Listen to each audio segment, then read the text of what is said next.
Introducing PubCoin.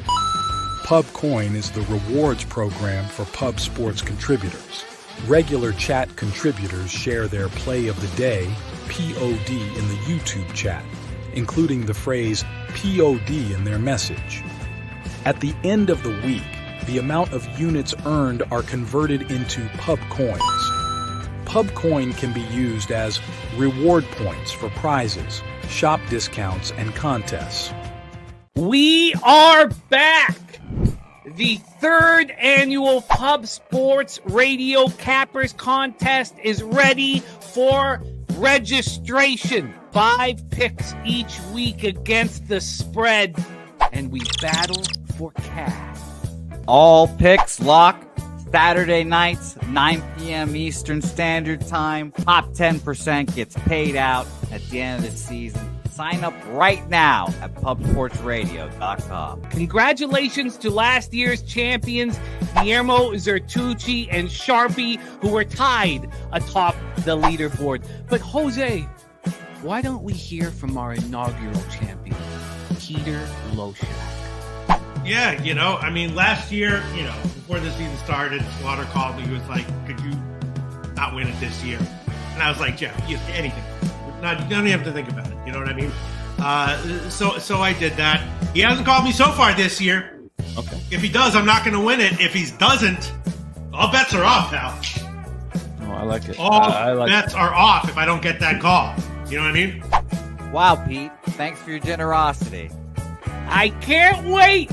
September 5th, Thursday night is game 1, but your picks have to be in by Saturday night at 9 p.m. Eastern. We battle for infamy! We battle for the Cappers Contest Pub Sports Radio Championship.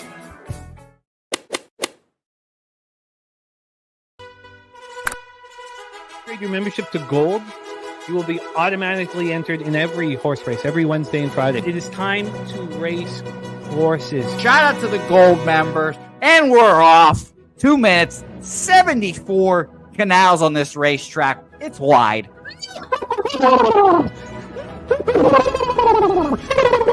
We're racing in San Antonio. Pat Wally moving forwardly. Jeff Slaughter in the mix as well. And as is Randall Sheffield, who's put that beautiful nose out front. But it's actually real grass here, Jimmy. Maybe Kentucky bluegrass here. Oh, look at Nussflush Allen bursting out here. The horses love it. Sometimes they stop and eat it on the way to the finish line. That's why your horses start so far in the back. J-Dub in the mix. Rude Boy up here as well.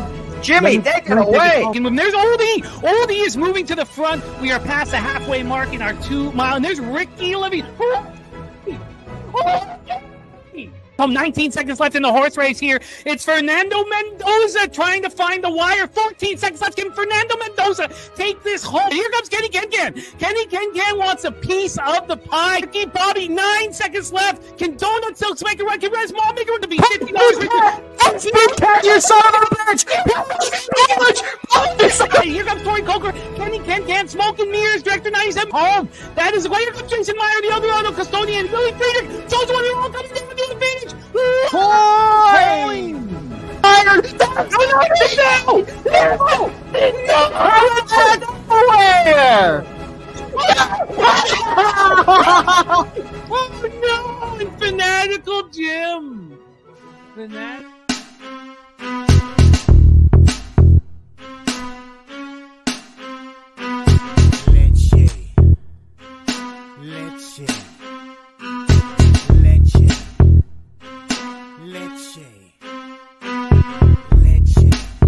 Get 'em, Jimmy, where Loshak at? The bottle's getting empty, I'm the cracking, we stacking. Chips, all of this, what I want, plus money winners, that's what I'm on. You can say I'm gone, I prefer elevated pub sports radio. Time to get educated, who can produce, play the juice, let loose. What up, cappers, gamblers, punters, hustlers, low baggers? Happy Friday, August 30th to all of you. Thank you for watching Betting with the Bag right here on Pub Sports Radio. Those of us in the sports world were awakened with terrible news about Johnny Goodrow and his brother Matthew Goodrow. Life can be so cruel. Biking, hit by a drunk driver. today they're supposed to be groomsmen at their sister's wedding. Life can just be so harsh and so unrelenting. So to start the show, let's just send our thoughts to the Goodrow family. I can't imagine what they're going through today. So sending love and strength and thoughts to them. Wow, just horrible, horrible news to start the day with. So our thoughts out to the Goodrow family and young Johnny Hockey and Matthew. I mean, good. I mean, good Lord. I mean, when Johnny was drafted, 5'6", 137 pounds. I mean, no one liked that. I mean, drafted. And he got a little taller and a little bigger. But heart goes out to the Goodrow family. Life can change in a second. In 1 second, everything can change. And all we can do is live life to the fullest. Tell everybody that you love how much you love them every day. Every day. Every day. Tell them and be thankful for the moment. Be thankful. Cherish the moment. Be thankful for the moment. Love your family. Tell them how much you love them. And enjoy what you love. And what we love is to cap sports together. And I'm just so thankful for this opportunity to cap with you guys each and every day. So let's get to work. Let's enjoy this immensely while our thoughts and prayers go out to the Goodrow family. So that was tough news to start the day with. But we have a lot of exciting stuff going on here at Pub that we're extremely excited about. First off, our poker tournament. Poker tournament. Let's get it up here on Bet Online.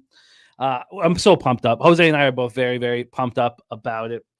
We are excited to host the live stream. Live stream pops off at 7:45 p.m. And we had a lot of my friends and colleagues sign up yesterday during the show. That meant a ton to us. So we had 3 signups when we started the show. We got up to 10 by the end of the show. And I'm pumped up about it. Let's just check it out right now and go to the tournament. There's Jose's got it hooked up and set up so we can just go right to it. I'm going to do it on my own, but Jose will do it.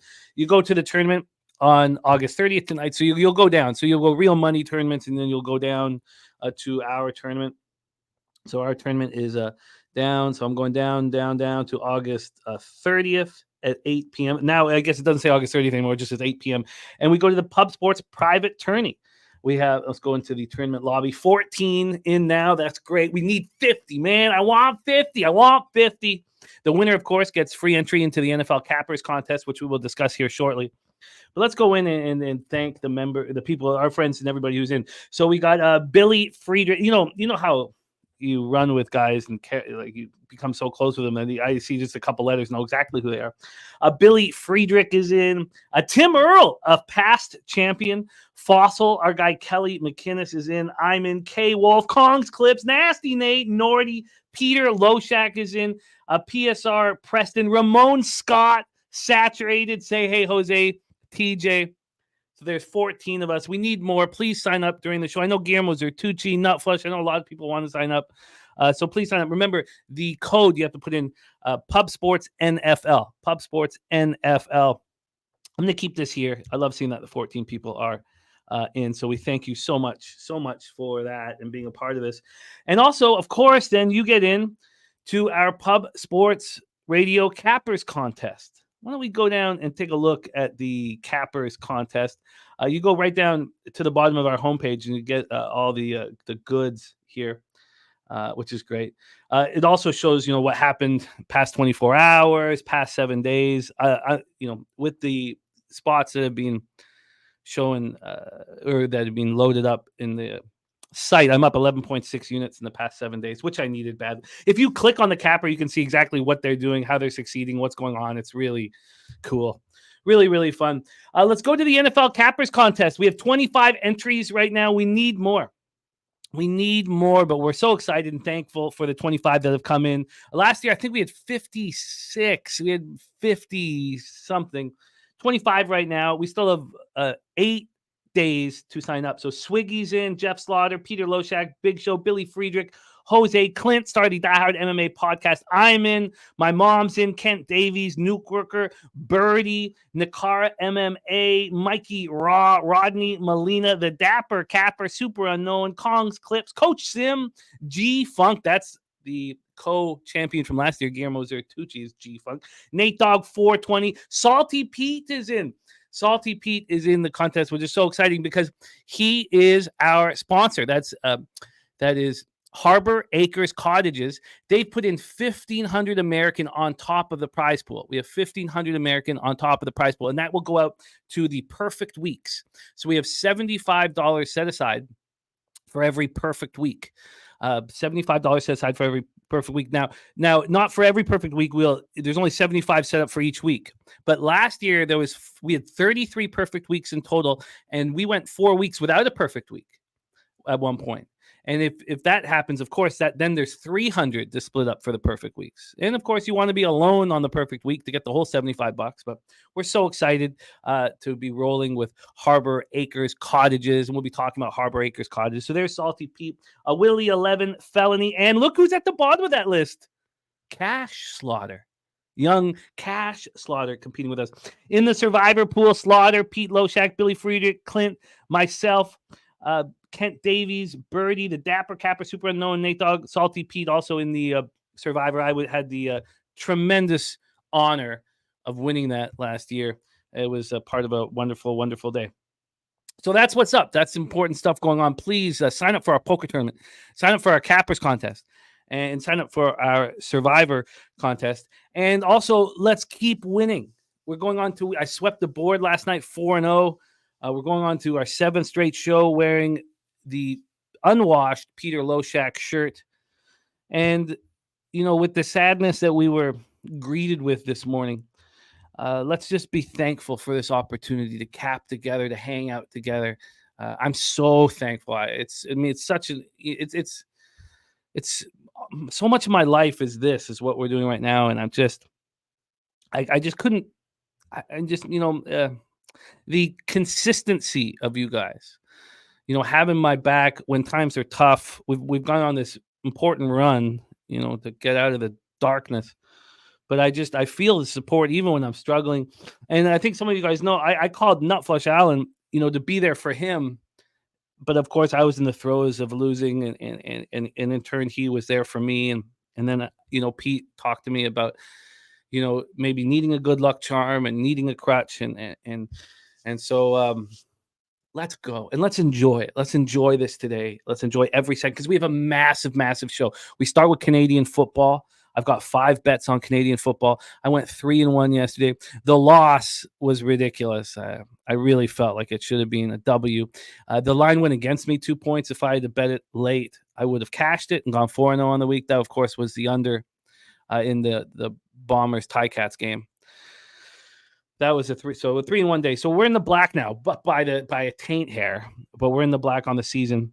And then we get MLB, and guess who's back? TJ is back joining us. We welcome him back with open arms, coming back after, helping his family through the death of his father. And we're so excited to have him back with us, not only because he's a great friend and a great guy, but also because he has been by far our best baseball handicapper of all of us this year. 44-26.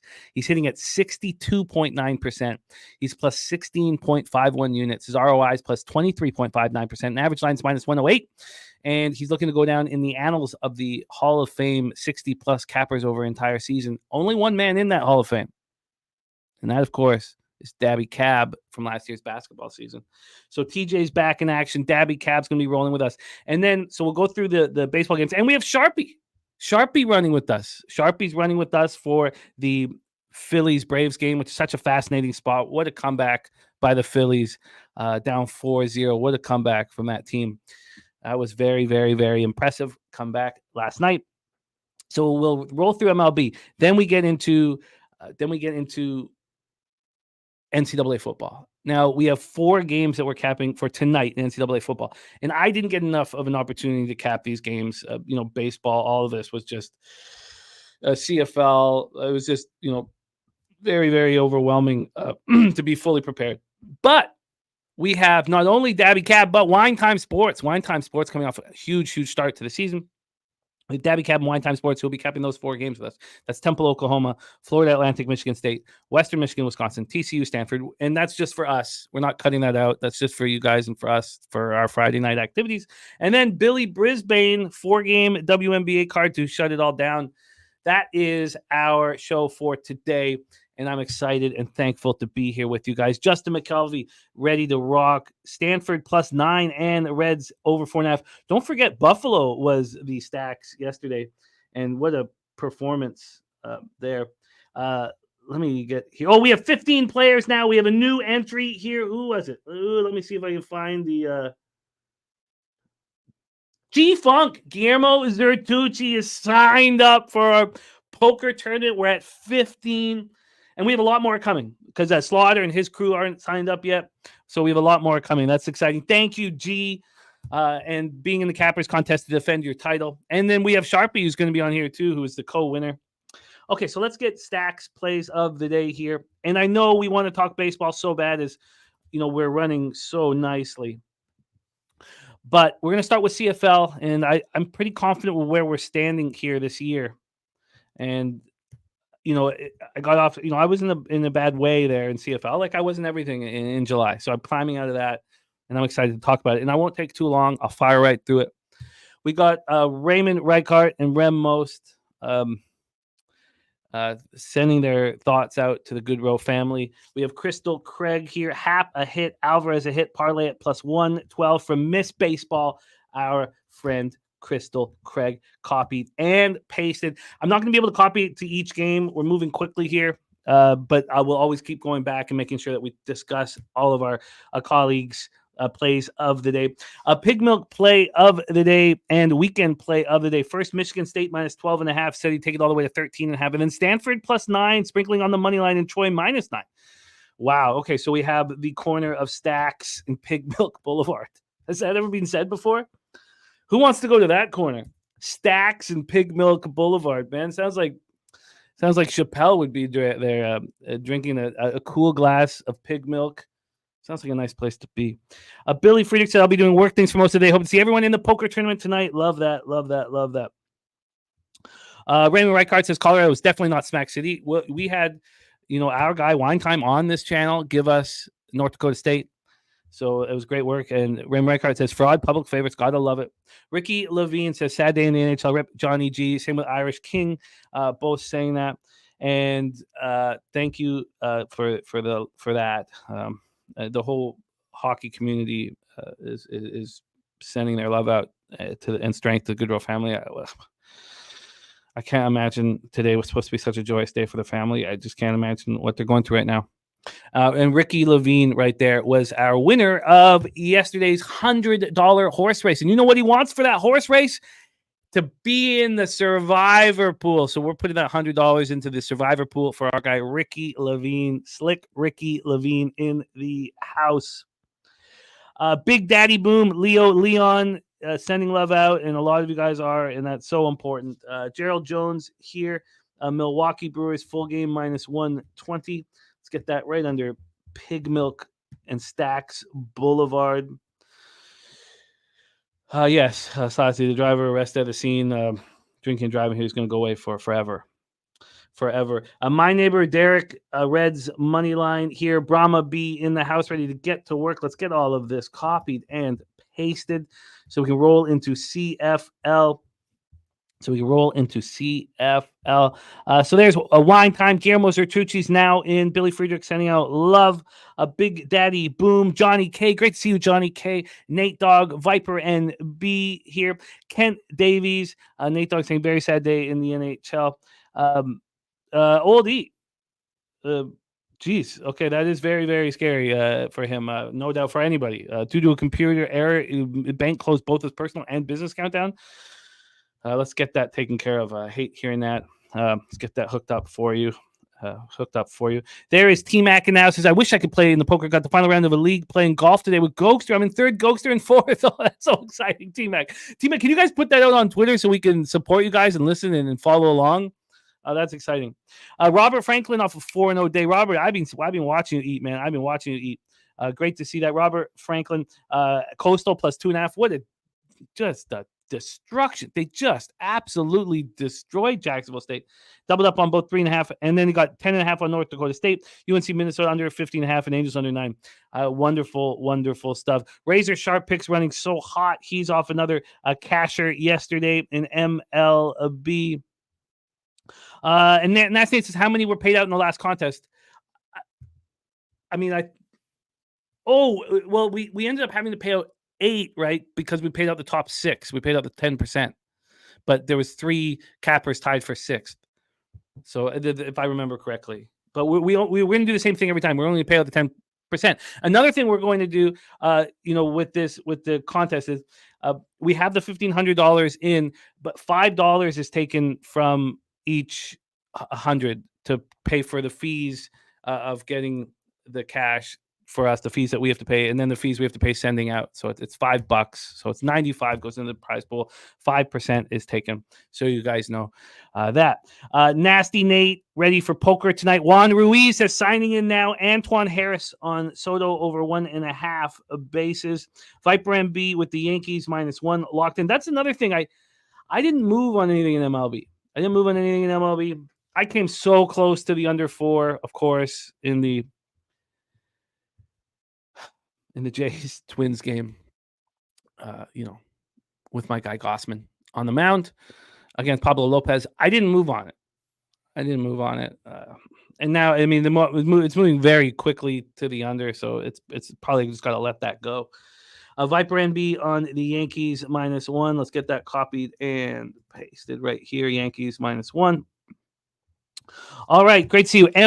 Am I lying in the house? Raymond Reichart said, did it again, 3 in one day, then added 3 plays, 1 and 2, finished 4 and 3, shake my head. Okay, well, you just got to be consciously aware of what's not working. I'll tell you the first thing that I had to be consciously aware of, and look, I see my man Skunt Blaster with that $9.99 dono. What a guy, Skunt Blaster. So shout out to the fam, got a banger, huge plus money for the crew, Stearns and TFO Moneyline Parlay plus 405.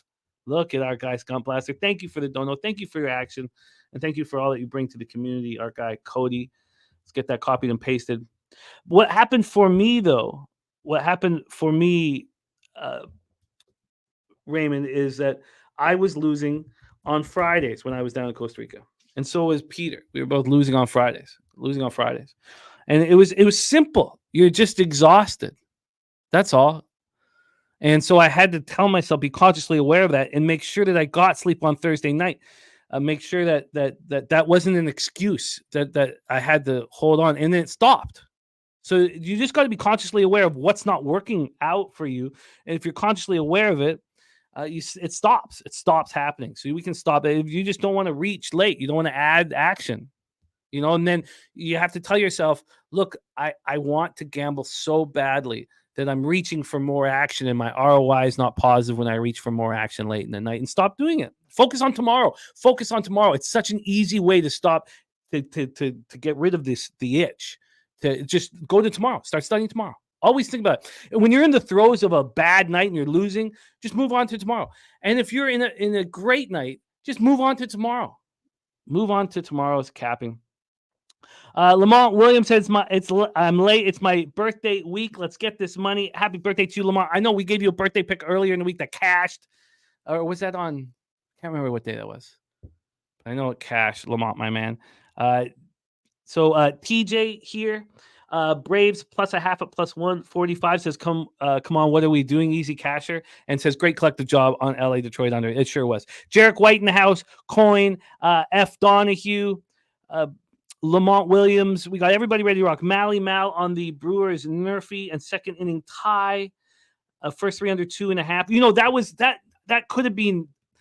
I don't mind letting that first 5 under 4 go in the Jays Twins, but that first 3 under 2.5 was minus 135, and I was like, it's just too juiced. Well, of course, I wake up, it's minus 155. I wouldn't hate it if I had moved on that here.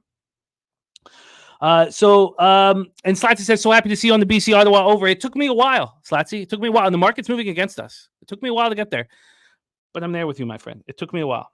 So it's great to see all you guys. J Dub in the house. My neighbor, my neighbor Derek POD. I just need to make sure that I've got all this here so we can discuss it because I know how important it is, and I just got to get it all in here.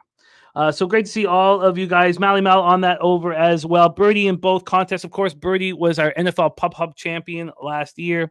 We had 3 seasons. So the first champion was Big Ragu. Second champion was Bobano, and last year's champion Birdie. What a great group of cappers. 9 Legacy also on Stanford, plus 8.5 for his play of the day. Let's get this right here. I'm going to move down here. I know we got so much work to do. Occupancy, ready to get to work. Nice to see you. And Crawford here. Yeah, I'd love to get up to 100, Birdie. I would be so exciting for all. I think we have a chance to. Honestly, we didn't have this many at this point. 8 days before last year. There's Salty Pete in the house. Salty Pete. Oh, I love it. Great to see you, Salty Pete, and thank you for believing in us and wanting to be a sponsor for our contest. It's very, very exciting, and we're very thankful. So, Harbor Acres Cottages. We'll be talking about it throughout the year. Nate Dogg, Ron on Oakland. Oh, Nate Dogg's on Oakland first 5. DC Capper TCU. Here, the perfect week bonus brought to you by Harbor Acres Cottages. I love it. Thank you for wanting to work with us and all that. So cool. Great to see all you guys. Okay, so we are ready to rock. Fernando Mendoza ready to go. Perky, Rodney Barton. It's great to see all of you guys. Thank you for being here. Sancho ready to go. And Anthony Richardson. MJ Faults says Jay's pulling Francis with 70 pitchers and the K away from his 5.5 was pain. He was spectacular. God, he's so good right now. I've never seen anything quite like it. Kent Davies, the password for the poker tournament is Pub Sports NFL, all in capitals. Okay, I think I've got everything. If you keep throwing them in, I will keep copying and pasting them. And let's get to work now in CFL. This is a very fun game. My mom will be there. My stepdad will be there. My stepbrother will be there with his son. It's at Royal Athletic Park in Victoria, BC. This is a real outdoor stadium. We've been, pretending that BC Place is an outdoor stadium. That was the saddest thing that ever happened. All my life, I dreamt about what it was like to watch a game in the summer. Nighttime summer at Exhibition Stadium. My family used to have season tickets there before I was born. And then BC Lion, our BC Place is, trash. It's like the Kingdom, it's like, it's just a whole trash. And then they're like, oh, they're going to have a retractable roof. And I was so excited. And when I went there the first night, I was like, oh, what do you mean? I see a little bit of outside over there? That's not a oh God, it's trash. So this is home of the Victoria Harbour Cats Baseball Club of the West Coast League. Temporary bleachers are going to be brought in. Some people say that it can get up to 15,000. I think it'll be around 10,000, but it's perfect weather tonight in Victoria. 71 Fahrenheit, sunny, 3 miles per hour. Ron Crawford, CFL play of the day is BC Moneyline. And I couldn't get there. And I couldn't get to Ottawa either. I did move on the over 50.5. I almost put it in at Bet Online at 50, but I sent it in. Well, that'll be interesting to see if using credit costing me a half point will cost me. If it lands on 50, then I deserve to take the L on this one. Let's get into the line history here. We have this total right now, 50 at Bet Online, 50 at Bookmaker. It's 50.5 minus 110 at Pinnacle, slightly juiced to the under. Will Hill at 50.5, my bookie at 51. They haven't gone off the 51. And as I said, I bet it at 50.5 minus 110 to the over. And then on the side, there's a similar thing in the Bombers game, and I'm all over it aside in that one. But, this easily could have stayed at 3. And we know what a crucial thing that is in football. When you see the 3 go to 3.5, cappers like Troy Torrance and Mr. Sean Higgs, they get bullish when they like a spot and it goes from 7 to 7.5. They get bullish. They want it more. And here, this has gone from 3 to 2. which is really telling in the second half of a home and home. Now, it's not quite a home and home. They're calling it a neutral site game, but look, there's not going to be Ottawa Red Blacks fans in this chat. So here we go. These teams just met in the Red Blacks thrilling 34-27 victory. Nathan Rourke's second game back. He went 22 of 31 for 234 yards, no touchdowns, 1 interception. He also ran 4 times for 63 yards. So, well, first off, why don't I say this? And I'm going to backtrack after I say this, but first off, the best quarterback on the field, without a doubt, was Drew Brown. Drew Brown was far and away the best quarterback on the field. Now, will that tighten up in Nathan Rourke's third game? Am I surprised in Nathan Rourke's second game that he was completely outplayed by Drew Brown, the Bombers' backup for the last few years? Yes. So, secondly, 2 weeks after Rourke returns to the CFL, so does Matthew Betts, the great Matthew Betts out of Montreal. I thought he was going to catch on with the Lions. I was hoping he would catch on for the Lions. I really love the guy out of Canadian college in Quebec. And he had 4 combined tackles. He had a sack in 3 preseason games. And for him and his family, I just wanted him to make it. He didn't. And so he comes back. Now, the Lions are already over the salary cap, all the way over the salary cap. And they're just going to pay fines. They have a real rich owner. And the other teams are all complaining, and then the fan bases are all complaining because here the Lions bring in, 18 quarterback sacks in 2023. So far through 10 games, the Lions are 4th in the league with 22 sacks. Now, that's not their biggest problem, their pass rush, but it is a problem. So we had 18 quarterback sacks in 2023 to break the single-season Canadian record that was held by Brent Johnson, who is just absolutely beloved in BC Lions history, and Jamal Westerman, who doesn't get enough love. So he was also the first Lion to lead the CFL in sacks since 2012. He had 42 defensive tackles as well. That was a new career high. So he won the league's most outstanding defensive player award. So that's what's coming back to the BC Lions. So if you have a third game with Nathan Rourke getting comfortable, and then you take a Red Blacks team that loses my favorite receiver in the CFL, Jalen Acklin. He caught 3 passes, 43 yards, and a touchdown. He took a scary hit. An ambulance came on the field. He went to hospital. He could move all extremities. He's going to be fine. We think. We expect him to be fine. He's not playing tonight.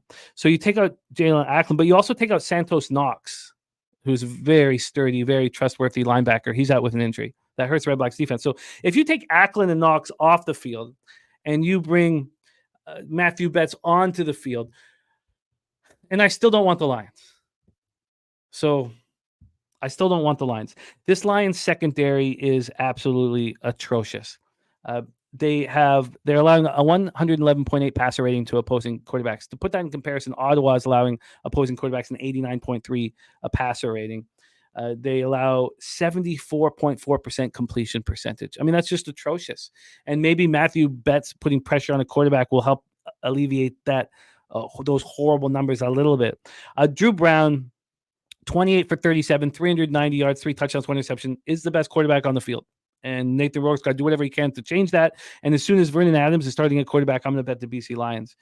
Justin McInnes led receivers for the Lions with 5 catches for 79 yards last week. Stanback ran 15 times for 99 yards. For the Red Blacks, Justin Hardy caught 11 passes for 114 yards. Nick Mardner caught 3 for 95 and 2 touchdowns. Braylon Addison caught 5 for 92 yards. So Rocky Armstead looks so good. He didn't run that well in that last game, just 15 times for 52 yards. He also caught 4 passes for 34 yards, and I've really, really, really like him.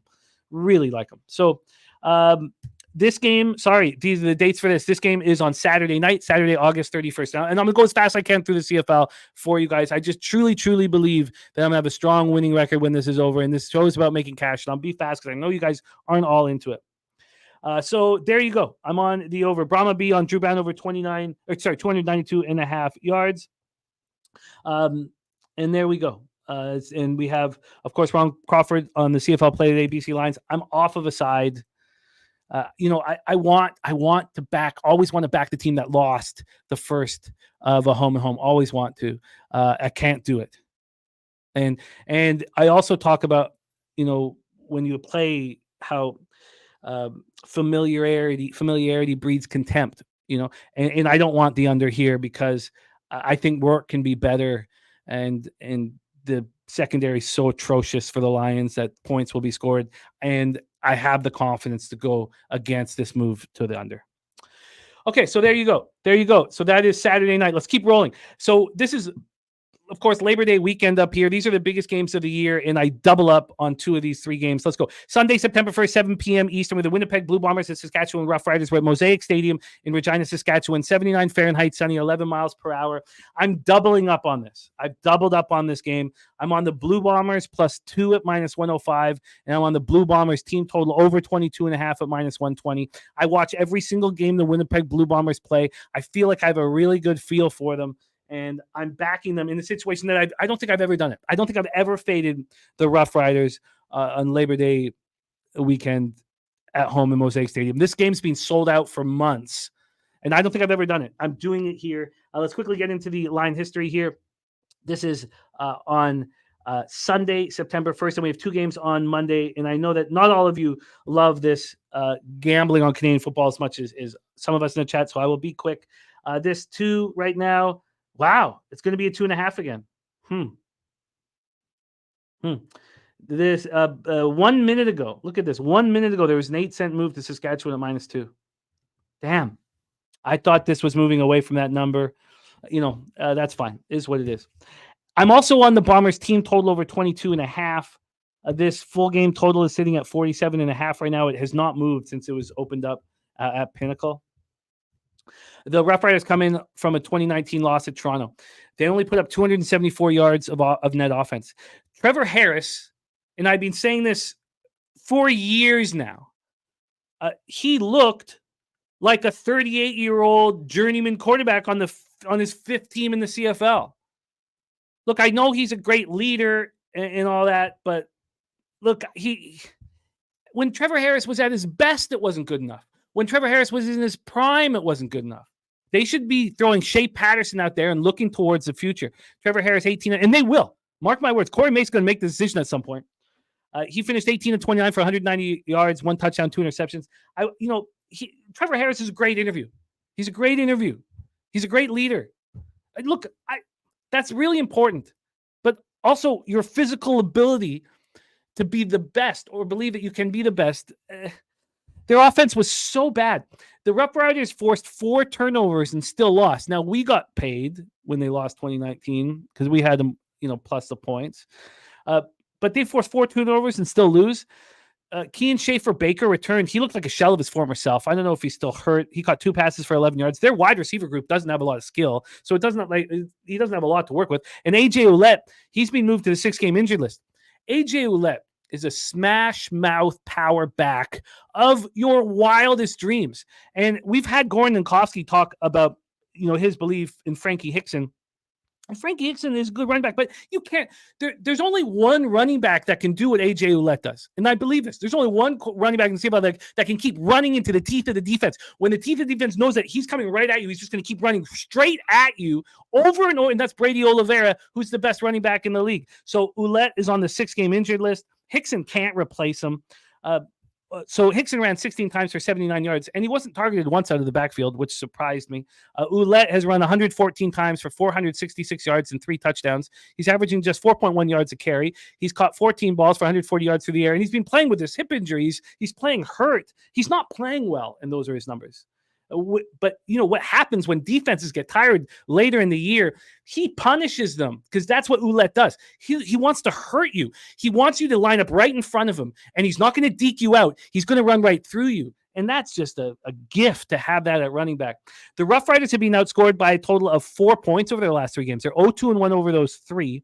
They're 0-4-1 over their last 5. So as Corey Mace has done a great job fixing this horrific defense from last year, they're still faltering at the end of games. And so he's not being perfect, So Mosaic Stadium, Labor Day weekend's tough place to play. And I just simply don't think the Rough Riders are very good. And I've gone against so many cappers in the chat about this. I don't think the Rough Riders are a very good football team. So The Bombers coming off an ugly 26-23 win at home over Hamilton as 9-point favorites. They did just enough to win. Zach Collaros was awful. He was awful. And then he staged this beautiful game-winning touchdown drive.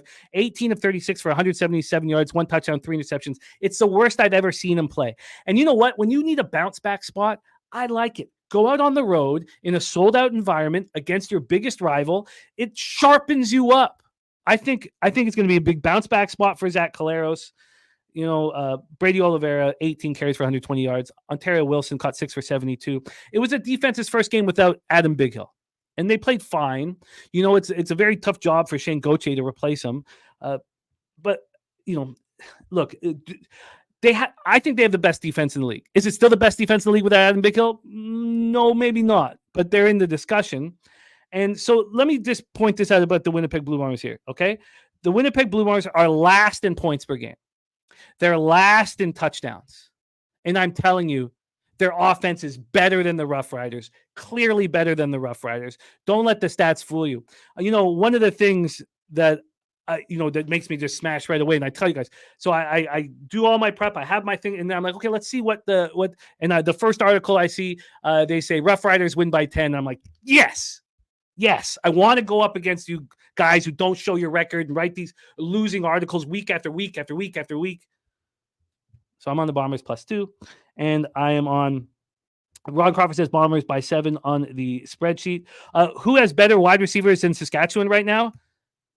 Every single team in the Canadian Football League. Every single team in the Canadian Football League, I believe. Okay, so there we go. The Nordy, thank you for talking about poker 15 in already. Irish King says the Banjo Bowl going to be bigger. Sure, I get that.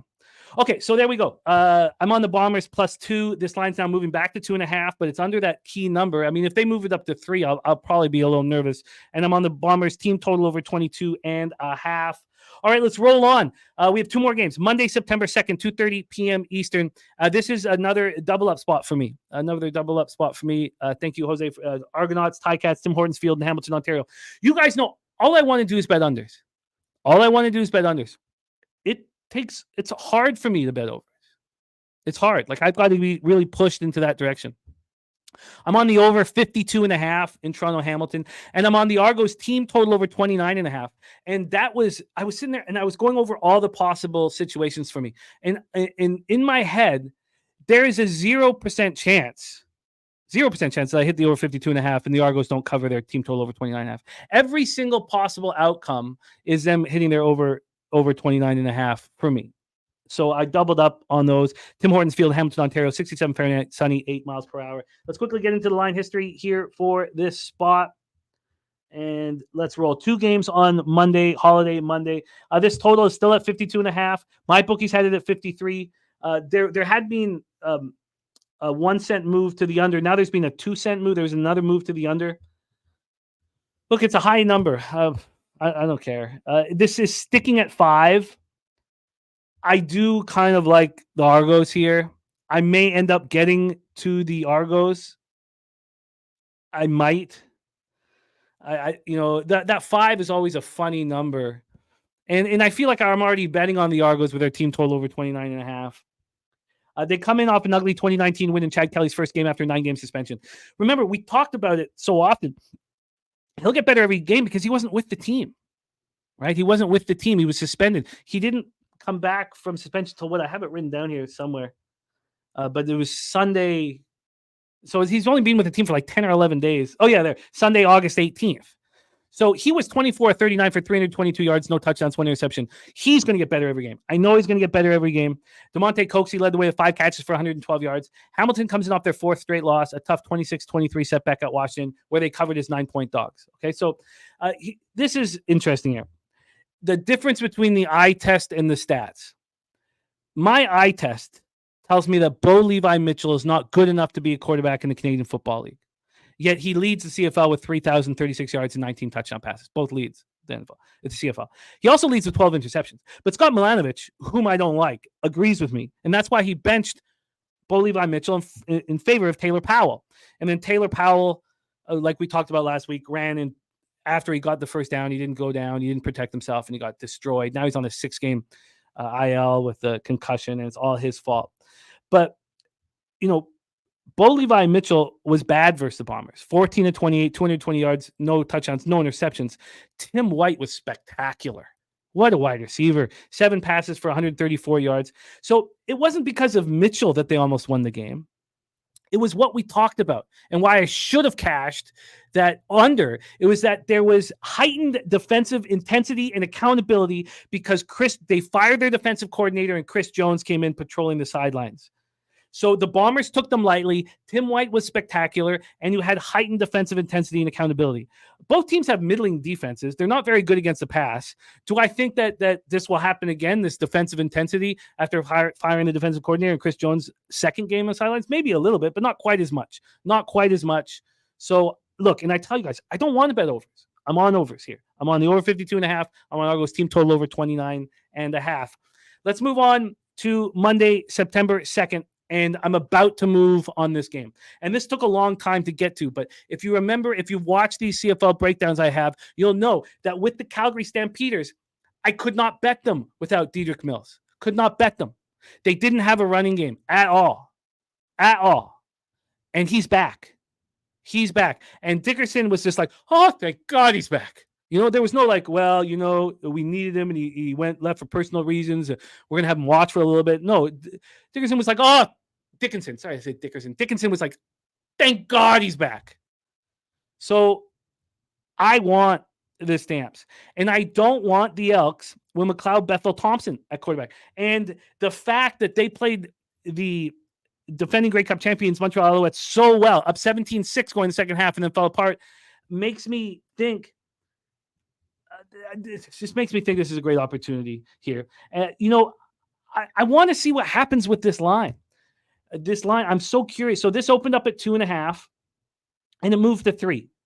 Now it looked like, when was this? Yesterday morning, it looked like this was going to go back to 2.5, and now it doesn't anymore. So yesterday morning, this was a minus 122 at 8:54 a.m. It's now minus 115 for the +3 for the Elks.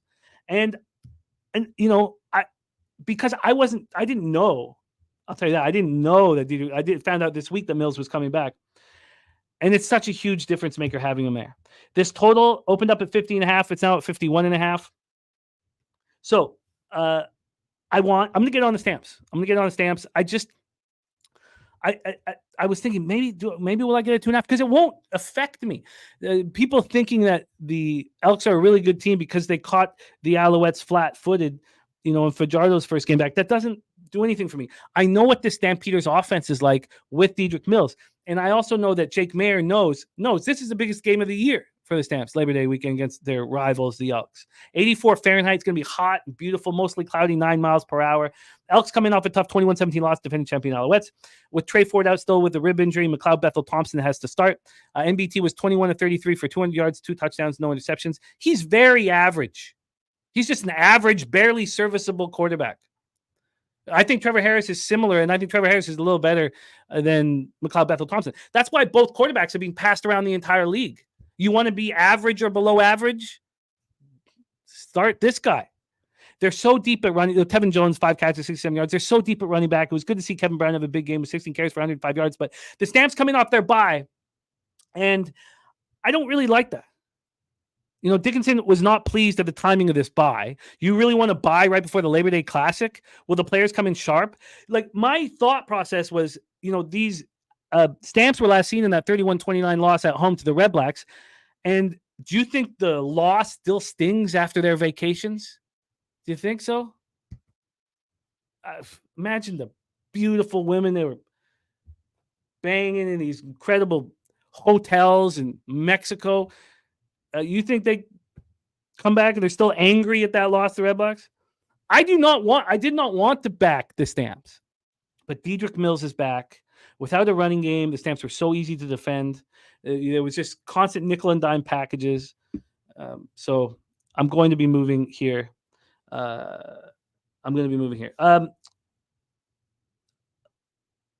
don't know, Kelly McInnes. I don't really know that stuff, but if you message me, I can talk to a couple of people who do know. Okay, so there you go. So I'm going to be adding the Stamps. I was curious to see if I could get a 2.5. I'm still kind of curious about it. And then I will have action on every game, which I didn't think I was going to have till I moved on the over in the Touchdown Pacific game in Victoria, which I wish I could be there with my family. I wish I could be there with my family. Okay, there you go. That was CFL. I'm with you, Robert. Yeah, it was soon. So look, one thing just to keep in mind here as we move forward. Trey Ford comes back. We move on the Elks. Vernon Adams Jr. comes back. We move on the Lions. We point and laugh at Trevor Harris and the Rough Riders. Maybe they get me. Maybe they get me here. Maybe they do. But I do not believe in them. Maybe we go back to back into Rough Riders. Who've lost their 4 losses and tied for the last 5 as soon as Shea Patterson comes back. All right. Ken Mizrahi, there are injuries, and we can go over them, but they're not enough to concern me. I'm not concerned about the Rough Riders pass rush, but here we'll just go quickly over that injury report here for the Bombers offensive line here, and it's Stanley Bryant. Of course, you want him in there. He's sick. I mean, he still could play. We'll find out soon. Gabe Wallace with the knee injury. It's not what you want. More important is Big Hill. And they've been saying that Big Hill's practicing in full. What if Big Hill plays? I mean, if Big Hill plays, Most, I love you, buddy. I'm sorry that it went so long. I apologize to those of you who don't love CFL and gambling on it like we do. Okay, and Nunya says, I don't give a fuck what spread is. Maine is going to beat the fuck out of Colgate today. Waiting for a line. Respect. Yes, Kong. Okay, DC Capper on the Lions -1. Good luck. Good luck. But good luck. You have to ask yourself, why would I get that number? How could I get that number with the Lions at home, or with their home fan base? It's if I had a free bet, I bet the Redblacks, but I'm not going to do that. Okay, let's get into Major League Baseball and let's get that cash. We're coming off sweeping the board yesterday. We're going for our 7th straight winning show. Look, it's not been a good year. I'm not going to sit here and pat myself on the back for getting hot right now, but it's very, very, very important to my life. So let's just win again today. Let's bring on the star of MLB programming here on Pub Sports Radio, coming to us from San Antonio, Texas, home of the Southtown 101, the best bar in Texas. Please welcome to the show, young Jose Bouquet. Jose, how are you? Jimmy, I'm doing good. I'm catching up on some of the results from yesterday, college football-wise, and I did not notice or did not see till just now that Coastal beat Jacksonville State 55-27. Good God. That is crazy. And then Grayson did not look very good for NC State. I mean, they needed to dominate late to win that game by any kind of margin. So it was, very, very, very interesting week or starting beginning of the season in college football, and going to be really fun to attack. Really, really fun to attack throughout this year. Let's get to work, my friend. How was your night yesterday? I went 2-1, so I can't complain. Yeah, I like it, and I stayed off the Orioles and that first 5 under 5.5. You've had 2 back-to-back days now. You've had 2 very good passes when I've been on something, and you text me later, I'm not going to move on. I'm like, oh, no.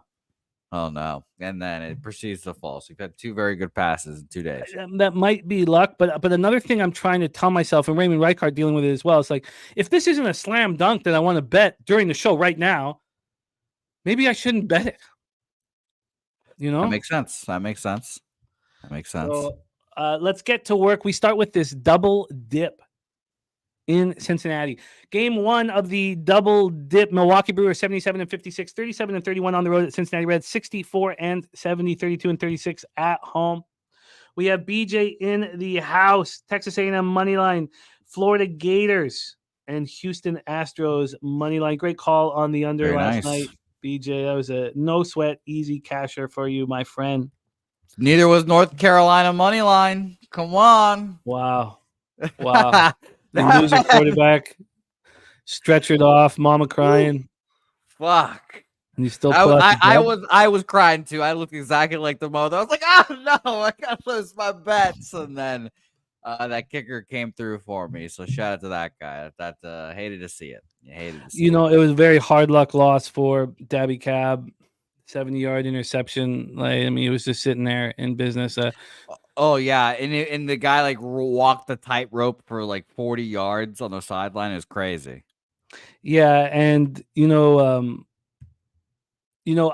mean, he was upset. Of course, he's upset about it, right? And he had a big bet on it too. More than regular unit size. And I told him, I was like, let's get these bad beats out of the way. And they're going to happen. It's like Ken Dryden said that in the game. God, that was a great read. That was the first, great, maybe not the first, but God, that was a great read. He said that he doesn't mind when a puck dribbles in from the other side of the rink and goes in because it means he's going to save the next 99. And that's a great way of looking at it. Get the bad beats out of that was your July. You got them all out. Oh God, now we're rolling. Whatever. Let's only focus on right now. Only focus. Yeah, you just rub that tummy. Everything's gonna be okay. I hope so. Starting to move in that direction. Board sweepage yesterday. Okay, let's roll. Bet the under in Cincy. Bet the Cubs every game for the next 2 series. I'll be back in an hour, says Troy Torrance. That guy is running hot right now. I was talking to Troy last time on the phone, and he's like, why can't it ever just be a 2-in-1 day? Like, why do you have to get crushed and then go on this crazy hot streak? Why do the extremes have to be so horrifying? And this is the life we chose. Colin Ray going up against Nick Martinez. Let's get this all up. Of course, you can imagine how many things I have up. At least I can get some of these CFL stats and stuff out. 91 Fahrenheit feels like 98. There have been a lot of runs scored at this ballpark over the last few days. 7.5 miles per hour, right to left, slightly in. It goes from 7.5 to 8.4, but it's just right to left, really. It's nothing to worry about. Let's get into the line history here for this one. Let's get into the line history here for this one. Here we go. And by the way, one last thing. I was telling you guys how when I read the article and I saw a 10-point win for Rough Riders, I was like, yes. It was the same thing with that Elks stamps. I was like, I think I might go on with the stamps. And I read the article and they're like, it's an elk spot. These Elks are going to do this. Did you see what the Elks did? I was like, yes. I want to go against every one of those fucking articles with these clowns who don't put up their record and they don't bet it. And they're just fucking trying to get their $15. All right. Let's go into the line history here. We have, of course, Jose is going to talk about the line. I'm going to talk Pinnacle. We have the Brewers opening up minus 123. They're now minus 109. That's a pretty substantial move to the Cincinnati Reds from plus 114 to plus 101. Pretty substantial. Let's get to the total here in this one. We have a 9 and minus 107. This has dropped from 9.5. They are implying that BetOnline opened this at a 10, which would be a full rundown. That is the case. A full run down from 10 to 9 here. Robert Franklin on the under 9.5. So, that's an important one, Raymond. That was one of the most important lessons he taught me. That was year 1 with him. If you're making good bets, the bad beats will be against you more often than they are for you. That was such an important piece that he taught me as well. So, yeah. Colin Ray here versus Nick Martinez. Let's get the cash flow up. I'm not going to try and find it. I'm just going to just pull up another one. Let's get this up here and go over the cash flow. Of course, we are racing for $50 at the end of the show. 74% of tickets, 93% of the cash on the Brewers, and this line's moving to the Reds, and it's moving significantly to the Reds. From a total standpoint, 66% of tickets, 67% of cash on the over. Colin Ray, 12-4, 3.61 ERA, 1.15 WHIP, 22 home runs allowed. He's been scuffling of late. 6 2/3 in his last start. 8 hits, 4 runs, 2 homers, 5 Ks, no walks, and 9-5 win at the A's. On the road, 5-1, 3.31 ERA, 260 opponent's batting average. He's been good, but he's been scuffling of late. And so is Nick Martinez. Nick Martinez, 6-6, 3.62 ERA. Really nice numbers, but he's struggled at home where he's been great on the road. His last start, he went 3 innings, allowed 2 runs. 1 was earned, 4-3 loss, but he only makes it through 3 innings. They're afraid to have him out there. TJ says market loves Martinez here because Milwaukee has a huge bullpen advantage late. No Diaz or Pagan for the Reds out of the pen. The Brewers are hitting 244, 770 versus righties. Reds 247, 733 versus righties. The Brewers bullpen in August 3.79 ERA, while the Reds at 4.73 ERA. Nothing appeals to me here. Of course, the market makes me want to bet the Reds, but I'm not going to do it. I'm not going to back Nick Martinez. They've been playing sloppy baseball in that series against the A's. I'm not going to make a bet solely based on market. I don't believe that this should be going as heavy to the under, but I'm not going to get in the way of that. I'm not going to come in late once it's gone down around the betting line or half run the pinnacle, and I'm not going to say it's wrong. So take it away for us here. Taint play of the day in. Take it away here, my man. Brewers Reds. Yeah, I thought it was a difficult game, and doubleheaders obviously kind of I go back and forth on. TJ on Cincinnati first 5 here. You know, I've been kind of bit in the ass by these sharp traps recently, and shout out to Troy as always. Nasty Nate, my shower curtains are up. But I don't know. I've come back and forth. Like yesterday, the Phillies and Braves game, you know, I took Braves first 5 and we cashed that pretty easily. Shout out to you, TJ. I was kind of considering doing the same thing like TJ was doing here. The line's moving towards the Reds. Maybe I don't get the full game victory, but maybe a first 5 dub. And then obviously full run movement down makes you want to bet the over. And it's, you know, again, my least favorite trend that I bet semi-consistently now. More money in bets on the over, and we've gone down a full run.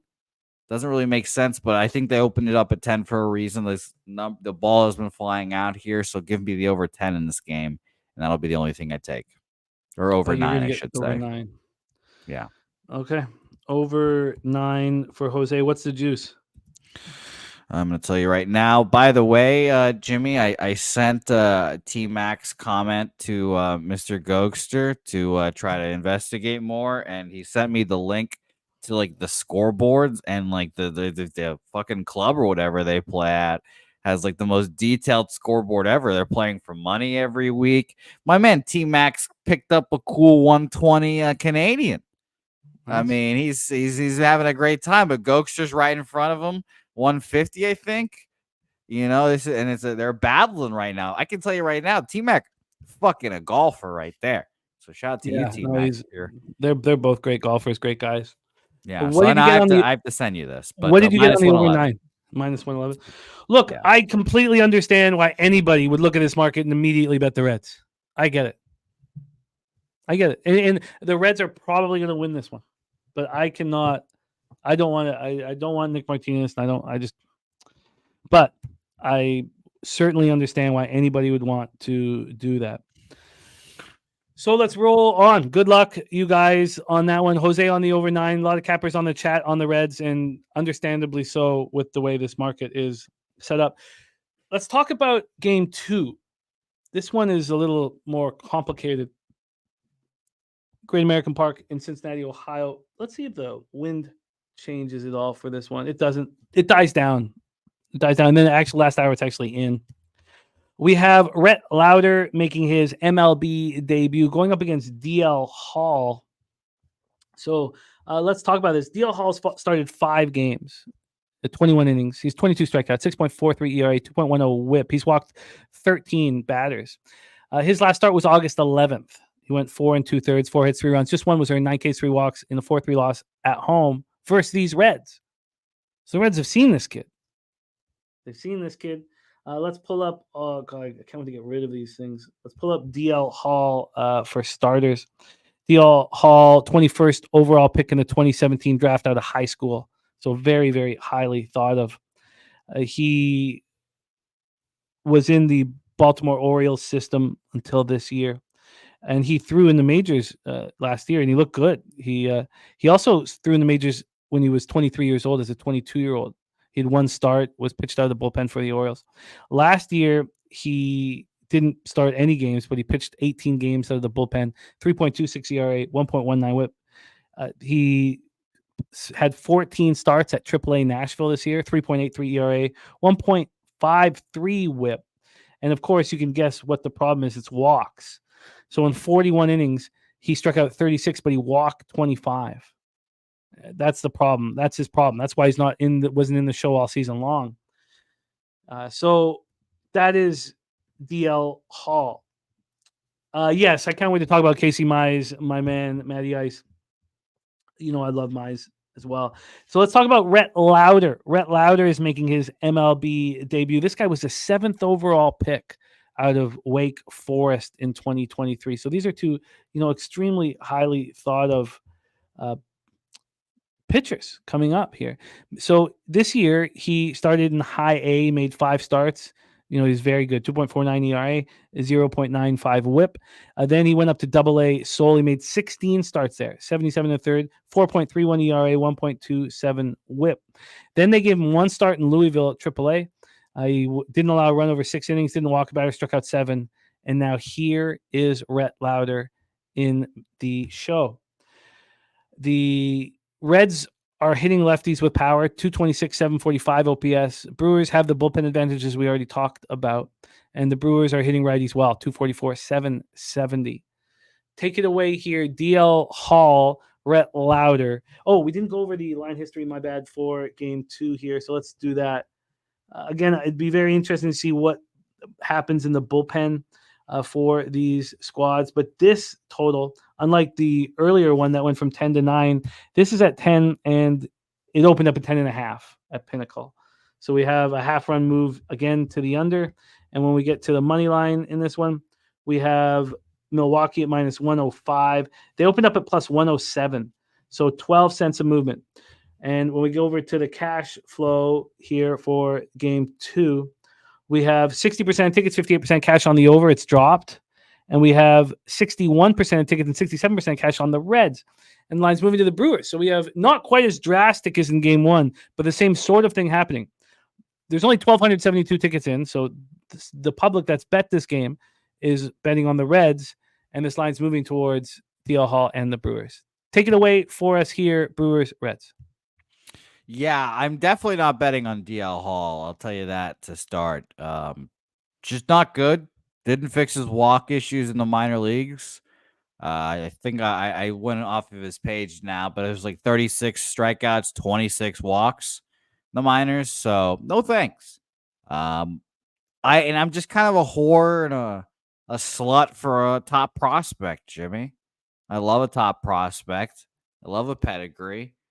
And of course, Rhett, 2023 draft. That's my favorite. Honestly, that's been my favorite, kind of change in how Major League Baseball does it. They're not waiting anymore to bring players up. If you're good enough, and it's mainly and mostly all pitchers, they bring you up because they always have a chance to get a pick out of it, et cetera, et cetera. So I want to bet the Reds here. I really do. I haven't moved on anything. I probably won't. I want to see what happens in game 1 and all that stuff. I have the over in game 1, obviously, but I lean Reds here, and I think this is a pretty cheap price. I know the Reds are good, but like I said, I think if first pick or first round, 7th overall, we're already up in the majors. It's for a reason. They trust them, and it's at home. So I'd lean that direction, but I just didn't move on it. Billy Friedrich on Reds first 5. I think that would be the angle to follow. If you want to move on it. I think the Reds bullpen been very suspicious lately. Did not look good in that series against the A's at all. So I just feel like when you deal with DL Hall and Rhett Lauder, for Billy Friedrich, who knows Rhett Lauder well, maybe he can write a game script that he trusts.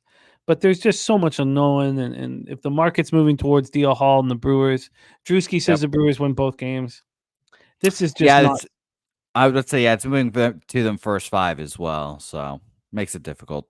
I don't love going against the market. I'll do it sometimes, but it's not my favorite thing to do. Well, let's roll on here. Let's roll on here because we have 2 guests for our next game. And I only see one backstage, so we'll get rolling with the man we have ready to rock and roll. Star of the Odds Bunch YouTube channel. He's been a very big part of my week this week. I would not be wearing this shirt right now if he wasn't in the chat 2 days ago. Hashtag thank you, Sharpie. He saved me with the way he caps. It's very, very helpful. Very helpful. It's it feels like you're working as a team because you cap so differently than I do. Please welcome Tennessee, our guy Sharpie Betts in the house. Sharpie, how are you? Man, it's such a beautiful day of baseball, bro. There's rarely this many guys I'm breaking down today, and it's just like, oh, I got some nuggets on some guys later on I'm gonna throw you, but yeah, we got some shit to talk about. Well, let's get right after it here. Now, TJ, this is supposed to be one of TJ's games, right, Jose? Yes, I see him coming in backstage. I see him coming in backstage. Wait till when he gives me the thumbs up, we will bring him on here. But until then, when he gets his thumbs up, Gausman, okay? Yeah. I bet this dude all the time. Last year versus Minnesota gets 10 strikeouts in the beginning of the year. So 3 weeks later, I write it back with Gausman. And listening to the game, they're like, oh, he's tipping his pitches. He's tipping his pitches. He gets smoked. Sees him in October. Gets smoked again. Sees him again this year. Gets smoked again. Yeah. How do you get strikeouts if you're tipping your fucking pitches? So is he or is he not? That's my freaking thing. I'm banging my head on the wall right now with. Well, I'll tell you what. That last start, he got up to 97 at the end of the game. He pit. Now, there's no team hitting worse than the Angels. So, I wanted to be on that first 5 under, and I couldn't pull the trigger, and that market was moving so drastically towards it. And I told you that first 3 under 2.5 was at minus 135, and I was humming and hawing. Woke up this morning, it's minus 155. So they think that he's going to keep pitching like that. But you go back one start before the Angels start, I think it was against the Reds, he got lit up at home. Now he's been bad at home, great on the road. The Angels team total under that day because I haven't been able to freaking hit this dude's K prop for the life of me this year because he ain't the same guy. And then he goes out and has fucking 10 or something versus the Angels last week, and I'm like, oh, great. It's the best he's looked all year, and they were raving about him. And then getting up to 97. I mean, we know the difference, 97 and 93, 94. Like, it's such a big difference, Chris Sale was able to get 99 when he had bases loaded. He went from whop, fireball and shit. It's like, dude, if you can turn it up. But see, Gausman says it himself. It's a running joke in their clubhouse. I'm sorry, guys, for going way off the topic. I was just letting the guy get ready and decided the bullshit. But no, I can't wait to talk about Gausman. There's so much to freaking take in with him that it's just, but it is what it is. Well, let's attack this incredible game, Braves Phillies, and bring on your next guest. We are so excited to have him back rolling with us again. 62.9% on the season. You see his stats right there, a thing of absolute beauty. What a performance he's had with us this year. ROI plus 23.59%. Remember, he started out 4-9. He's sitting 44-26 right now. Please welcome, not proud of his Colgate football team, our friend TJ. Welcome, TJ, to the show. TJ, how are you? We are muted, my man. Let's get your... I've been watching Daby too much. No, man, I'm doing good. It was a rough couple weeks there, but definitely felt the love and appreciate all the good thoughts you guys sent our way. We're excited to see a Colgate loss tonight, start the season off right. And there's not a lot of hope on that team. I think they got like 3 scholarships, so all the money goes to hockey and basketball here. Yeah, it's they're not known for their gridiron skill sets. Let's roll here, my friend. What a spot, Braves Philly, Citizens Bank Park in Philadelphia. What a game last night. What a comeback by the Phillies. God, that was fun to watch. Now I had friends on the Braves, so I mean it wasn't. I dialed back my enthusiasm. 77 Fahrenheit, 6.6 miles per hour, right to left, very slightly out. Stays between 6.6 and 6.9 miles per hour. Let's get into the line history and the cash flow here for this one. We have Ronaldo Lopez versus Ranger Suarez. Right now, Suarez is sitting here, opening up at minus 130, now minus 136. So we have 6 cents of movement. There was not movement right away by any means. This was very still until about 8 in the morning, and now we have a very slight move towards the Philadelphia Phillies. Let's get into the total here for this one. We have an 8 minus 107 to the under, opened up at minus 106, so a 1 cent move towards the under. And then cash flow wise, you have 22% of the tickets and 34% of cash on the Braves. Lopez has been so good this year, and they're hitting lefties. 61% tickets, 63% cash on the over. So Ronaldo Lopez, 7-4, 2.02 ERA, 1.18 whip. He's been spectacular this year. Of course he is, because I've lost so much money on him in his career that the year he comes, anybody could have got him for a cup of coffee. He shoves, and I'm just late to the party. And last start was another thing of beauty. 6 innings, 3 hits, 1 earned run, 7 Ks, 3 walks, 5-1 loss at home versus Nationals. Go back 5 days. He faced these Phillies, and he struck out 10 in 5 innings. 5 hits, 1 earned run, 3-1 win at home over the Phillies. On the road, he's been great. At home, he's been great. He's just been great. On the road, he's allowed 3 home runs over 47 2/3 with 46 strikeouts, just 13 walks. He's just quality. Suarez coming off 11-2 win at the Royals. They're hitting lefties hard. They couldn't get to him. 6 Ks in 5 innings, 4 hits, 1 earned run. He's been great at home all year. 5-1, 2.86 ERA, 234 points batting average. He's only allowed 4 jacks and 56 2/3. But the Braves are hitting lefties. 258, 25 OPS. Phillies just 248, 707 versus righties. And the Phillies have an advantage in the pen. This Braves bullpen has been bad, and they were keeping this team together, and they're falling apart right now. In a bad time to do that. When the sticks are heating up, they just can't have everything in unison. TJ, this is the lone spot that we have Sharpie on. I hope if he finds other spots, he wants to jump on, but at this point, it's his lone spot. So let's get Sharpie to get us started here. Sharpie, Braves, Phillies, Citizens Bank Park. I'm going to give you my breakdown. You can't take my bets, bro, because they have fucking vanished. And the books are seeing what I'm seeing right here, dude. And oh my God, I bet Suarez under 2.5 earned runs minus 140. He's now 1.5 earned runs. I also bet Suarez's outs over 15.5 at very bettable juice. He's now 16.5 at like minus 140. The books are saying exactly what I'm about to tell you about Ranger Suarez, fellas. And it's the same thing we told you last night in the chat, me and Noli. This is a perfect live under spot. Granted, you did talk about the Braves bullpen. It was probably a live Philly spot, but after 7 runs, you gave me 9.5. I got it. It was a little scary at times, but we cast the live under. It's a playoff series. And before I get into my breakdown, is all the money on the Braves or the majority of it? I would think so. No. It's the opposite. On the money. Oh, sorry. That's all markets. Damn it. On the money line here, we have 22% of the tickets on the Braves, just 22, and 34% of the cash. So bigger bets, smaller tickets. Okay, so then maybe they see what I see, but let's see if we can get it. Let's see if we pin the fucking tail on the donkey. Ranger Suarez gets the Braves guys who in his second game back from the IL. When we look at their numbers, they're crushing lefties over their last 200 plate appearances.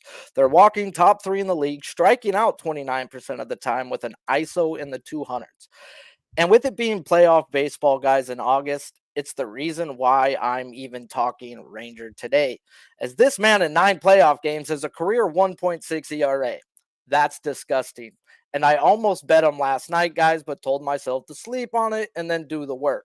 And when we look at Suarez, guys, he's given up 3 or more runs in 5 of his last 6 starts, including a game to these Braves. So I look at the team total first 5 of the Braves, and it's a 1.5. Yet Suarez's outs were at a 15.5, and his earned runs were at a 2.5 juice to the under. And I thought I'd get a 2.5 first 5 if the guy's earns runs is 2.5, and he's only projected to go 15.5 by the books. Nah, man. At the end of the day, they were telling me in a way, which I thought, guys, which this guy's going to come out here and do what ground ball pitchers do in Philadelphia. And we have a ground ball pitcher in Ranger Suarez.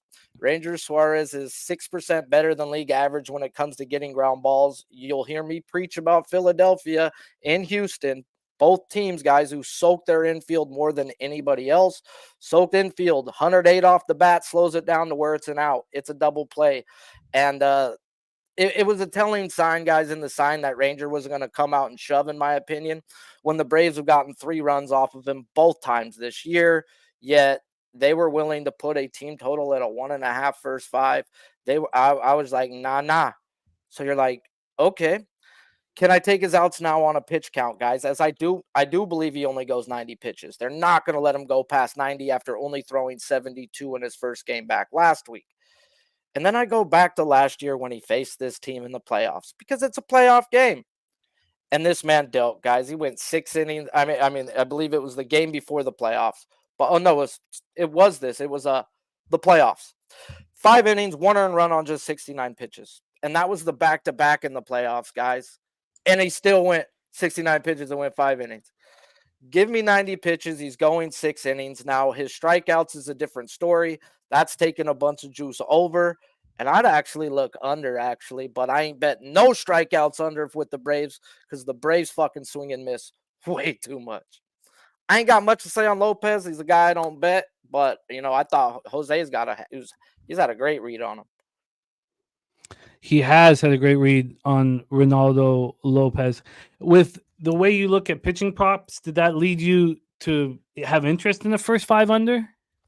I don't like betting on another pitcher. I like team totals if I'm going to back a guy. Like what I did with Kirby later on. I took the Angels team total under. I don't want to worry about the other pitcher or Seattle's bats or this or that. Like, I mean, to me, it's telling me that it's going to be a dead under, because like you said, the line's really not moving to the Phillies, which is saying that Ronaldo's going to compete with Suarez, which says it's a dead under. Let's hear what our guy TJ has to say. Welcome back, TJ, my friend. The full game at 8, the first half at 4.5 at -116. I'm surprised they're still leaving that hook out there. What are your thoughts on this one? Yeah, I am too. I'm considering betting that right now. I like the breakdown from Sharpie there. I have a couple concerns with Ranger here, but he covered it really well, and I can't disagree with anything, that's for sure. I'm going to speak more to Lopez, since we didn't really get there yet, and the reason why I'm making my bet here. You look at his last, this guy's just been phenomenal since the end of May, really. He's allowed more than 2 earned runs, except in 2 starts, guys, and those 2 starts are right before and right after the All-Star break. They changed that routine. Mindset kind of shifts a little bit. I'm willing to look away from those. I mean, they weren't terrible starts. 6 innings, 3 runs, 6 innings, 4 runs against the Padres, who were hitting righties well at the time, and then against the Reds. But since then, 3 starts back, the Mets, Phillies, Washington held him to 2 runs combined. His game scores are all in the upper echelon for all those games. I do like him. Another reason I like him a lot is high leverage situations, guys. He's one of the best pitchers in the league. He's allowing only a 291 OPS and 73 high leverage plate appearances. So when guys get on second base, man, he really cracks down. Especially in those close games. One concern though, as he gets through the lineup a third time, just like a lot of pitchers in baseball, that OPS goes way up, the batting average, slugging percentage. So we definitely want to get in and get out on him. I don't want him past the 5th inning. If I'm going to take him. And then just like Sharpie said, we expect good things out of Ranger Suarez. I don't think there's any reason not to.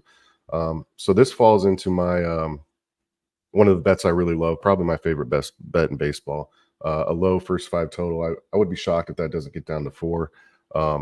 And my numbers like the Braves here. I know that even though Suarez is probably going to shove, the Braves are just hitting lefties well. And I think if they get 2, they cash a first 5 plus a half. So I'm getting -120 on Atlanta first 5 plus a half. They gave us plus money on it yesterday, and I put in the chat, like that's crazy. We definitely don't want the Braves full game, but first 5 plus a half -120 is my official play. That makes a ton of sense to me. I'd be curious to see if I can afford to just. Wow, I'm getting that as well. It blows my mind that they put Suarez at a 1.5 earned runs now -130.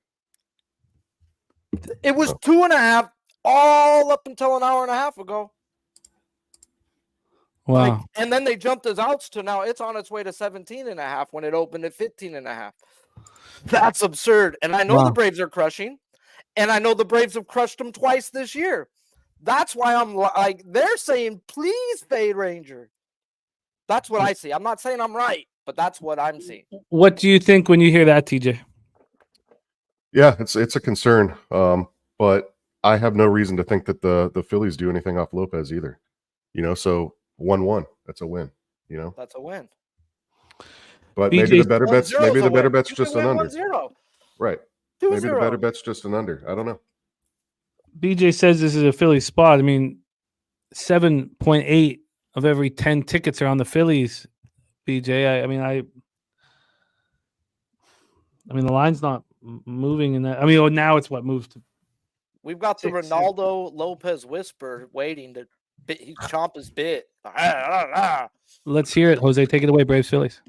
No, I mean, I'm going to just use your guys' breakdowns and just roll with the first 5 under. I think this is a playoff atmosphere.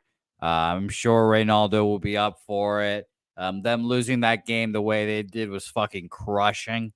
Because if the Braves win that game, it's tight buttholes in Philadelphia with a 3-game lead. But now I think all the pressure's on the Braves here to try to because if the Braves lose this game, they're done. They're basically done in the division. All the hopes they had are donezo here. I like Reynaldo to have a decent start here, and Ranger Suarez, big game pitcher.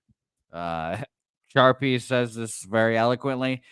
Ranger Suarez from Venezuela, dude grew up in the slums of Venezuela. He doesn't give a fuck about a random August 30th game. There's no pressure here. So he's going to be fine. But I'll take a first 5 under, 4.5 minus 120. Huh. Do you find it suspicious that they're leaving that hook up there? I hope it's not going to be there for much longer. And I've been destroyed by first 5 totals all year. So that's definitely a little sus, but I'll take it.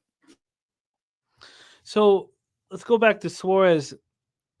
What was the injury again? Why was he in the? Do you remember, Sharpie? Why he was in I the? forget the injury, but I can pull it up real quick. Yeah, I'll pull it up too. So he comes back in his last start.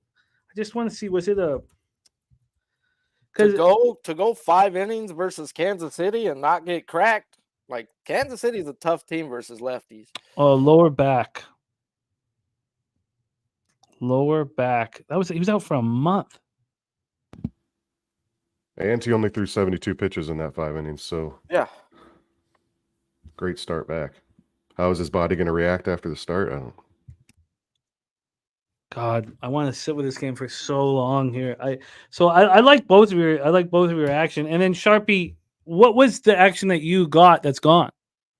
I'm on Suarez under 2.5 earned runs and his outs over 15.5. Wow. And now it's 1.5 and 17.5. We're at 16.5, like minus 145.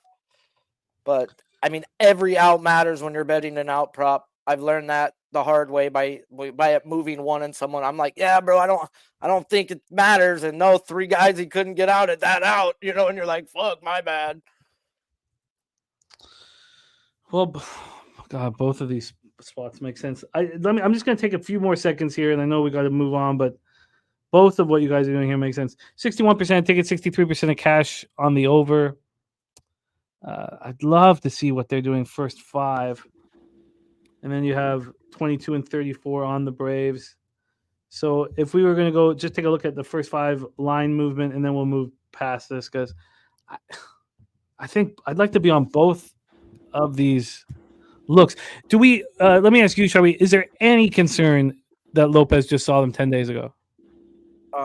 The books did drop his outs by 1. I just pulled his stuff up real quick. They dropped his outs by 1 than where it was last time when he faced him. He was a 17.5.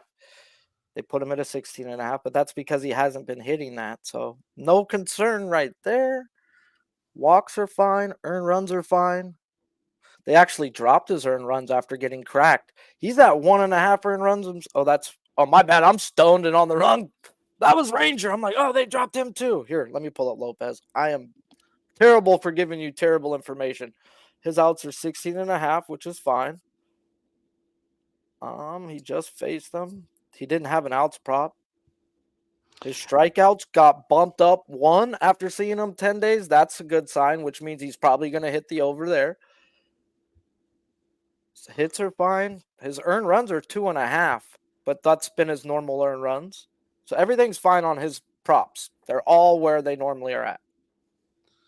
Yeah, one thing Because I didn't even we baseball didn't sucks. really we didn't really touch on the Philly bats too much, but I mean, they're not walking.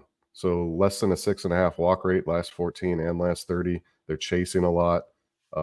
They're hitting a ton of ground balls, way above league average or way below league average, and they're not barreling the ball right now. So, yeah, that's another reason I'm on it. But it's so interesting to hear Sharpie and the way that each one of us breaks down games differently. I mean, he gets so much from the props, the pitcher props.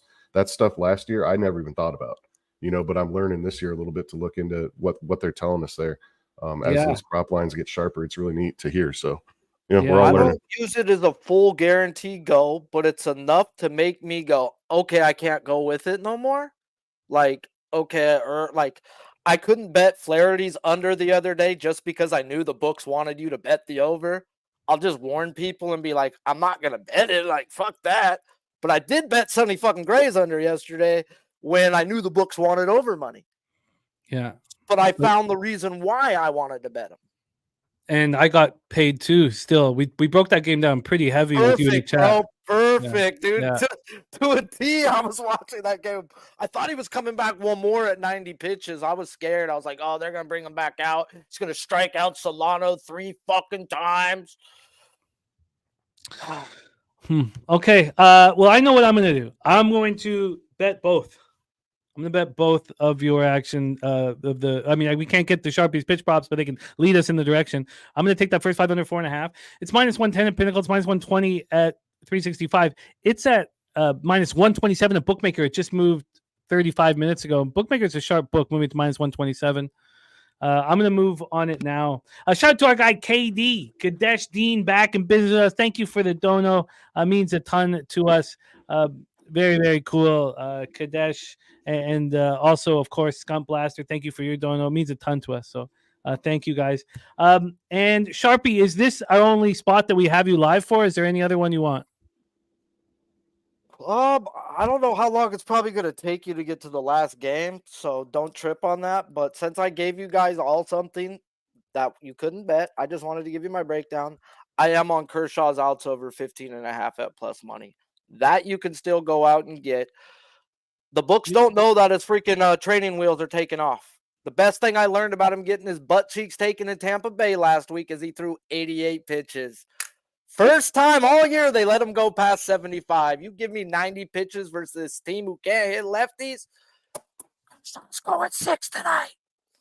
Yeah, I'm interested in that one as well. Great job, Sharpie. You're the man. TJ, we have you. Let me go over all of this again. You're not with the Red Sox Tigers anymore, so we have you back in action for Cardinals, Yankees, and A's Rangers. So TJ, then we want you to stay with us for Pirates Guardians.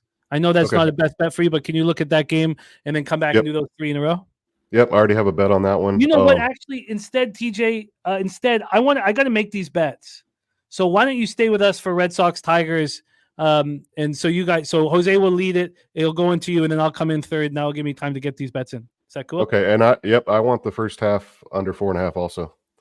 Yeah, we'll add that. We'll add that officially. Okay, cool. I want the plus a half and the under. Okay, yes, and I'm going to be doing the same thing. Oh, sorry, I said minus. Well, I guess I have to add the plus a half then as well with you guys, huh? That's minus 116. Sorry, I said minus 16. Oh, sorry, minus 110 is the plus a half. Minus 116 is the under at Pinnacle. All of us. First 5 under 4.5. Minus 116. Okay, yeah. So I'm gonna get these bets in. You're damn right. I didn't. I've not made my first bet in college football yet. I'm kind of just soaking it all in. But a lot of our cappers did, thanks to Wine Time. Okay, Jose, can you lead us through this fascinating Red Sox Tigers game? I'm gonna get my action in, and then hand it over to TJ, and I'll be ready to go. Yeah, so Tanner Houck coming off of a very bad start, and a start that it's supposed to be a big boy start for him. The Red Sox were on a losing streak, and then they were up 4-0 against the Diamondbacks, I believe it was, if I can remember. Yep. And then he got just destroyed for an inning and plus 6 innings, 7 hits, 6 earned runs in that start. We've been talking about how I've been a little concerned about his, fatigue. That last start was just one of the worst he's had. Even like Alex Cora commented about how bad it was. which makes me feel like he's going to lock in and focus a little more here today. But I think obviously the main, the person everyone wants to hear about is Casey Mize here. He's coming off the IL hamstring injury, 60-day IL as well from the hamstring. And you guys mentioned he's had 4 starts in Toledo here. I'll go from the first one to the latest one. 2 1/3, 3 hits, no earned runs, 2 Ks, 1 walk. 3 1/3, 1 hit, shutout, 3 Ks, 1 walk. 3 1/3, 3 hits, 1 earned run, 5 Ks, 2 walks.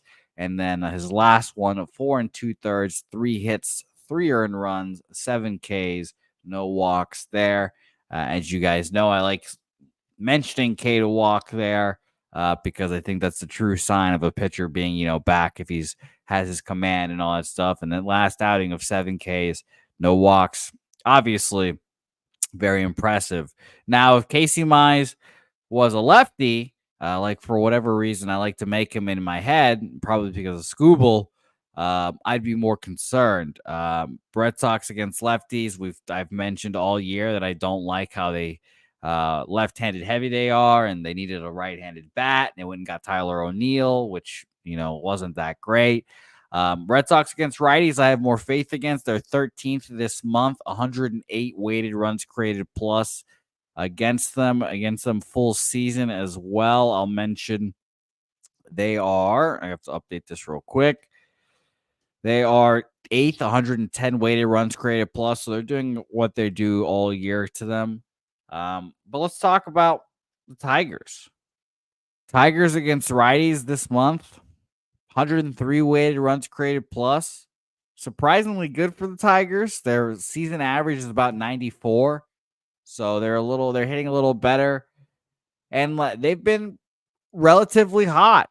People can say oh, they're not playing for anything, blah, blah, blah, blah, blah. But they're 7-3 their last 10. They've played well. AJ Hinch, a good manager we've talked about throughout the year. And his bullpen days he's used in the last 3, 4, 5 days have all been pretty solid for him.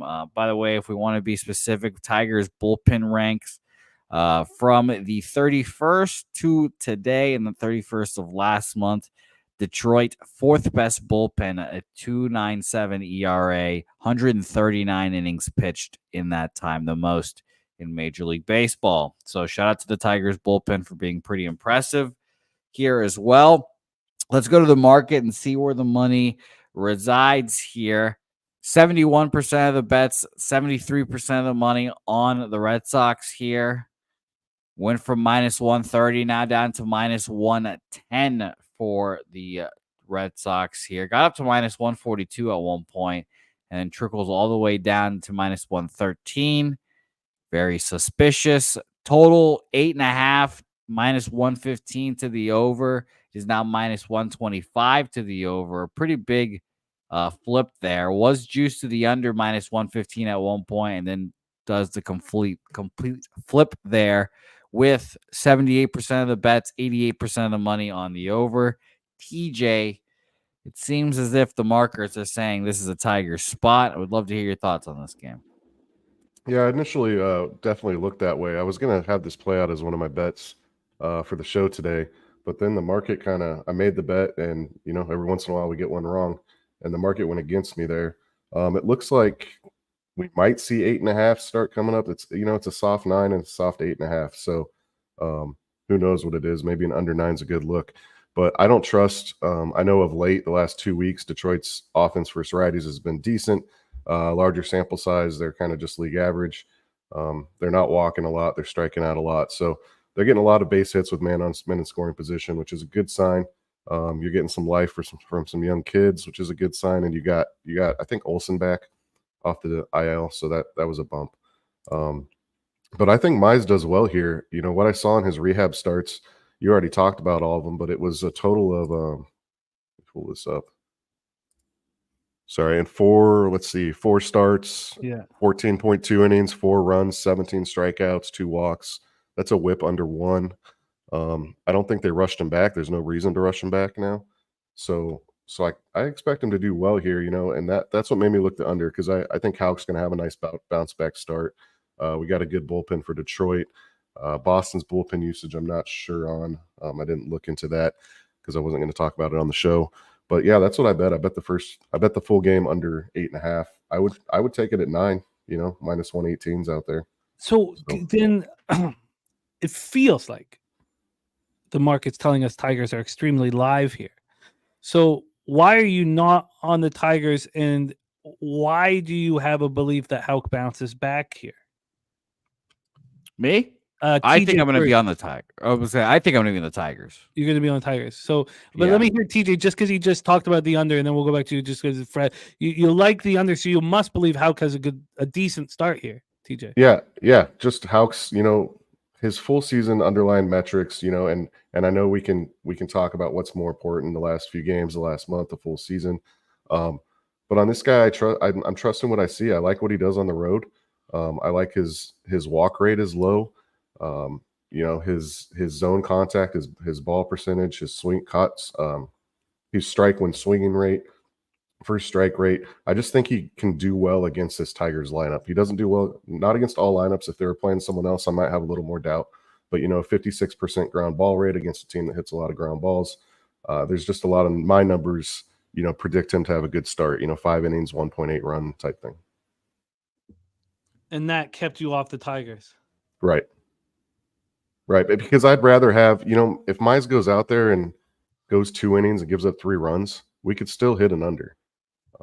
He's still a little bit of an unknown. We can look at what he's done in AAA. We could say he's healthy, or in his rehab starts, we could say he's healthy, and we still might get surprised. He could. Yeah. Also, he's a number 1 overall pick in the 2018 draft, which wasn't that good of a draft. But he's someone that I've had very high expectations of him that have not been met.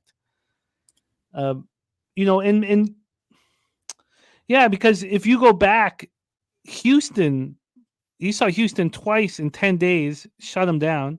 He saw Texas again after Texas touched him, and he shut him down. So he just had a bad start against an Arizona team that's ripping the leather off the ball.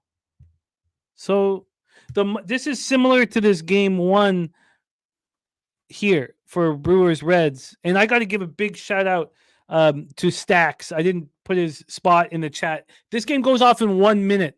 Game 1. Stacks is the team total over 4.5 for the Reds. This game's going off in 1 minute. You can still tail Stacks, our guy, Justin McKelvey.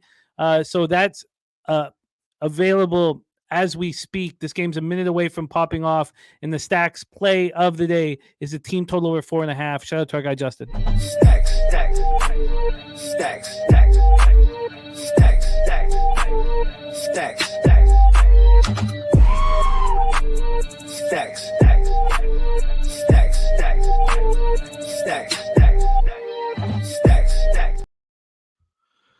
Our guy Mills in the chat as well. He's Lopez over 5.5 Ks in that Brave spot. I like seeing that. He's also on Jackson Arnold over 268 yards. Millsy has a brand new interview for the Contender Series that's up on our homepage.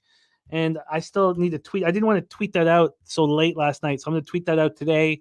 But shout out to our guy Millsy and all the work that they're doing over there with the Locker Room podcast. I guess I'm going to stay off.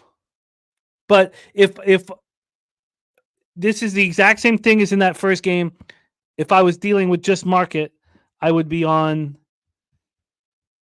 I'd be on the Detroit Tigers. Very quickly, Canadian Capper, my man. It's great to see you back in action. We got Windsor, Ontario's own Canadian Capper in the house. Yeah, we have it on our page. We did our first show last Tuesday. We did the future breakdowns for all 32 teams. So it's up there. And Jose cut them into divisions. So, Jose, take it away. My fear that Houck has a bounce back start is real. No. Yeah, I think this is an under kind of game. I agree with you. The bullpens are both fresh, relatively. The Tigers we talked about it yesterday. They didn't use Foley, Brisky, and those 2 guys mainly are the best ones. They used Will Vest, Wentz, Gunther, and Tyler Holtron took the day off yesterday. So they have their ace level guys in the bullpen ready. And the Red Sox, shout out to the Red Sox. They got Greg Weissert and Rich Hill through yesterday, and big shout out to Rich Hill as well. So they should be ready to go as well. Fully, Kenley didn't throw yesterday, had back-to-back, but he should be ready. Chris Martin hasn't thrown in a while, so I expect the big guns to go. I think this is an under kind of game here as well. I have to think of if I want to take an under or take the Tiger or take the Tigers in what kind of fashion. Maybe a first 5 even plus a half. I don't know yet. Yeah, this is I think it's going to be a very comfortable spot because you look at Houck, he had to come out of the All-Star break after pitching and then go at Colorado. That's go and then face the Yankees. That's tough. At Texas, that was probably an easy one. But then Houston twice, Rangers again, all good starts, and then the red hot Diamondbacks team that he just got rocked. So this has to be the most comfortable position he's been in since the All-Star break. It's crazy that they're offering a first 5 total at 5. 4.5 to 5.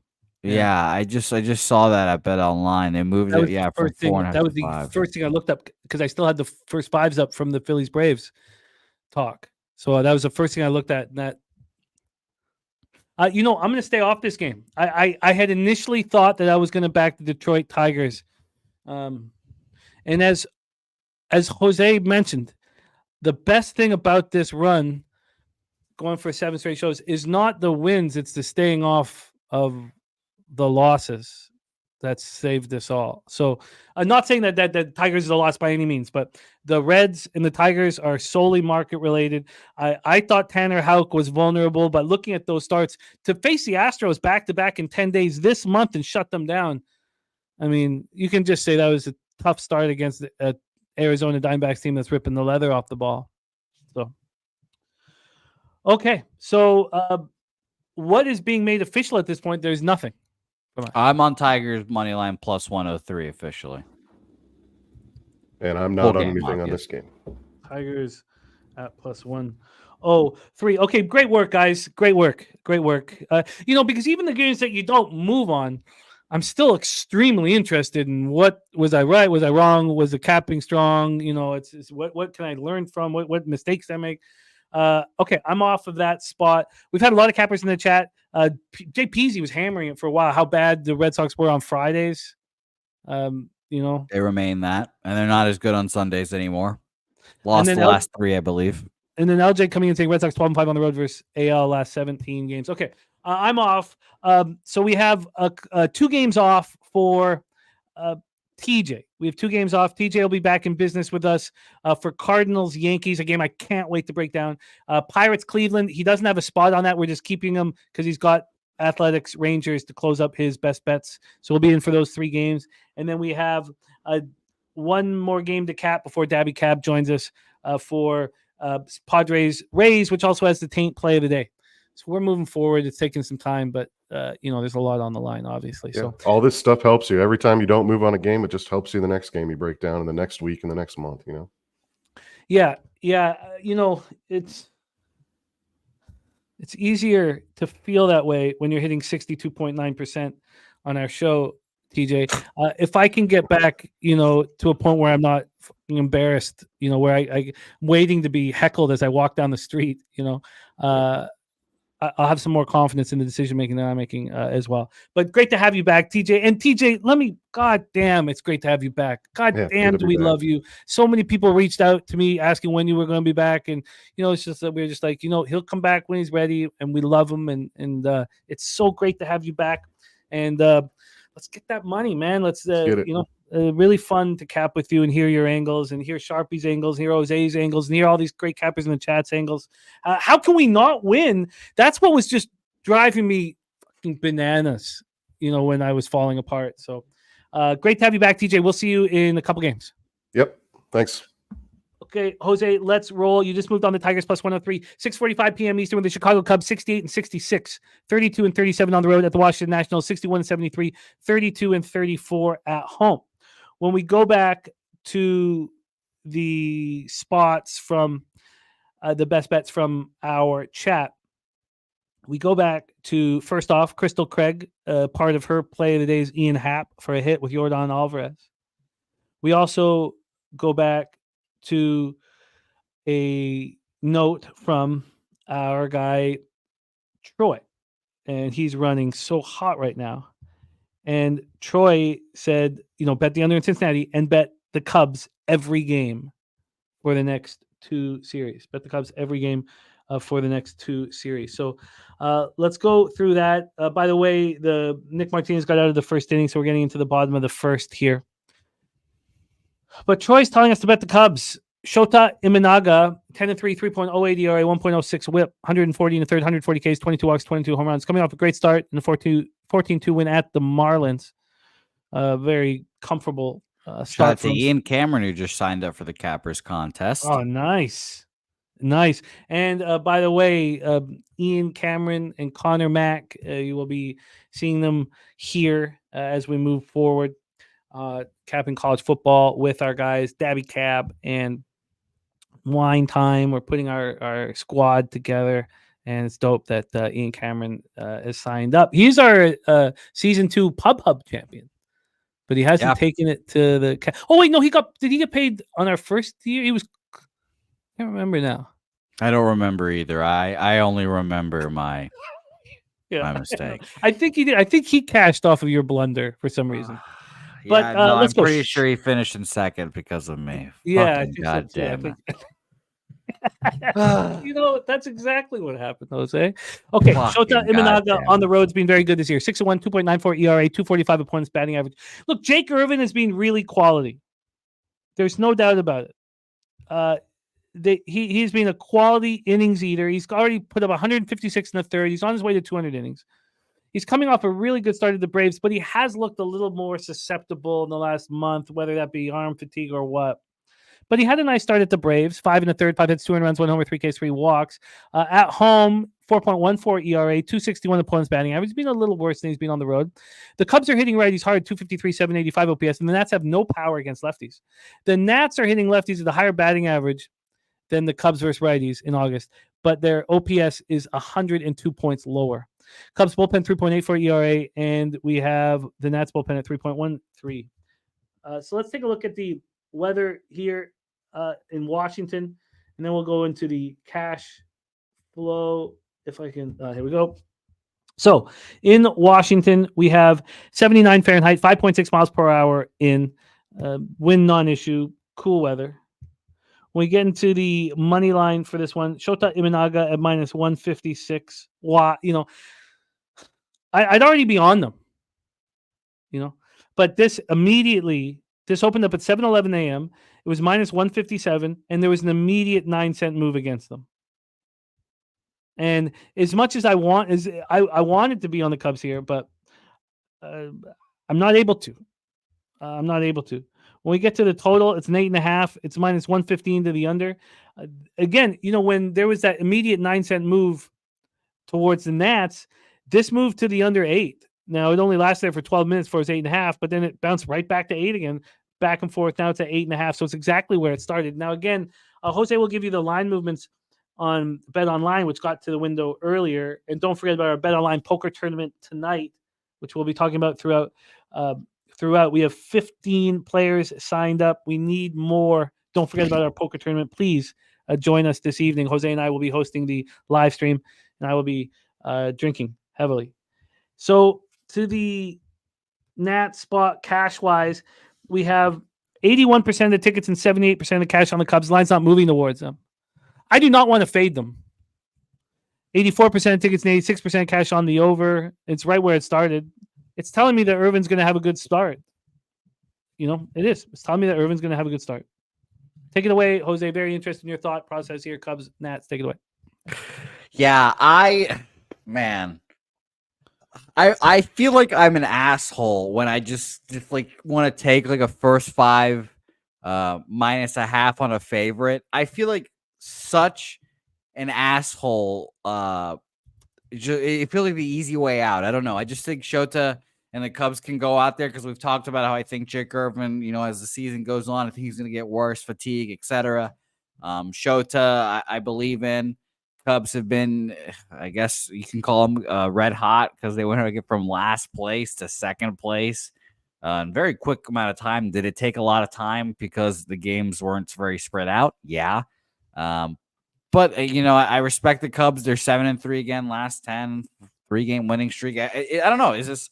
I just, like I said, I feel like I'm an asshole, and it feels like this is just too easy. Just taking a first 5 minus a half on this, So I haven't moved on anything yet, but that is where I'm leaning. Juan Ruiz. The password is Pub Sports NFL, all caps right here tonight. Poker Center. There you go. Thank you, Jimmy. Beautiful. And by the way, the cards are dealt at 8 p.m. Eastern. Our live stream 7:45 Eastern. Correct, Jimmy? That is correct, and we'll be able to live bet MLB. I hope I'm not thinking about that. I've not delivered in these poker tournaments. I've not. You just delivered. Put that in the atmosphere. You did that. I tell you what. I think I haven't been taking it as serious enough. I don't know, maybe it's the lies or what. I don't know. I don't have an excuse. I've not been good. It comes to an end tonight. Fair. Billy, you're asking a good question about why Shota. He should be hitting a wall as well. That's a good point. I don't hate it, but the difference is it's not like Shota's throwing fucking 100, 90, 95. He's sitting like low to mid 90s. And he's hitting those mid 90s. I don't think very consistently, honestly. I have not looked and seen his velocities, but honestly, and then we talked about how KBO innings and MLB innings aren't the same as well. So, but I just think that he's got a better, I don't want to say build for going longer, but not throwing as hard just makes it easier for me and mentally to throw harder. I don't know if that's right per se, but it makes sense to me. Runners on the corners for the Reds. God, the market just doesn't make mistakes. Except to the sharp traps, the sons of bitches. But let's get some runs because I'm on the over. Saturated. The sponsor, yes. Juicing the pot, yes, for our cappers contest. $1,500 being popped in. $75 a week for perfect weeks. It's a fun bonus.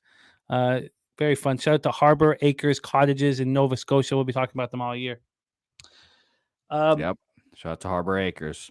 By the way, I did some research. I just went and I found some pictures of the beautiful cottages. By God.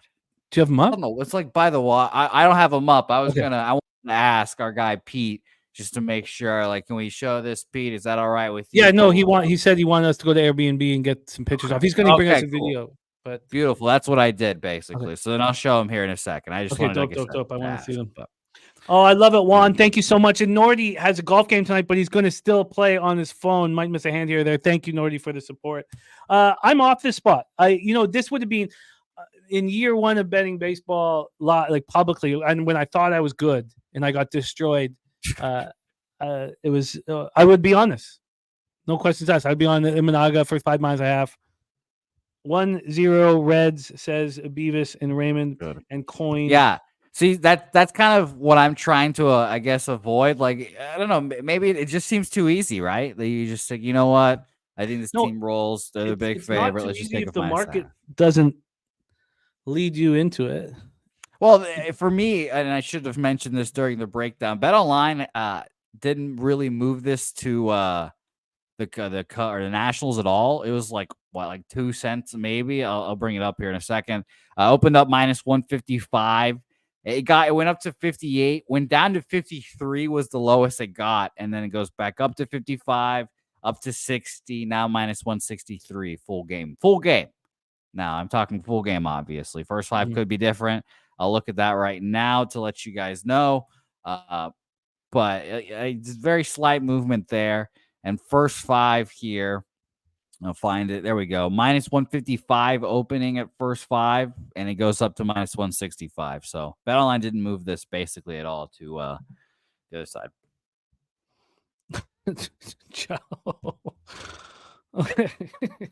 Okay, let's roll on. To bring us into our next game, Padres, Tampa Bay Rays, we have the taint play of the day. The first play of the day that truly captured the imagination of the low baggers. 7 years strong of Matty Ice's taint play of the day. I used to talk about taint nonstop And I Yeah, 7 years of Taint. That's No, I really I don't hammer Taint like I used to. We used to talk Taint. Yeah, you've kind of fallen off the Taint. I would provide Taint lectures and yeah, everywhere I went I was talking Taint. Because a lot of people don't believe men have Taint, and I rally against that my whole life. That's funny. I heard the opposite.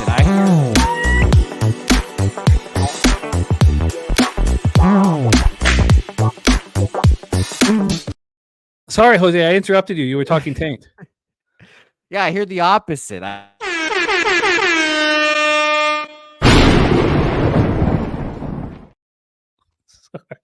Women have Taint. Women don't have Taint, apparently, and men do. That's what I've heard. I remember the old days of interrupting or pulling you all the time and how the laughs came, and I couldn't resist there, asking a question and then interrupting you with Taint talk. But yes, let's get to work. AOD says, do you smell the Taint? No, this only smells like winners. This shirt only smells like winners here. Okay, so Taint I have days these San pictures Diego for you as well. Sorry, Simon? I have these pictures for you. Okay, well, let's see them before we get into Padres Rays. Taint play today is the Padres money line. We have our next guest waiting in the wings. Let's see. Yes, of course. Harbor Again, Acres Cottages. yes, now sponsoring the Cappers contest. Sorry, Jose. Yes, and like you said, they're gonna put in a prize pool. I mean, look at this. You're right on the water. Imagine having a lovely time just on the water, having a great time in the woods. You can kick back, relax. It's beautiful. It's beautiful times. Ooh, here. That's nice. I mean, come on. Just beautiful times here at Harbor Acres. Can't you imagine you just sitting back, you betting quietly on this? And maybe she shows up. Oh, who knows? Hopefully she shows up. Well, we will invite them all. I'd like to see all of them there, but God bless Harbor Acres Cottages. And God bless you, Salty Pete. Drewski, my man, the poker tournament, bet online. Just go to bet online poker. Now, you can't have a live bonus. So if you're going to put money into the account, because we have that great bonus for first-time deposits, 100% up to $1,000 bonus, but you can't have a live bonus. So if you're going to put money into your Bet Online account, don't use a bonus. And Spenny, it's horrific. We talked a lot about it off the top of the show, and just heartbreaking.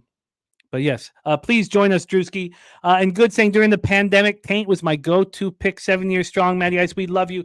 Let's bring on our next guest, the star of our college football programming. We are so excited about tomorrow. Tomorrow, not only do we have the premiere episode of The Tailgate, but it rolls right into Clemson and Georgia. Please welcome from Dallas, Texas, star of Medicate Mondays, Daby Cab in the house. And it's 1-1. Wow. 1-1. That's nice for Jose. I did a deep dive on the Brewers last night at like 2 a.m, trying to figure out how are they so good. Because but Adames and Contreras are having such monster years.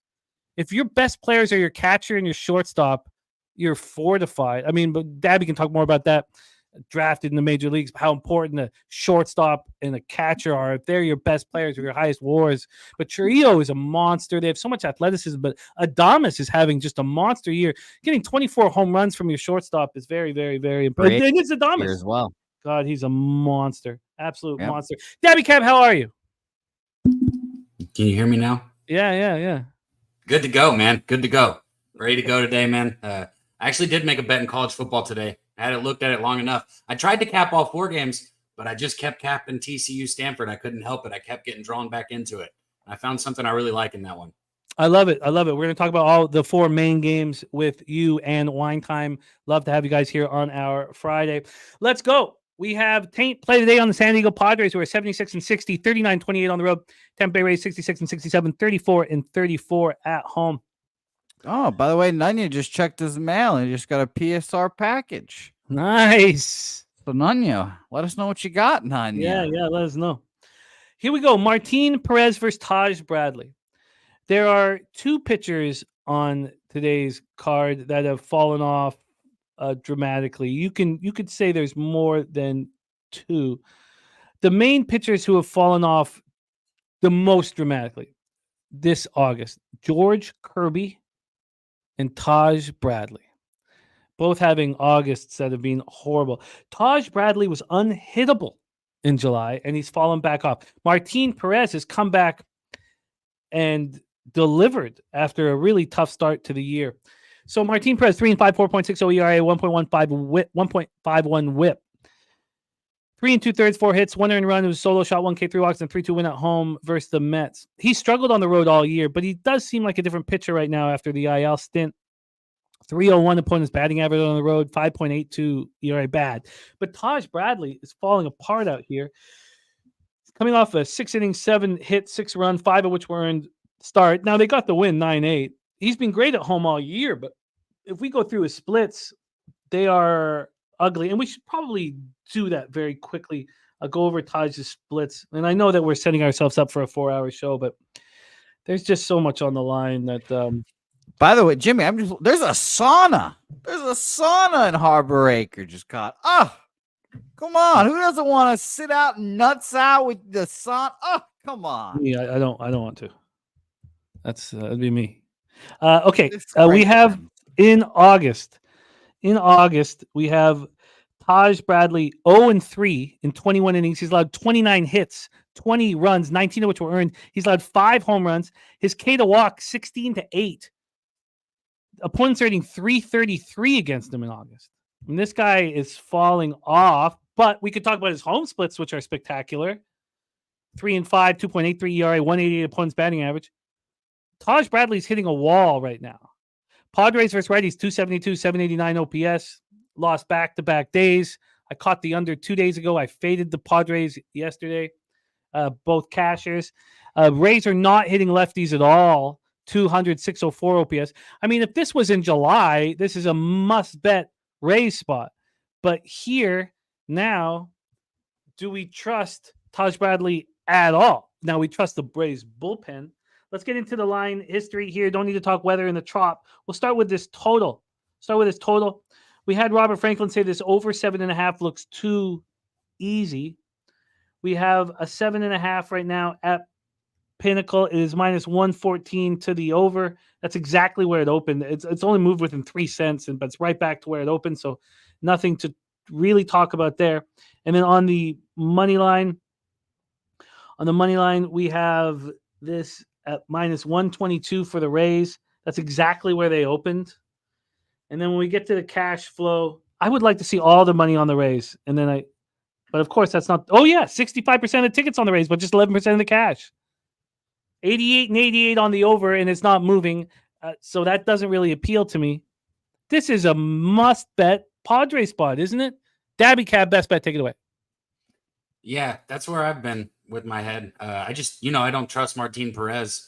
It's interesting if you look at the first 5 total, it's sitting at 4.5. I mean, you can probably get a juiced 4 at places, but if you want a decent price, you're going to have to take a 4.5. And the full game's at 7.5, so that's interesting to me. And, the Rays do have success against Perez. This current roster has 58 at-bats, hitting 345 off of him. So, if they put 3 or 4 runs on the board, I think it goes over the total because I do trust San Diego to bounce back here. Their offense has been on fire. You look at the last 14 days, even with the last couple games where they played down, 4th in runs created plus. And Taj Bradley, I mean, you touched on it. In the last, last month, he's got like an 8.14 ERA over his 4 starts. That's 21 innings. Not good. He's getting hit. He's getting tired. He's getting to that inning mark, I think. And even though he does have the capability to shut any offense down, I think the Padres put up runs here. I got the Padres team total over 3.5. It's minus 110, so it's a good price, and that's where I'm at. Cab on the Padres team total exactly when Nutflush was asking what it was at. Over 3.5 at what juice? Minus 110. Minus Shout out to Nutflush. Minus 110. And TJ saying, my numbers say Taj holds his own today. The total tells you the story. It does. It does. TJ says, if there's no cash on Tampa, why is the money line holding? Those are both very fair questions. Let's hear what Jose has to say about Padres Rays. Yeah, I mean, honestly, I think this is a a Rays spot. This is a weird line movement. I don't know what it is. Bet Online opened this minus 118 and moved it up, where everyone else had it at like closer to minus 130 and then moved it down. So I'm a little skittish on that respect. I still, for some fucking dumb reason, I believe in Taj Bradley as a good pitcher here, and he's just had a bad month. So I'm not going to move on this game. It feels like I'm trying to catch a falling knife. But I did lean I did lean Rays here. Padres are obviously the better offensive team when you look at it. The Rays against lefties this month, third worst. 154 plate appearances, 70 weighted runs created plus. Didn't give me enough confidence to back the Rays offense either. Huh.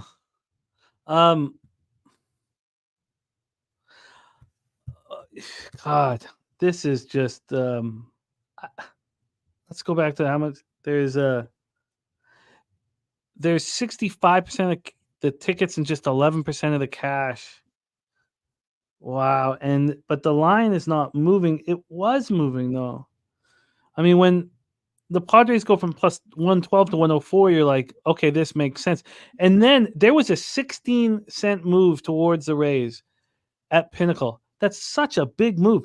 From minus 116 to minus 132. That's such a big move. Wow. Okay. I'll stay off. I'll stay off. Wow.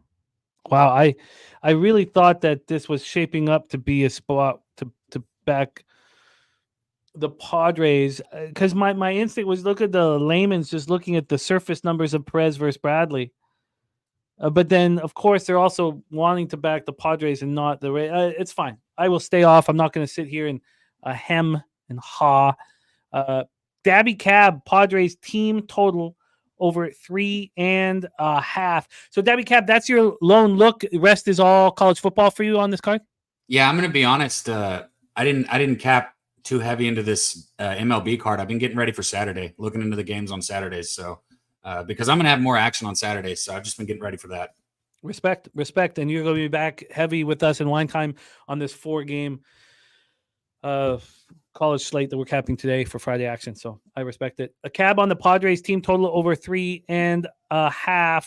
A lot of love for the Reds taking this 2-1 lead. Espinal, what a monster he's been. He's been so consistent for this Reds team.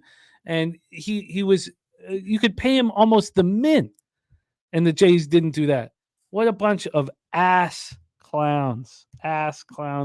My dude, Diaz over 1.5 hits, runs, and RBIs. Now just to minus 160, got minus 150. Daby Cab, we will see you shortly, my friend, and can't wait to talk college football with you. Hell yeah. Be back. Yeah, Coin. And he was so quality. He's such a perfect utility infielder. Like, those guys are so useful. Okay, let's roll and bring back this. I can't wait to cap this game. Let's bring back, and Kelly McKinnon says everyone flourishing after leaving Toronto. O'Brien Palmer got 500 on Cincinnati plus 100. Let's get that home for you. And let's bring back our guy TJ here. He says the Cards line got hit. You know what? I wanted the Cards. I wanted to fade Stroman, and I guess I'm just a little late to the party. But let's cap this one. TJ, welcome back. We got TJ for the next 3 games. And of course, that includes his 62+% run that he's been on this year. And don't forget, he started 4-9. That's what's so spectacular about what he's done. All right, let's get to this game. This is going to be a really, really fun one. Let's get to the weather here. We have in New York, in the Bronx, 72 Fahrenheit, 7.7 miles per hour in. You know, Burleson has been talking about this series. I don't play player props, but man, has there ever been a short porch that would help a hitter like Burleson? I mean, this is the perfect stadium for Burleson. Now, it's not blowing out to the short porch. Maybe you want that to be blown out to the short porch, but he's been talking about this series all year, how he can't wait to get to Yankee Stadium. We have Eric Fedde versus Marcus Stroman. Eric Fedde's been great this year. 8-7, 3.31 ERA, 1.17 WHIP. Last start at the Twins, who are hitting hard. 6 innings, 2 hits, 1 earned run. It was a solo shot, 7 Ks, 3 walks, being very good. He struggled somewhat on the road at times this year. You know, he was so good at home when he was with the White Sox. On the road, he's 2-4, 4.31 ERA, but 236 opponents batting average, 71 to 27 K to walk ratio. I'm fine.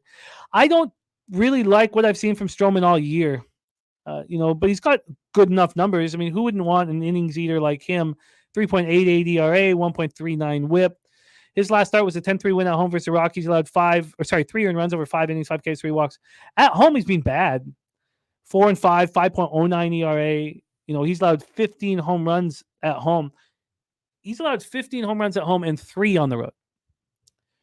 Cardinals are not hitting really that well. 249, 693 OPS, but they're hitting. The eye test says that they're hitting better, but they're not. Yankees first righties 267, 831 OPS. Both bullpens have been good. 3.65 ERA and 3.75 ERA. Dunkaroo says Yankees are dead to him. Kelly McInnes on the Cardinals. Aaron Gaza on the under.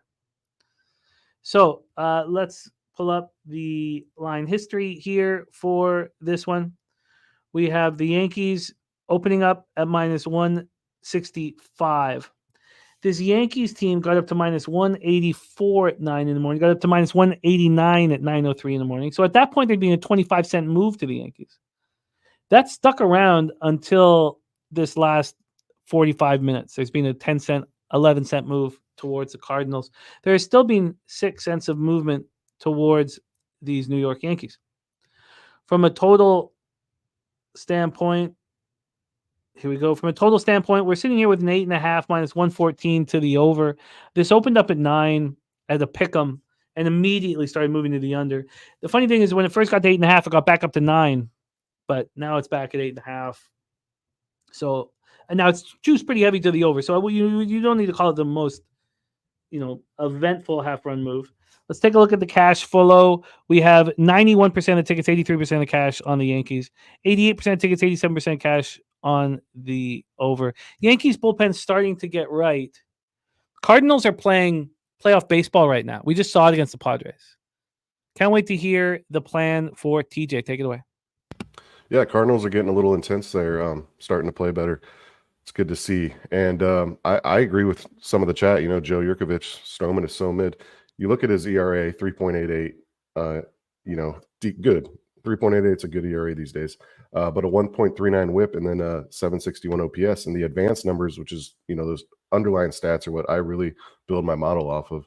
They're they're all 1 point higher than those surface stats that we see. He's got a 4.88 expected, a 4.92 Sierra, low strikeouts, high walks, just what you don't want to see out of a starting pitcher across the board here. And he's kind of gotten away with it. He gets a ton of run support. The Yankees come to play for him, but they score a lot of runs anyway. Eric Fedde, 3.31 ERA, and his advanced numbers back it up. He's had a couple shaky starts of late, which is a little concerning. But a 4.02 FIP, 3.89 expected ERA, kind of league average strikeout and walks. He really is limiting the hard contact and the line drives. He does give up more fly balls than you typically want to see. And at Yankee Stadium, that might be a concern, but I like that the wind is coming in from right field, so that's going to help out keep the ball in the yard a little bit today. Fedde in high leverage situations is one of the best pitchers in baseball. 0.645 OPS, very low slugging, very low batting average against. He dials it up in those tough situations. And against teams with a winning record of, over 500, he's a better pitcher than when he pitches against bad teams. So he kind of plays to his opponent. Obviously, going against the Yankees here in Yankee Stadium is a big game and a big something that these guys live for. He's also on 4 days rest, which he is. His numbers show he's a creature of habit, because when he's on 4 days rest, his whip is 0.3 lower than when he's on 5 or 6. He's got a better, just across the board, he's a better pitcher with his standard 5-day rotation. You go over to Stroman. We talked about his numbers already a little bit. That one really good start in Detroit and Texas, those 2 back-to-back. But outside of that, it's been very shaky. At home, his ERA is over 5. On the road, it's down. And so I started to look into that. He has 64 strikeouts in 69 innings at home, and only 33 and 63 on the road. So that tells me at home, he's trying to impress a little bit. He's a fiery guy. He wants to put on a show for the crowd, and it's not working out well for him because he's trying to get those strikeouts instead of pitching to certain places in the zone where he can induce some contact. And they're rocking him at home, and I think that's a lot of the reason why. He's a bad high leverage pitcher. Yeah, and so St. Louis is hitting the ball a little bit better right now. I actually have them. My numbers have them ahead in the first 5, but I'm gonna play it safe because I can get first 5 plus a half at plus money right now. Yeah. So first 5 plus a half plus 103 at circa. It just makes a lot of sense to me. I knew you were going there. I started sitting with this for longer, and like it's not the bullpens are a non-issue. It's just that we don't want to fade this Yankees lineup for 9 innings. Let's fade them for 5 innings. If the bullpen's a wash, that's fine. What the problem is, the Yankees rake, and it's just a short part of that lineup you have to be afraid of. But if you're betting against the Yankees, you're watching when they go through Soto and Judge, and then once you're through, you're like, okay, I'm fine, and then you can move on. And then when you have to wait 2 innings to go back. Okay, can we get through Soto and Judge? I want to join you. This makes perfect sense to me. The market works. Everything correlates. Let's hear what Jose has to say. Take it away. I'm gonna stay off. It's weird. I'm seeing the markets a little differently today. Maybe it's just the site that I'm using. I had this line opening up at minus 170 Yankees and climbing up to minus 180. Sorry, say that again, Jose. I had this line at minus 170 opener. Now it's at minus 178. Basically 180. So I was a little worried about that, and I was like, I wanted to bet the Cardinals here as well, and keep scoring Reds. Let's fucking go.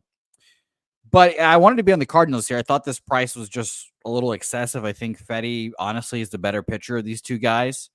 And the Cardinals are just playing, really meaningful baseball, trying to stay alive, etc. So it would be Cardinals for me, but like the market just kind of didn't go my way here.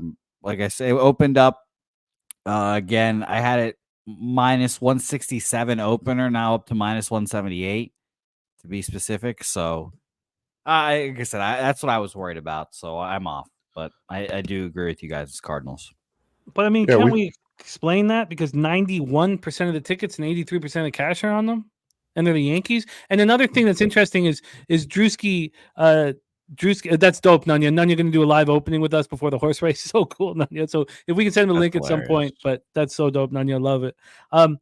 Drewski saying Cardinals played yesterday. Yankees had the day off, and he says, Yankees smash spot. I'm the opposite. I do not want the Cardinals to have a day off after how they played against Padres. I want them to go right to Yankee Stadium and play right away. Going out in some city and having drinks and having a day off, and I don't want that. I don't want that at all. And then we talked a little bit about that in the CFL game. Do you think that the Stampeders are still angry about that loss to the Red Blacks? No, they just got back from vacation. If that sting goes away, you forget about what happened. I want Cardinals playing. We know right the now. Yankees. Yeah, we know the Yankees record, but after a day off, they're 7-8.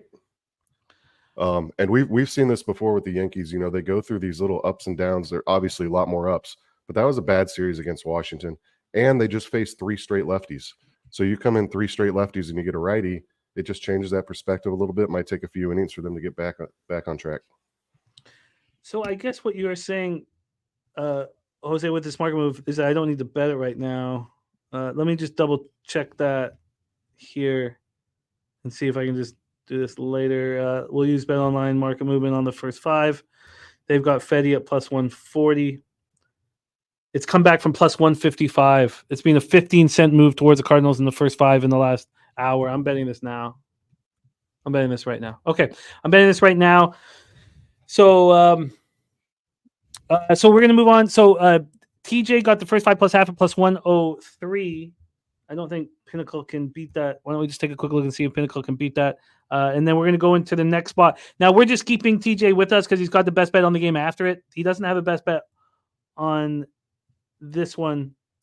What the hell's wrong with me? Here we go. The Yankees, first 5. So Cardinals plus a half. Yeah, you got the best line at circa. I'm going to get minus 101. I like it. Okay, Jose, can you lead us into Falter, Lively, Pirates, Guardians? I'm going to get this in. Sure. Been an interesting game if you're in that part of the country. Semi-rivalry, we'll call it. Falter has had the unfortunate pleasure of following Skeens basically all year, and we've talked about the Pirates' record after Skeens starts being horrific. But this market's interesting. 85% of the bets, 94% of the money on the Guardians, kind of unsurprisingly. And we've gone from a minus 180 to minus now 144. Whoa. Cleveland Guardians. TJ, I mean, you can correct me if I'm wrong. There hasn't been any pitching chicanery either in this game as well. So it's like, all right. Am I betting those Pirates today? We've had, again, I'll mention it, Paul Skeens day after his starts has been shit. But I kind of do like the Pirates here to talk about them. So we'll talk totals here now. We've got 90% of the bets, 91% of the money on the over in this game. And it's gone from an 8.5 to a 9. So that's going to be very exciting as well. But yeah, I think this is a Pirate spot. Now, specifically, let's talk Falter real quick. How has he done in his last few appearances? Falter, 5 innings, 5 earned runs against the Cincinnati Reds, 5 2/3, 2 earned runs against the Seattle Mariners, 4 innings, 7 hits, 4 earned runs against Los Dodgers here. Cleveland against lefties, though, 25th best, 89 weighted runs created plus this month. Poor. Giving Falter that, shot that he has to pitch well against him here. Has not faced Cleveland yet. Ben Lively, 11 wins, I think he's at now. Yeah. He's had a solid year and, once upon a time was in the KBO, and I'm sure didn't believe that he'd ever be a 10-game winner in Major League Baseball, but here he is. He's just been, kind of 6 innings and some runs, 6 2/3, 3 runs, 2 of them earned, 6 innings, 2 earned runs against Milwaukee, a bad start against the Cubs, 3 2/3, 5 hits, 3 earned runs against Chicago there, 5 innings, 4 earned runs against the Arizona Diamondbacks. I think we'll get some runs here, and I think the Pirates are indeed live. So give me the Pittsburgh Pirates full game money line here. We'll be interested to look at what a team total is for them, but want to hear your thoughts, TJ. What do you think about this game? Yeah, I agree with you guys. The market movement is very interesting. My numbers have just a tiny edge for Cleveland. The concerning part is they are the best home favorite team in the league. Maybe second to the Dodgers. I may have to take that back, but 37-15 as a home favorite. If you put any stock into that, they're obviously cold right now. They're both teams are 4-6, but for the Pirates, that's halfway decent. Over their last 10, I see out of the starters here, just so. Ben Lively again, he's kind of like that Stroman where his surface numbers look better than his actuals. He only throws about 90-mile-per-hour fastball, which Pittsburgh's pretty good against soft tossers or against guys with low fastballs. I have them on the chart here, and they're above league average. So I think they might get a few runs here. If you look at the first 5 versus the full game, you're getting 20 cents better, almost 20 cents better price on Pittsburgh full game, which tells you, which makes sense because of the bullpen advantage for Cleveland. So I would recommend going Pittsburgh first 5 or first 5 plus a half. I love those bets. But otherwise I'm off. It seems like a Cleveland spot on first glance. They're great at home. And then you see, a 30-cent line move, and that's pretty concerning. So I lean Pittsburgh first 5, but I don't have a bet. This reminds me so much of the Orioles Dodgers. So much. We have a special guest making his Ben with the Bag debut here in a second, but let's just finish this one off. Jose's moving on the Pirates. The Orioles, it was such a drastic move towards them, but the Dodgers are so good at home. I stayed off. Dodgers win 6-3. I would be making this bet on market alone, and I'm trying not to do that. Now, let me tell you, if I did only bet on market alone, I'd have a positive ROI. It's not like it's a terrible thing to do. It's not. I just don't feel comfortable with it. How do you not bet the Pirates with this market move? That's the problem. I don't know how you don't. I don't know how you don't. If you go to the cash flow has 15% of the tickets and 6% of the cash, and we've seen what, a 20 to 25 cent minimum market move towards them. I mean, I'm on the Pirates, and I'm no flush. Don't worry, I'm going to take team total. I'm going to take first 5 team total over. Juicy, but I've had a pretty good ROI when taking these. I think I've only lost a few actually, like 1 or 2. So first 5 team total over 1.5 minus 160 there as well. Yes, yeah. Go ahead and run it. Pete will be proud. Pete would be proud.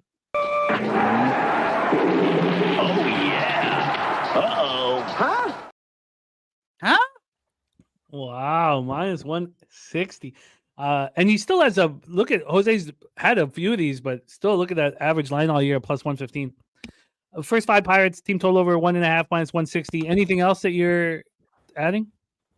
No, just the full game money line and Pirates. And full game money line. Yeah, full game money line as well. Which is what? Plus 132.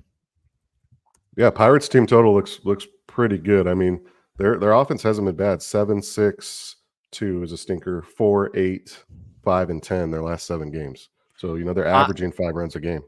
And I'm not taking full game because the Guardians bullpen puts the fear of God into me, and it's already juiced 3.5 minus 130. I'll take the 30 cents for 2 less runs. So why aren't we on the over? Full game over. It's gone from 8.5 to 9. I know it's not like fully legitimate, but I mean, is it just because it's so public? I mean, do we really fear that Falter is going to shove? I think Falter does pitch well, personally. I just think it's more the Guardians being bad at hitting lefties than him necessarily being good. The wind is messed up here. I'm going to refresh this and see if there's some cohesion with this wind. And Justin, I'll gladly stake bet you, but I'll take the money line. You can take your 1.5 and shove it up your ass. Whoa. Stake bet me like a man and take the money line. Well, he better pay you a fillet, and you better get him a tri-tip or something because that's not a fair bet. You know what? I'm going to move on this over. Wow, Pasquantino out for the season. I'm going to move on this over. I think this has all the. I know Justin's furiously typing right now. Yeah, I bet he is. By the way, we have a live look here from our guy Trap God on Coco Golf minus 110. We got Jay Peasy rolling with us. Consider it shoved. Okay. I'd love if Justin can jump on with us on the poker stream tonight if he can. Justin. Rock see his camera, PC is all set up. 2. Okay, so Nunya is he was getting ready, but we've lost him now backstage. So when Nunya's ready, we'll do the package opening. I'm excited. He's outside as well. It looks beautiful. As soon as I saw him, I loved him, man. God, it's so funny. Oh, there we go. It's so dope, man. It's like you feel like you've known these guys for years and years and years. Let's bring them on here. Let's bring them on. Nunya, can you do your phone sideways? Yes. Can you go horizontal with your phone so we get your full screen? How's that? This is beautiful. There we go. Nunya business. Your business in the house with the here, package boys. opening. The package is here. That's beautiful. Been waiting a long time coming, Swig. Good to see it come through. I know Big Show. Shout out Big Show. This is great. Shout out Jeff Slaughter coming through. No, Yeah, crack this thing open. Oh man, I love Nunya. That's hilarious. There's nothing better than this right here. You see The buck knife, the cigarette, the flag hat. But also, doesn't it feel like you've known him for 15 years? Yeah, of course. We know the Nunya business pod. Your business. We're just gonna gut it, boys. We're just gonna gut it. Let's give him full screen. I want him full screen. Look at that. We got. That's good. That's a fat stack of pub rub right there.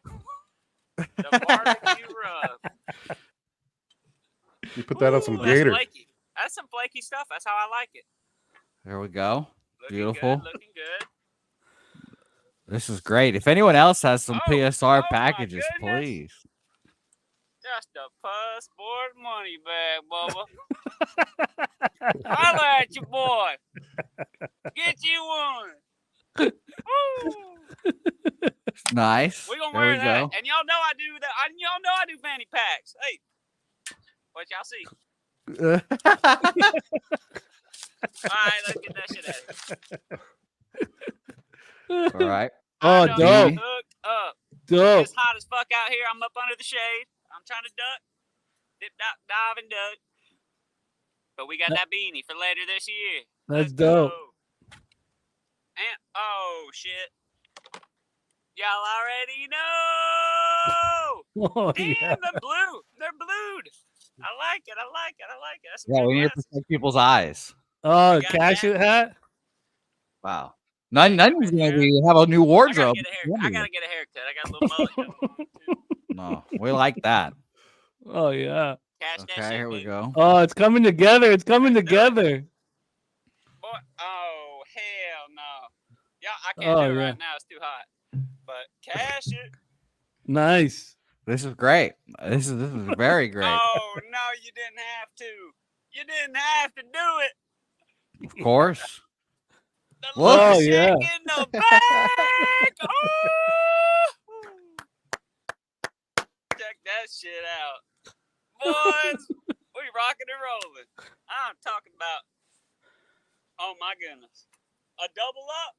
And they said, hey, we know how Nunya is. He's got that metabolic thing going on. He goes medium in the summer. He goes large in the winter.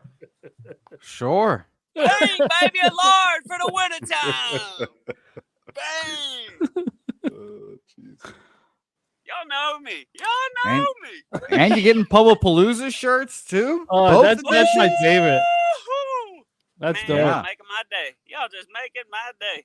Oh, yeah, both Look at Pubapalooza that. shirts too. Yeah. Whoo. What's it called? These are going to be collector's items. That's dope. Man, I love y'all. I missed out on Pubapalooza last year, but you know I'm gonna be there this year.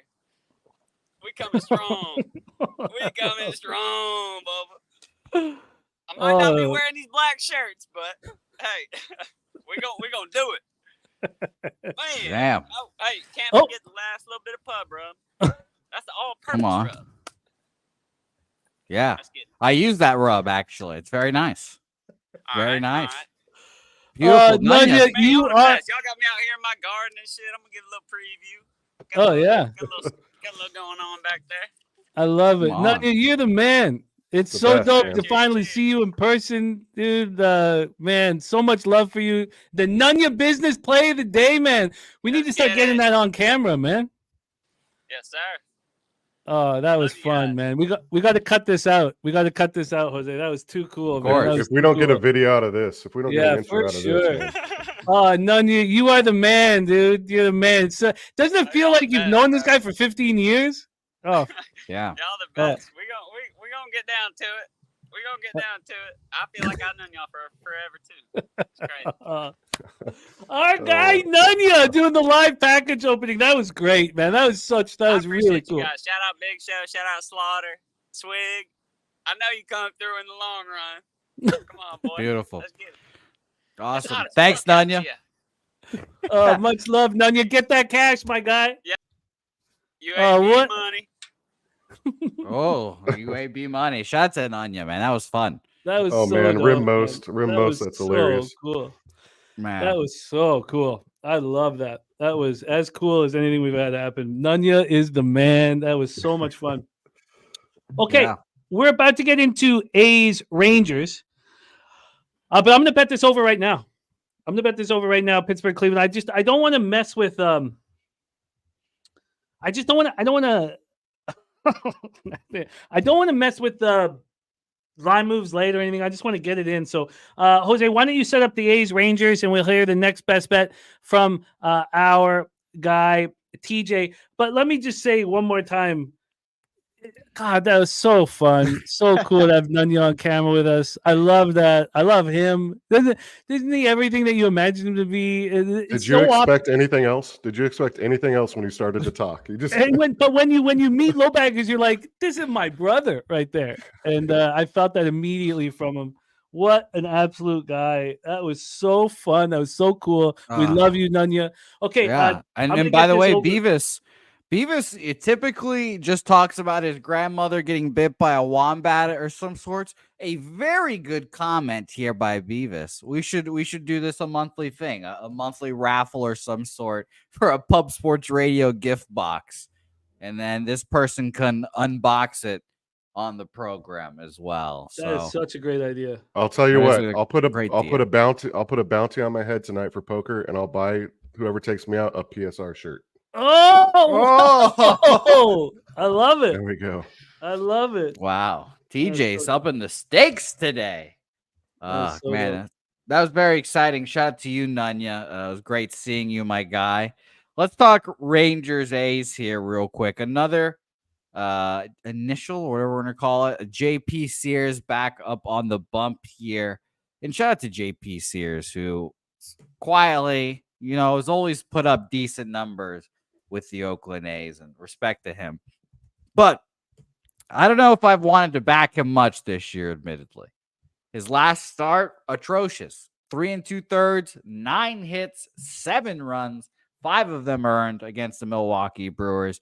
Pitched phenomenally against the Giants, 7 2/3, 1 earned run. Great job against the Blue Jays, 7 innings, 3 earned runs. White Sox predictably dominates, and then the Giants again, because the Giants cannot hit lefties because they do not have Jorge Soler anymore. So, I still generally trust JP Sears. Sure, he gets crushed, but I think he's a solid pitcher, especially for A's standards. On the other side, John Gray. I feel kind of the opposite about John Gray, a pitcher that I never like backing, really. If I'm going to back him, it was definitely going to be early on in the season when he's fresh. Now it's just been bad. He's kind of gotten pulled from the bullpen to the starting rotation. Now he's back in the rotation. It's just ultimately not a guy I want to back, really. His last 3 appearances, or I should say 2, because one of them he came out with no outs or innings. He just got hurt, I guess. But 2 innings, 7 hits, 7 earned runs against Cleveland in a start last time out. 2 innings, 2 hits, 1 earned run in a relief appearance. And his last good start, if you guys could pick any team to have a start against, it'd be the White Sox. 7 2/3, 4 hits, 1 earned run. But as always, take that with a grain of salt, because that is the White Sox here. He did face Oakland in the beginning of the season, 5 innings, 1 earned run performance, but early in the season is kind of when I'd rather back John Gray, and not this year and not anymore. So I'm off this game. Market in it. Let's talk about it. Maybe it'll push me in a direction. 16% of the bets and 39% of the money on the A's. So kind of surprising. Obviously more bets and more money on the Rangers, but you could say bigger bets on Los A's. We've gone from a -155 down to a -139 at BetOnline, which makes sense. Makes sense to me. I think the A's are definitely alive in this game, and I don't think the Rangers should it be -150 against them by any means. Totals market in this game, 91% of the bets, 90% of the money on the over. And we've gone from an 8.5 -120, 5 cents down to -115 there. TJ, what do you think? Can I just add a couple things very quickly here? Please do. Rangers are hitting 188 with a 564 OPS versus lefties in August. They're not hitting them at all. Why can't Sears have a bounce back spot here? Yeah, I'm leaning more towards them as we break it down. I agree with you there. TJ 92 weighted runs created plus. Let's hear what also, there's been a 3-cent move at Pinnacle to the under. There's been a much slighter move towards the A's. Let's hear what TJ has to say. Again, if we're so worried about, if anybody's worried about the sticks for the Rangers, it's just a vividness bias. They've shown us no reason to actually be. And if you are, this might set up for TJ's first 5 plus a half, because then the A's bullpen's being trashed and the Rangers bullpen is being serviceable. Let's hear what TJ has to say. A's Rangers. Yeah, I don't know how you're running to the window for a -150 Texas team here in this matchup. I think Spears pitches a decent game here. You know, if he can go 5 innings and 1 run, or 6 and 2, that'd be a great start for him. And I don't see how this Texas lineup really gets to him. You know, he's pitching really poorly on 4 days rest. I started to look at this a little more later in the season last year, and I found success with it. When he gets that extra day, he's a much better pitcher, and he's got 6 days today. He pitches better against bad teams like most pitchers, but we got a under 5. Let's not act like Houston's a good team here. They're a bad team. They're 8 games under 500, just a few games above Oakland. I think they come into this series and they know they can get some wins, and we've seen this team play with some pride. Everybody kind of knocked them out or wrote them off to start the season, and yeah, they're not a playoff team by any means, but I think they already passed their season win total, or they need one more win to pass their season win total. I look at, he's faced the Rangers twice this year, 12 innings, solid starts, 9 hits, 4 earned runs, only 3 walks, so a 1.08 whip. He's done well against this lineup. And then you flip over to the other side, and Jose nailed it, right? I don't know what to make of Gray. You can't trust him. They finally gave him a spot start, last week, and he couldn't get through 3 innings, 7 runs, 7 hits to Cleveland. That's a tough spot. But unimpressive, totally unimpressive. He was coming out of the bullpen. He was doing okay out of the bullpen. But they obviously need a starter to come in here. And in his starts this season, those first 4 innings are terrible. If he can make it to the 5th, he usually goes 6, or even sometimes in the 7th, and he'll shut you down. He gets better as, like an older guy, he gets better as his arm warms up. But those first few innings are really rough for him. Obviously, both offenses aren't a lot to love, but the A's are hitting a lot of fly balls. They're hitting some hard contact. They're pulling the ball, hitting barrels. So yeah, Jimmy, you nailed it. It's a classic first 5 plus a half spot for me. That's 3 of them on this show. Maybe call it boring, but it works for me. So I'm seeing minus 110 at Bookmaker on that right now. Got it earlier at minus 105, but I'm good with it all the way up to minus 120. And I've tailed the first 2, and I'm going to tail this one too. Makes perfect sense to me. I can understand what BJ's saying, but, I don't feel that way. Bum fights, classy teams. I don't give a fuck. Bum fights make money, man. Yeah, but also I don't see JP Sears as an ass pitcher. I mean, you got a 1.22 whip and 144 and 2/3. I mean, that's decent. 113 to 38 K to walk ratio. What do you say, Jose?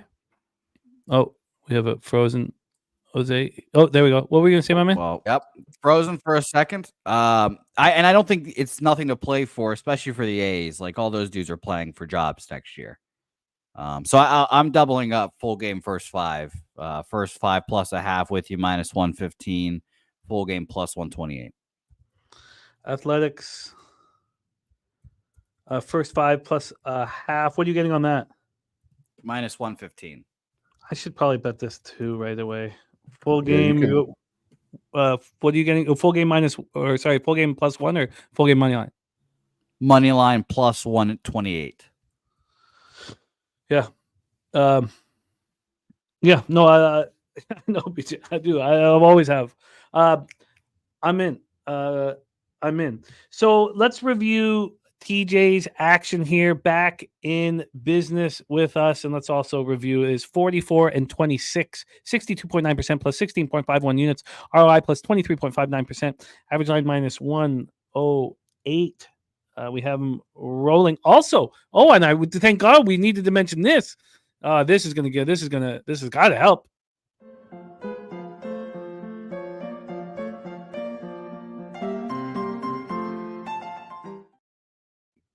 Dog play today from Ron Crawford, the Oakland A's. And Nate Dogg on Oakland first 5. This all trap guard on Oakland first 5 plus a half. This really, really makes sense to me. All of this action makes sense to me from TJ's card, and I like Jose's card too. I like everything we're doing here. Now we'll see if that equates to making money. But TJ on the Braves first 5 plus a half, and the first 5 under 4.5. I tailed both of those, and so did Jose. That's what got me started there. And then and there's our guy Nunya in the house. Man, that was so fun.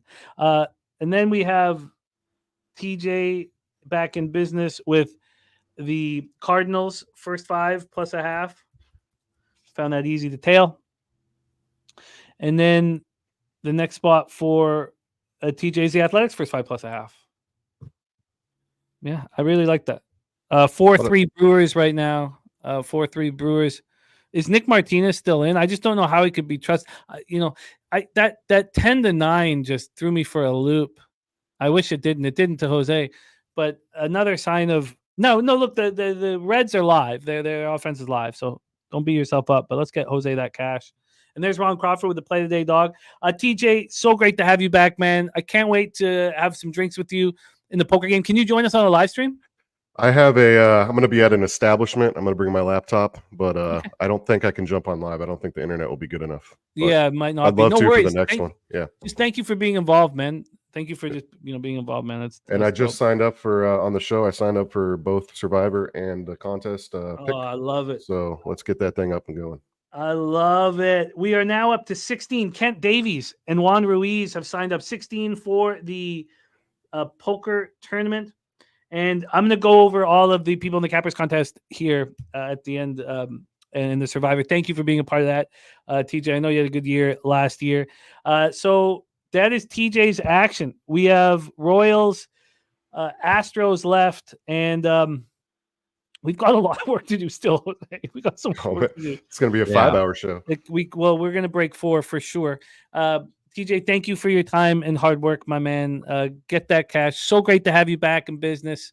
And we were sending love and strength to your family. And, words can't really help anything. But know that you have a lot of friends and fans that care about you and love working with you. And we're all very thankful to have you back, my man. Yeah, man, it feels good. Thank you for those messages, guys. And let's get that cash tonight. Sign up and hit the like button, and I'll catch you guys next week. Respect. There he is. Mike saying, is Bebsy coming back for NFL? No, Bebsy's not. The reason why we had Bebsy is because it was pandemic. Like, he's a full-time headlining comic. He works every weekend. So, I mean, maybe we can get him on to mess around at some points, but no. Is he really? Man, yes, that's so fun. That's so funny to me. After knowing Bebsy, he just seems like a guy that would just stay at home all day and just stays at home all day, just like a stay-at-home dad. I don't know. It's funny. Shout out to Bebsy. Wow, I think he would get some of the brown liquor in him. I think he'd slap you in the face for saying that. I think he would. I think that's probably a fact. Okay. A very slappable face, though. I am getting in this habit, and I've been doing this all through these thick shows. I'm just going to get my action in. There's Nord. He's saying Bebsy's a fucking man. Yeah, he's just quality. Absolute quality individual. Just good quality. guy. Yeah. I miss hanging with him and working with him very, very much, but he's still a buddy of mine. I'm going to get in on these A's, first 5 plus a half right now. I don't want to wait 2 hours. It could be, I don't know how long I'm going to have to wait. I'm just going to bet this right now. Jose, set up Royals, Astros, and we'll try to speed it up a little bit because we got college football one time joining us with Daby Cab, and we don't want a 5-hour show. So get us into Royals, Astros. I'm going to bet this. Yeah, so we'll talk about the market first, and then we'll roll into the pitchers. 16% of the bets on the Kansas City Royals, but 75% of the money on the Royals here. So big bets on the Royals here. 8,000 tickets in here, by the way. I thought it was nuts to look at like baseball ticket counts, like 8,000 for a game. And then UNC Minnesota yesterday, 50,000. I was like, oh my God. So I got a good chuckle out of that. But let's talk about where this has moved here, because this is a massive game, 2 big teams here. And it's been very surprising to watch this line move. This opened up minus 147 and just slowly did the long free solo-esque climb all the way up to minus 178 now. Houston Astros. Shocking. Such a large move with Seth Lugo on the bump here, who's been a solid pitcher all year. But the fatigue monster comes for us all. It comes for us all in one way or another. 172 innings pitched so far. Previous high last year was 146. Yeah, I don't know. He's now hit his most career starts in a season as well. Was his last one. 5 1/3, 11 hits, 6 runs, 5 of them earned against the Phillies. A good team, obviously. I don't know. I'm considering Seth Lugo kind of a stay off for me. And again, it's just been kind of crazy to watch him go from like a 5th, 6th guy in the rotation to now a bona fide rotation guy throwing almost 200 innings a year. But on the other side, we have one of those guys with those bona fides here, and Framber Valdez. He's probably feeling fresh as a daisy. 143 innings pitched so far, 198 last year. For those who are wondering, 5 2/3, 6 hits, 3 earned runs against the Orioles, 7 shutty against the White Sox, 5 1/3, 3 hits, 1 earned run against Tampa Bay. Both those last teams not very good against lefties. Still impressive nonetheless. Orioles, good team, not as good against lefties, so maybe a little worrisome, but I don't know. That line movement steaming all the way to the Astros is pretty evident of what the side I think is here. 90% of the bets, 88% of the money on the over in this game. We've gone from a 7.5 juice to the over. It's gone up to 8, but there's still some 7.5s on the board here, and that 8 is juiced to the under. So, like TJ said, kind of a soft 7.5, soft 8 there. I'm probably not moving on this game, but if I had to throw something in a parlay, maybe it'd be Astros there. Very, very strange that these big bets would be coming in on the Royals. And the market just spits on them. Laughs at them. Points and laughs. Yeah. What do you think of Pasquantino being online? That's a big bat.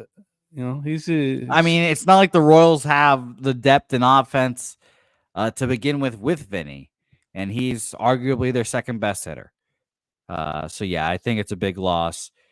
Broken thumb, and I didn't see how it happened. I knew it was like a crazy play, but like, listen to the lineup now: Michael Garcia, Bobby Witt, Salvi, the ghost of Paul DeJong, who has been amazing in the last few weeks.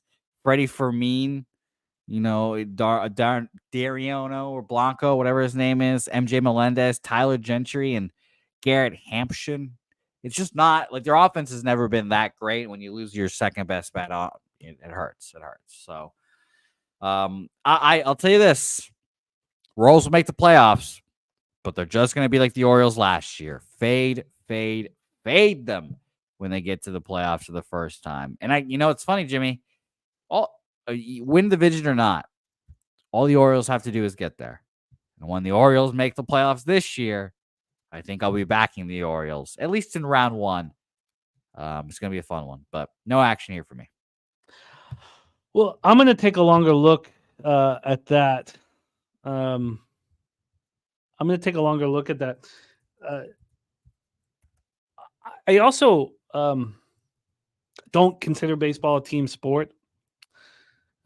Gas Station Sushi put that in my head long ago, and so I don't necessarily think you lose your key cog and everybody rallies around. Now, the Royals have been playing real team baseball. I'm going to spend more time on that, but I've got BJ's note there.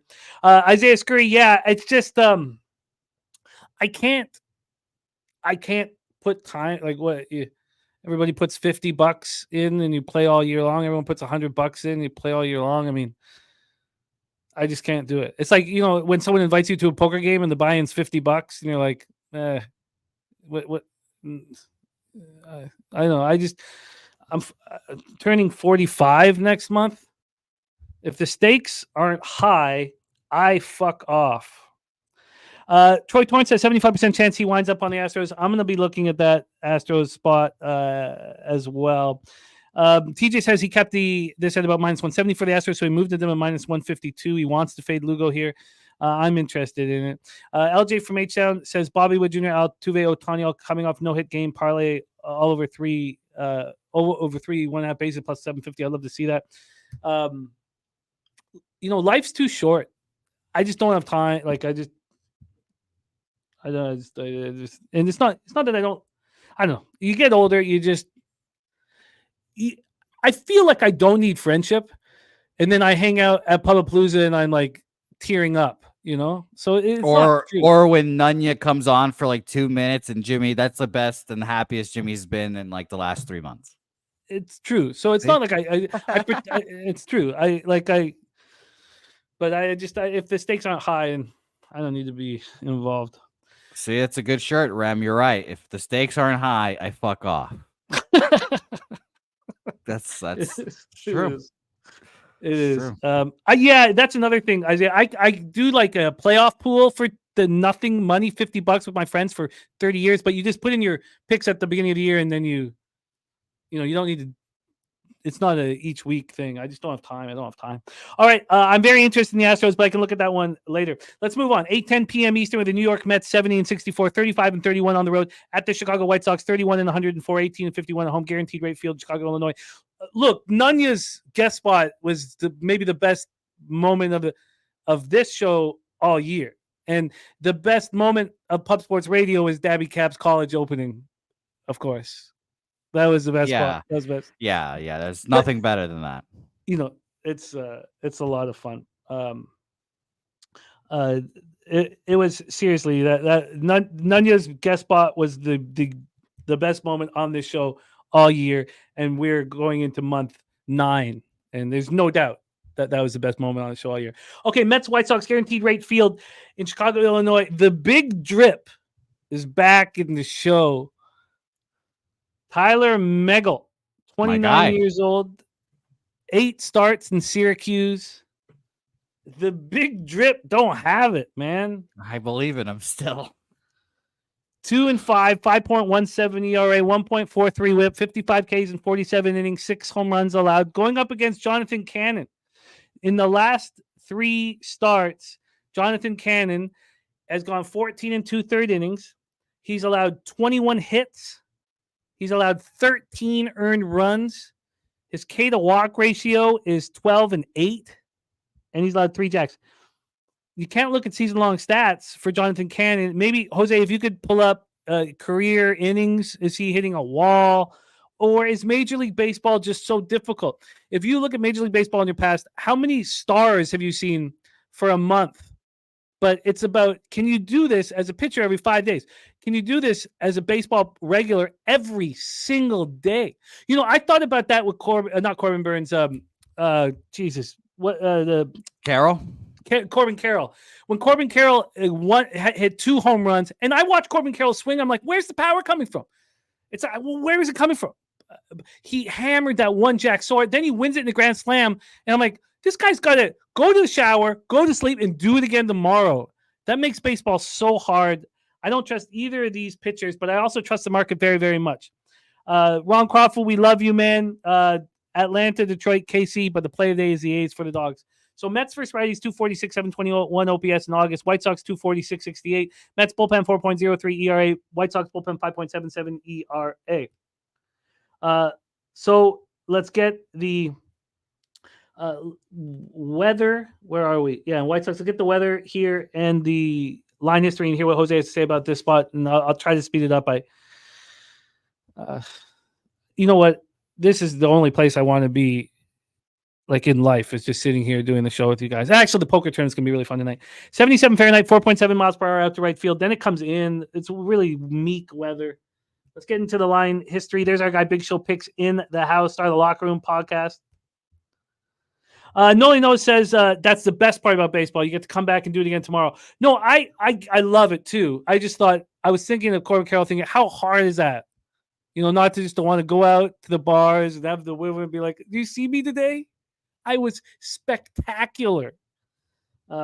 This line has the New York Mets at minus 210. They opened up minus 211, so there's been no movement on the side. And then on the total here, we have a 9, minus 107 to the over. So 6 cents of movement to the over. And then when we get to the cash flow for this one, we have 84% of tickets, 89% of cash on the over. It's moving slightly. 8% of the tickets and 55% of cash on the White Sox. Wow.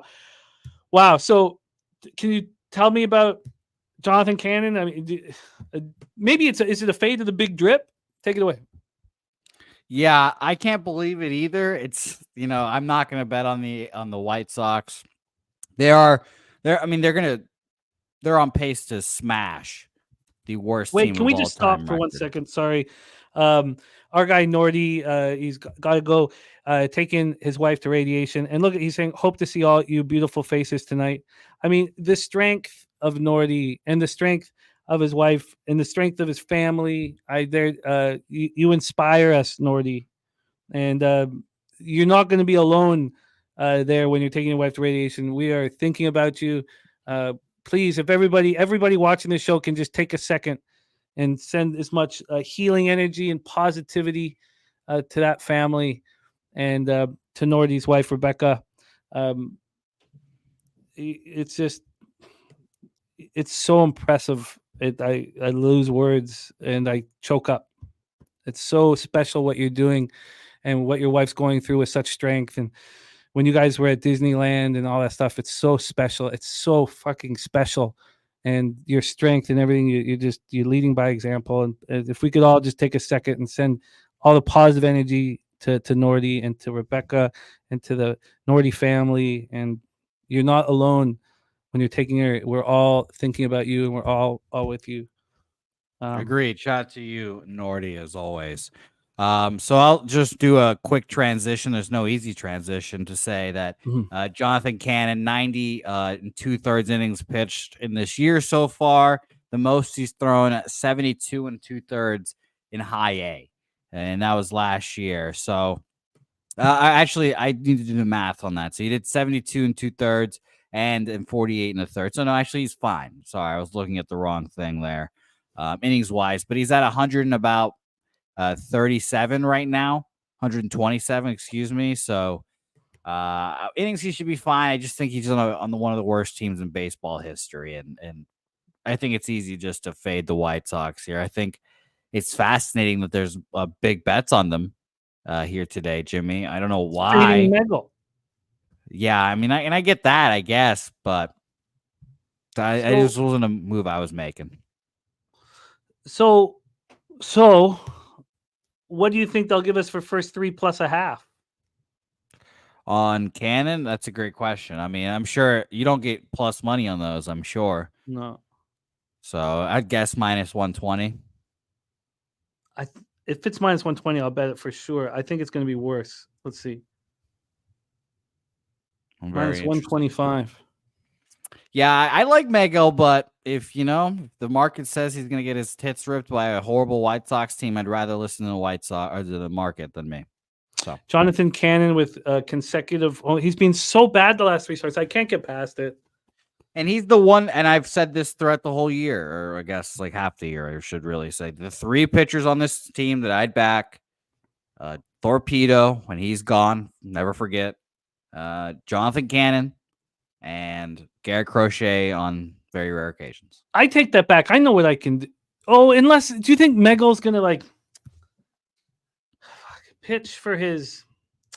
Oh, Troy Torrance saying White Sox money line. All right. Okay, let's just...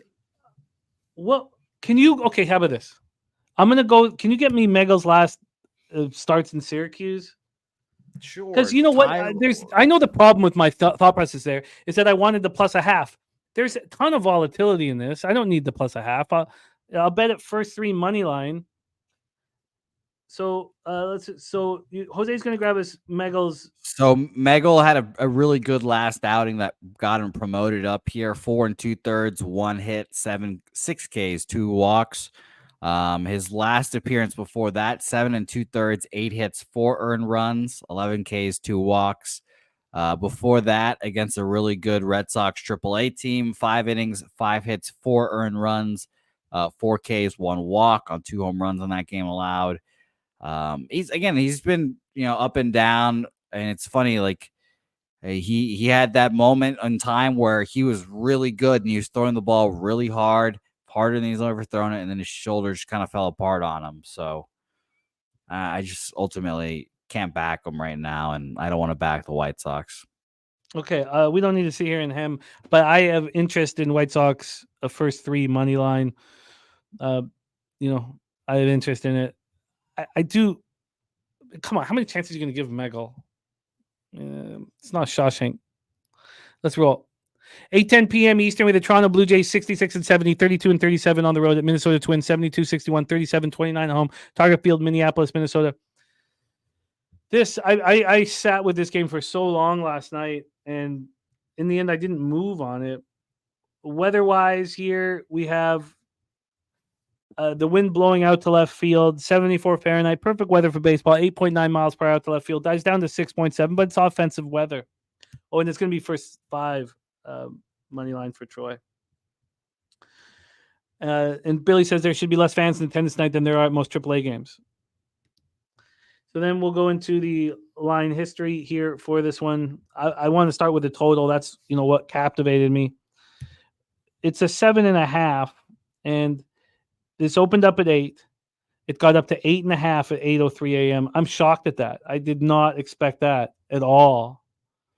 Then it goes down to 7.5, 8:43, then back up to 8. Now we're stuck at 7.5. And it's a legit 7.5. It's only minus 108 to the under.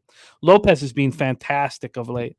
And then Gausman's coming off his best start of the season against the worst offensive team in the league right now. The line is Minnesota and Lopez minus 164. They opened up at minus 152. So we've had 12 cents of movement towards them. And then let's get to the cash flow here. In the cash flow spot, we have 89% of tickets, 86% cash on the over, and it's down to 7.5. 84% tickets, 85% cash on the Minnesota Twins. So in August, Gausman is 3-1 with a 2.84 ERA. 24 and 10 K to walk ratio. He allowed 4 jacks and 31 2/3. He's been really good. He's been really good on the road all year. 2.47 ERA. A 226 opponent's batting average. He's coming off 10 strikeouts in 7 innings. He got up to 97. It was a very impressive start. Pablo Lopez, same thing. In August, he started 4 games. He's 2-1 with a 2.25 ERA, 256 opponent's batting average. He's allowed 2 home runs in 24. His K to walk 19 and 5. He struggled at home this year, but these last 2 starts have been very good. In his last start, 7 innings, 9 Ks, 1 walk, 6-0 win at home versus Cardinals. Both teams are hitting right now. The Jays versus righties 248, 768. But I think Lopez will shut them down. The Twins are 268, 773. I mean, he just shut down a team that was, has a 580 OPS versus righties. Why should I care?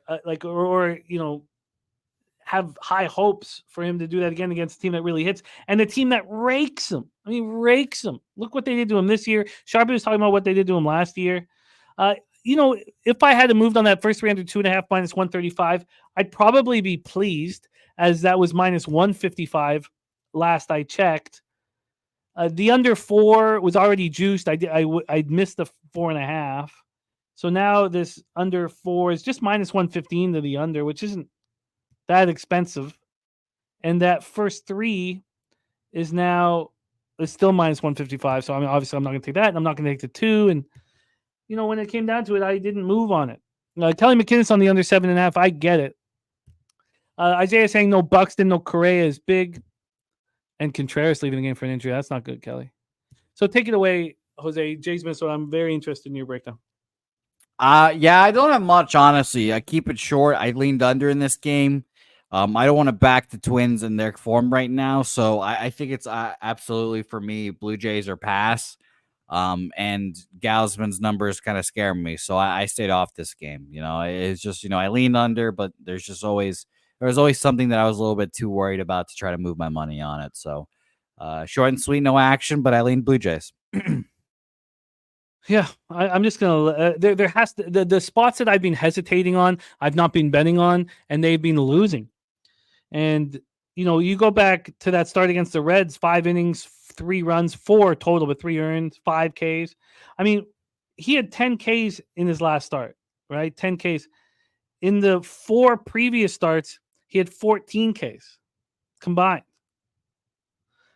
He shut down LA in 2 of his last 3 starts, 14 innings, 1 earned run. Actually, he shut down the Orioles at home too. But he looked bad against the Yankees. He looked great against Texas. I've second-guessed this too long.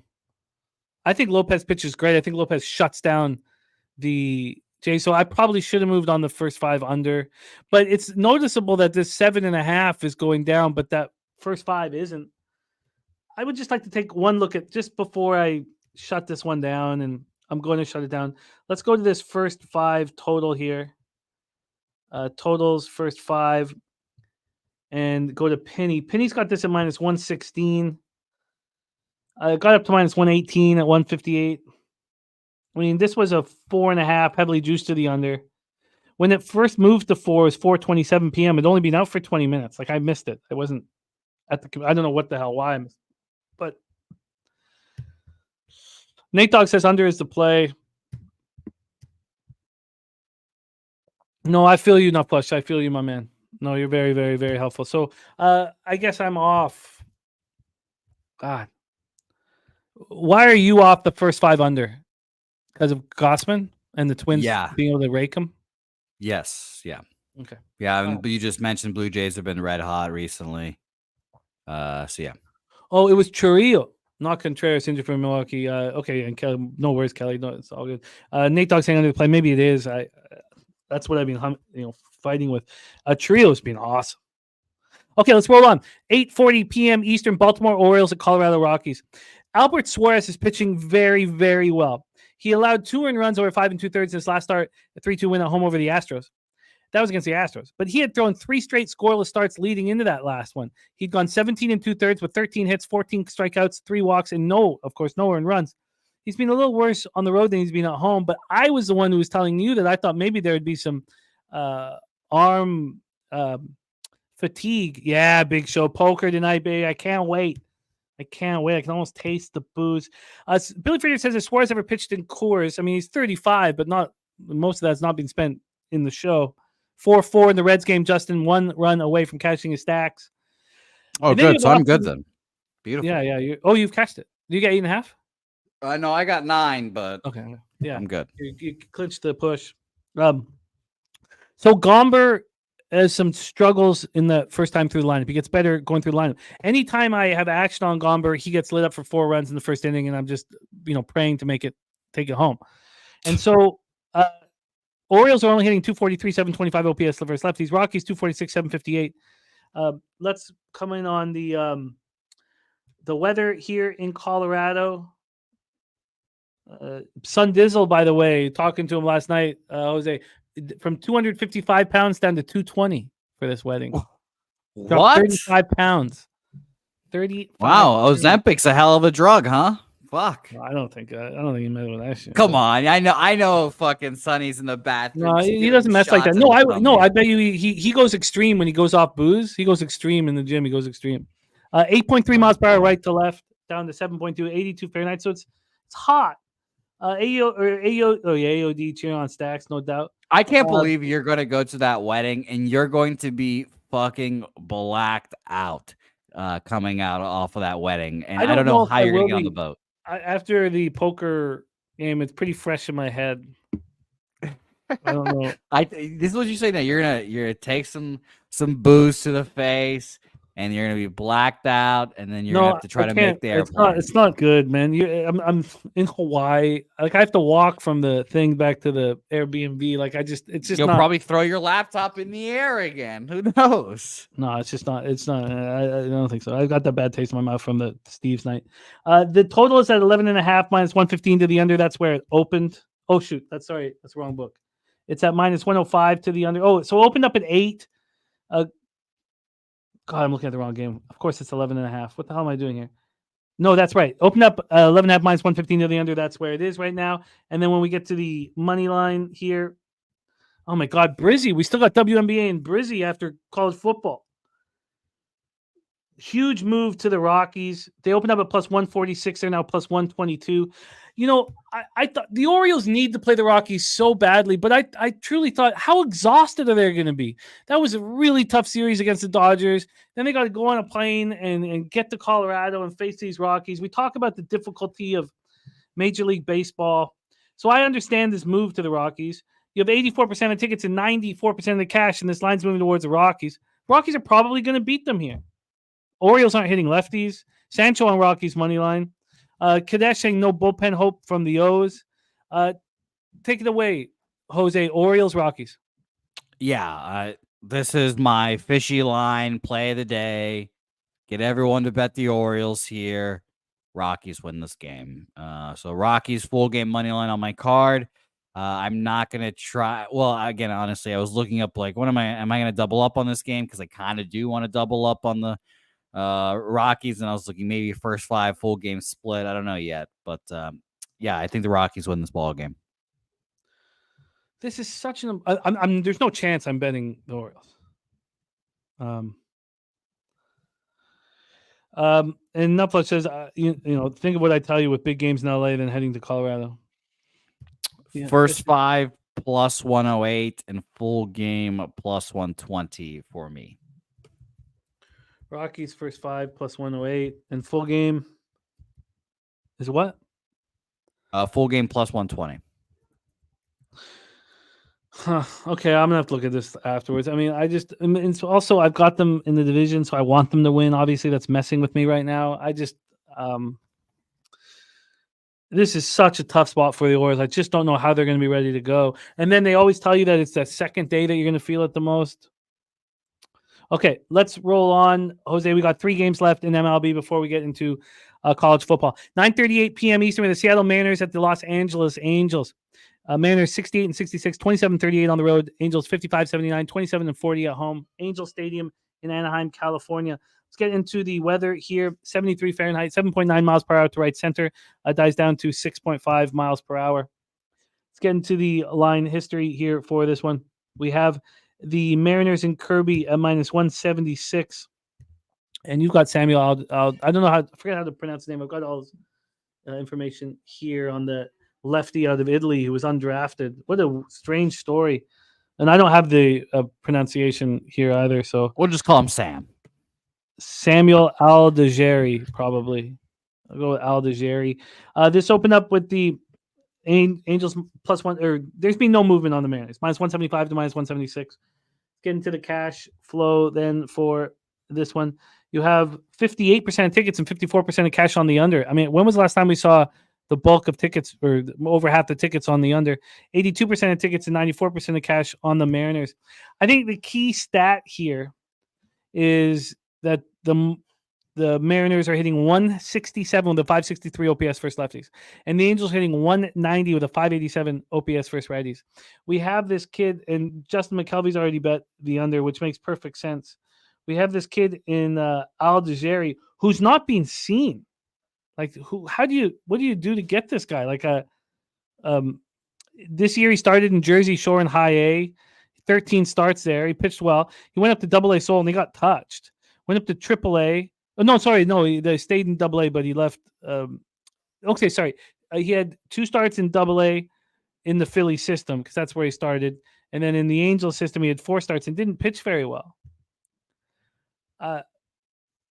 So I'm supposed to just trust that the Mariners can't hit lefties and they don't know who Aldegheri is and they're not going to hit him. Is that your take on this?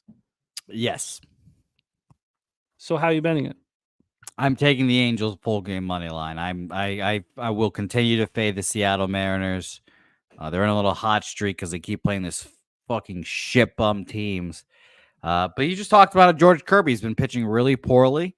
If there's going to be a team that bounces him back, it's definitely going to be the Angels. These are his numbers in August. Sorry to interrupt, but these are his numbers in August. He's 1-3 with a 6.52 ERA. Opponents are hitting 356 off of him, and he's allowed 6 home runs in those 19 and a third. And the Los Angeles Angels are the dead last worst team against righties this month as well. So if there's going to be a team that bounces him back here, it's going to be the Seattle Mariners. But I think I'm going to just rip a page out of TJ's book, actually. Now I think just give me a first 5 plus a half here, plus 115 instead of a full game money line here. And sorry, TJ, for ripping the book out of your textbook here. Give me the unknown, by the way, first Italian, I think, born MLB player ever. Shot to him. We'll see him on Team Italy in the WBC next year, 2 years, I forget when it is now. But give me a horrible offense in the Seattle Mariners against a pitcher they don't know shit about, and give me an Angels team that admittedly is hitting like shit, but I'll take the pitcher in a shit form against the shit offense here. So Angels first 5 plus a half, plus 115 for me. Sorry, Jose is on the Angels first 5 plus a half at what juice? Plus 115. If we get a 0-0, we get like the under you guys say, great. With Even better. how bad these two teams are hitting, why would this total go from 8 to 8.5? And there's That's over great. 50% tickets on the under. Yeah, that's, it's like you said, and a rare one too, because there's never any of these cases. I think that the total goes up because George Kirby's in shit form. George Kirby in shit form, and a pitcher that's never pitched in the major leagues, typically leads to an over. I can't do it.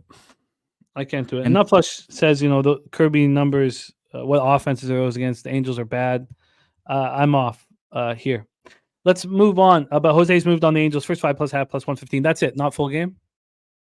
Yep. Okay. Let's move on to 9:40 p.m. Eastern with the Los Angeles Dodgers, 80-54, 35-30 on the road at Arizona Diamondbacks, 76-58, 38-28 at home.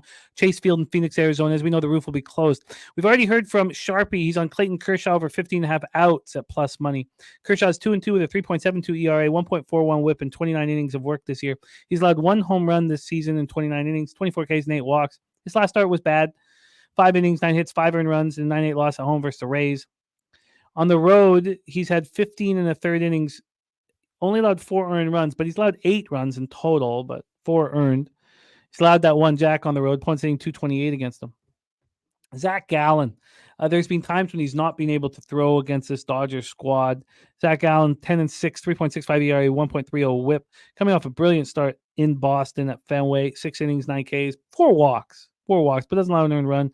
He's been strong at home all year, better at home than on the road. 6-3, 3.19 ERA, 58 Ks and 62 innings. He's allowed 3 jacks in the year, 245 opponents batting average.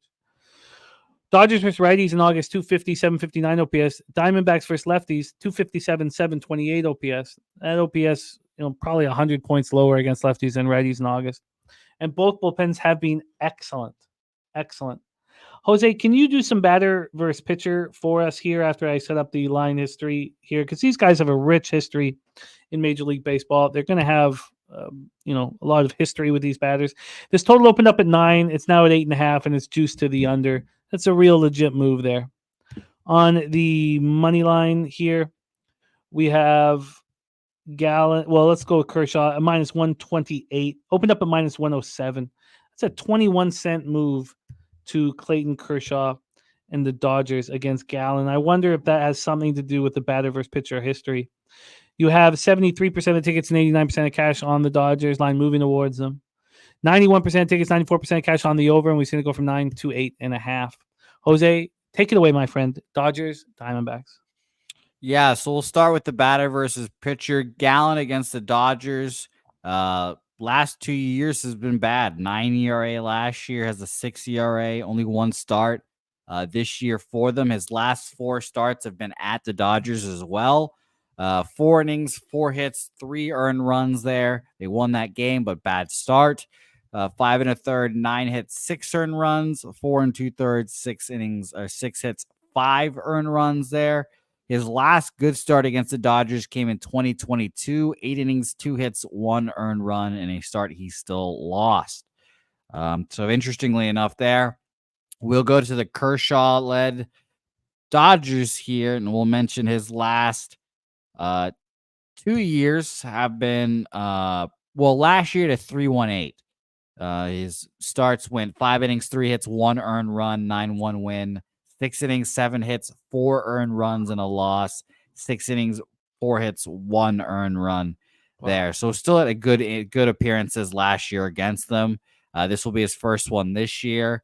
I'm going to double up on the Dodgers, I think. I've been fading Kershaw all year, honestly, and it's not gone well.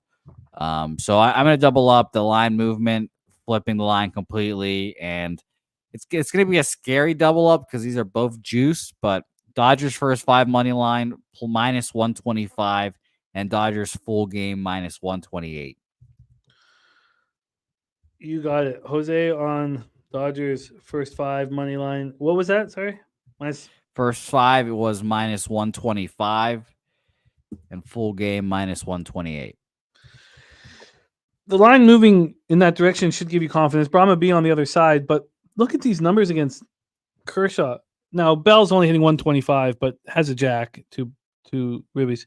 Corbin Carroll, 571 with a 2,000 OPS, 2 jacks. That's in 7 at-bats. Grichuk, 263, 789 OPS with a jack.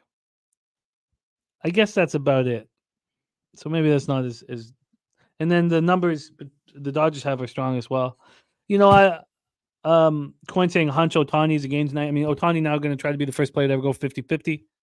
He's going to fucking do it because he's going to be the greatest baseball player we've ever seen play. Yeah. Yeah, he is. Dodgers first 5 in full game for Jose. I'm going to stay off of it, but the market's indicating that you're probably in the right spot. Huh. Maybe I should. I mean, honestly, first glance, like Diamondbacks plus money at home with their best pitcher on the bump, I could easily see why people like the Diamondbacks. And then Hopefully, same anybody who is a Dodger backer sees the Dodgers at a pick 'em and the hammers it. Yep, and then at least the line respects it enough to move it that way. Mm-hmm. Okay, I'm going to need a little bit more time on that Dodgers spot here. Yeah, Jeffrey Moore, we got a bit of it from Sharpie.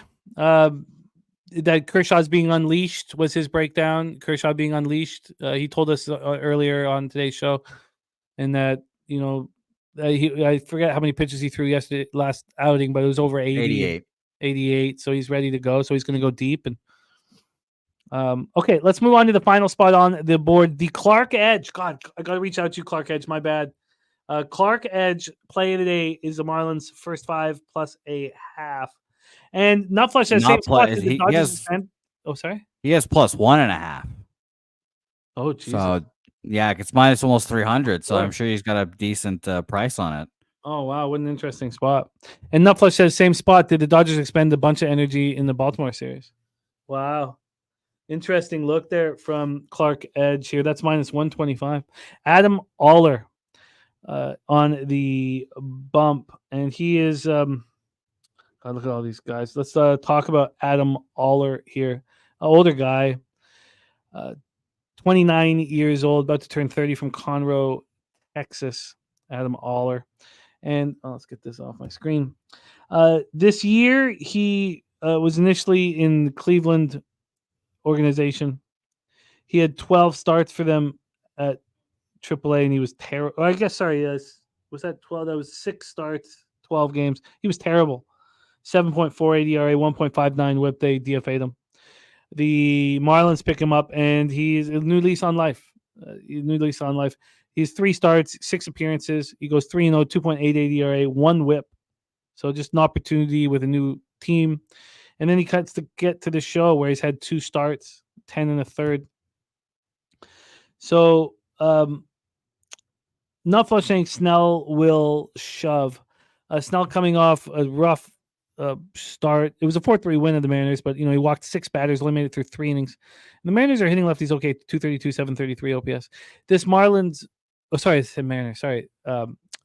are hitting versus 232, 733 versus lefties, but that was a start for Snell against the Mariners. Giants versus righties, 215, 671 OPS. Snell looked unhittable for a little while, and he's come back to earth. That last start from Aller was nice. 7-2 win at home versus the Cubs, 5 2/3, 1 earned run, 6 Ks, 2 walks. He knows he's auditioning for next year. You guys imagine that Marlins bullpen fell apart, completely fell apart with the trade deadline moves. 60 Fahrenheit, 11.9 miles per hour to right center. Dies down to 7.8, swirls out there, and that's a big part of the park. Not a big deal. Then we have the Giants at minus 269. Opened up minus 251, 18 cents of movement towards them. This is our final game in MLB before we get into college football. And on the total, we have a 7.5, minus 117 to the under. This opened up at 7, got up 7.5, down to 7. Right now we're at 7.5, but it's not a real one. It's minus 118 to the under. And when we get to the cash flow here for this spot, we have 92% of tickets, 87% cash on the Giants, 89% of tickets, 87% cash on the over. Take it away. Yeah, Rem. My fault. Take it away for us here, Jose. Marlins, Giants. Short, sweet, no action. No action for me. Didn't want to move on this game.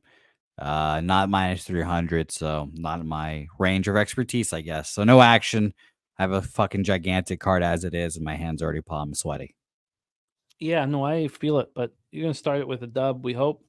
At least a push. So let's review all action here in MLB. All action on MLB. And move past CFL. Starting to lose my mind a little bit. Okay, here we go. Stacks play today was the Reds over 4.5 team total. Needs one more run to get there. Crystal Craig play today. Ian Happ and Jordan Alvarez in a hit parlay. Billy Friedrich, Pig Milk play days, all college football. So we'll go over that later. Gerald Jones, best bet game one is the Brewers. He's looking for the Brewers. My neighbor Derek on the Reds. Antoine Harris on Juan Soto over 1.5 bases. Viper MB on the Yankees -1. And then Skunt Blaster, our guy, that's a different sport, tennis. Mally Mal on that Brewers Nerfy and second inning tie. I don't know if that. I can't remember. Oh, he did get the second inning tie, didn't he? It was 1-1, right? I don't know, Jose. I'll look it up. Yeah. Okay, thank you. My neighbor Derek actually took the Reds on the run line in that first game. 9 legacy play today is Padres money line. Ron Crawford dog spreadsheet play day Oakland A's and Nate Dogg also on the Oakland A's. And BJ's on the Houston Astros. Troy Torrance is in the under in this Cincy game, so hopes no more runs are scored. He's also on the Cubbies.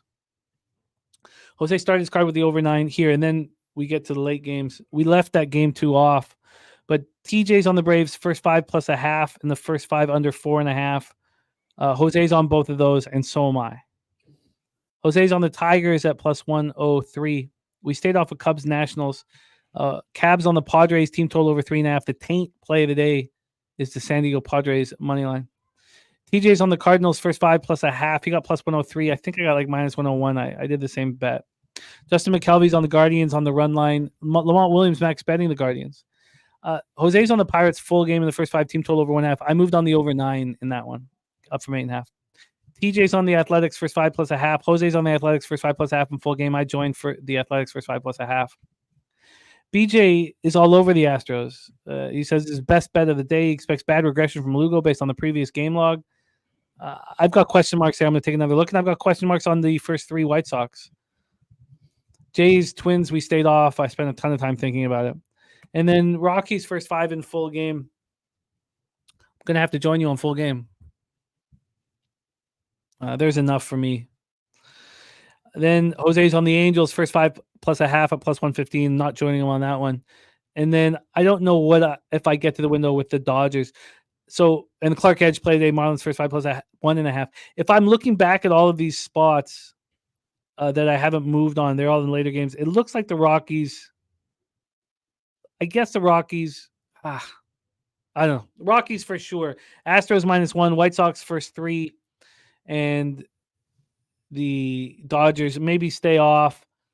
If I don't have that conviction, and I'm trying to go for 7 straight winning shows. That was the MLB card for today, Jose. Friday, August 30th. How did we do? Only 3 hours and 37 minutes in, and we still have 2 more sports to cover. So no problem. Lock in, everyone. Ramos, Nut Flush, Juan, all you guys lock in because we still have another hour to go. Yes, we do. Yes, we do. Let's bring on our first guest for college football. What a start to the season he has had. Coming to us from Los Angeles, California. Please welcome our friend Wine Time Sports to the telecast. Wine Time, how are you, my man? Yes, sir. What's up, Jimmy the Bag, my guy? I'm good. Good to be here with you to break down this Friday card. Got some nice plays in here, so just ready to break them down. Nice start to the season as well, my friend. Tell us about how it's gone. Yeah, had a nice little 2-0 in week 0. Had Georgia Tech, had the under, couched them both. Had 5 plays yesterday. Went 4-1, so we're off to a nice little 6-1 plus 4.9 units to start giving out on Twitter. Hopefully just keep it rock and roll. We got a lot of plays this weekend, so it's just the start. So it's a marathon, not a sprint. Absolutely. Billy Friedrich. Absolutely.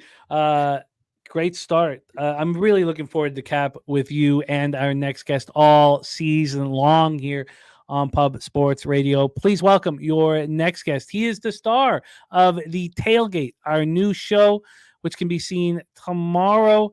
God, sorry, this is too much. Oh, yeah, here we go. The Tailgate, hosted by Daby Cab and friends, and that will roll into our live stream that we're really excited about, Clemson, Georgia. Please welcome from Dallas, Texas, the Magic Man, Dabra Cadabra, to the show. Daby, how are you? Ready to rock, man. I'm excited to cap this card with you and Winetime. Winetime will be on tomorrow to give some best bets also. I know you guys heard how hot he was, so I'm excited, man. Doesn't get any better than this. College football Saturday is finally here. I know we had it last week, but I mean, come on, week 0. This is it. We're ready to rock.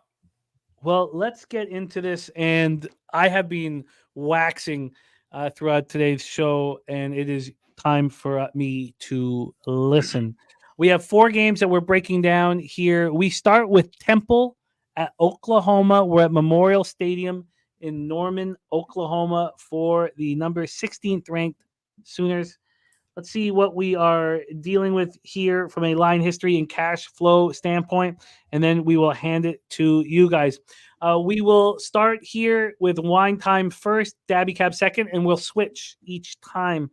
So let's get into this line history. Sorry, just give me 1 second here to get over to NCAAF, and we roll.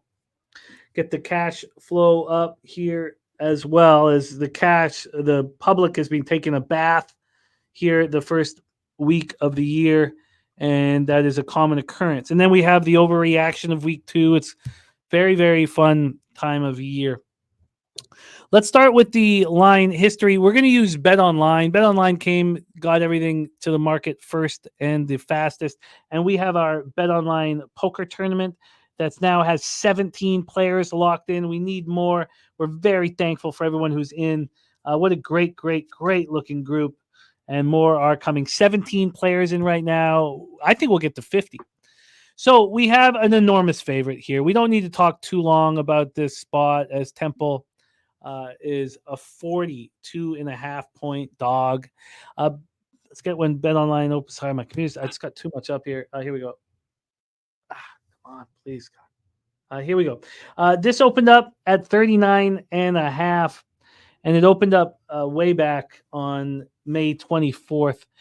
It didn't take long. By June 7th, this was 41, and it just kept moving towards Oklahoma. Oklahoma now minus 42.5 point favorites for this one. And in the totals market, I'll have this moving faster here in a second. Let's get the cash. Oh, here it goes. Finally, in the totals market, we have a 57.5. So this has dropped 3 or 2.5 points. It's dropped 3 at other books, but here it's at 57.5. This opened up at 60. And when we get to the cash flow, 55% of the tickets are on Temple, which is a surprise. Only 26% of the cash, but 55% of the tickets are on Temple. And on the total, we have 59% of tickets and 65% cash on the over, and this has dropped 2.5 points or 3 points. Take it away for us here. Winetime, game 1, Temple, Oklahoma. I'm just going to start off with Oklahoma here. You know, they bring in Jackson Arnold, the 5-star guy, started a couple games last year. Is the full-time starter this year. Probably was one of the reasons why Dylan Gabriel left over to Oregon, if we're being quite honest with you. This guy can make a lot of throws that Dylan Gabriel just frankly can't make. He's got a big arm. He's got the NFL-type arm. I'm curious to see it actually in game-time action. Should be a blowout, honestly. We see a spread of 42.5 points for a reason. I think it's for good reason, honestly. I think Oklahoma should blow these guys out of the water talent-wise. But, you look at Temple over here. It's year 3 for Stanley Drayton. Brings in a lot of transfers. He brings in a quarterback, his own from Santa Monica Community College, I believe. His name's Forrest Brock. Played high school out in California, wasn't highly recruited or anything. Heard a lot of good things about him in fall camp. This is Temple though. This isn't a Power 4 conference. So they don't return a lot of starters. There's a lot of new guys, not a new turnover in this program. I don't expect a lot of things out of this Temple program, if we're being quite honest with you. Oklahoma, on the other hand, they actually went in the portal too. They grabbed quite a few guys, a couple of receivers. They got that guy Deion Burks with the ball in his hands, really explosive. They got a couple guys on the offensive line. They kind of beefed up their offensive line. They got a tight end, Bauer Sharp. I don't have a play in this game by any means, but I think this line's telling us something. We saw Arkansas yesterday as a -50, covered that spread quite easily. I think they won like 65-0 or something like that.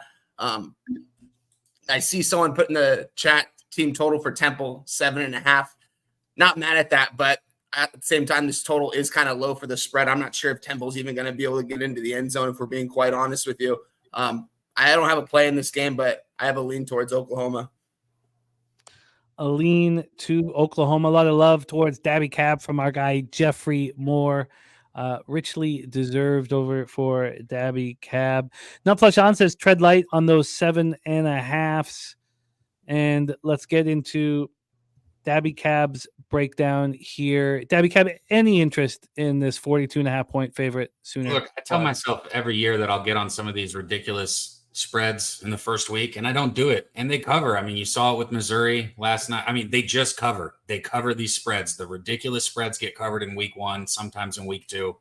And as far as like the only thing I can say that, Winetime didn't just touch on, the Sooners have 7 players returning on offense. So they got their top rusher, 5 of their 6 top receivers on defense. They're getting 9 of their top 10 tacklers back. I mean, there's no reason that this game isn't everything that it looks like it's supposed to be.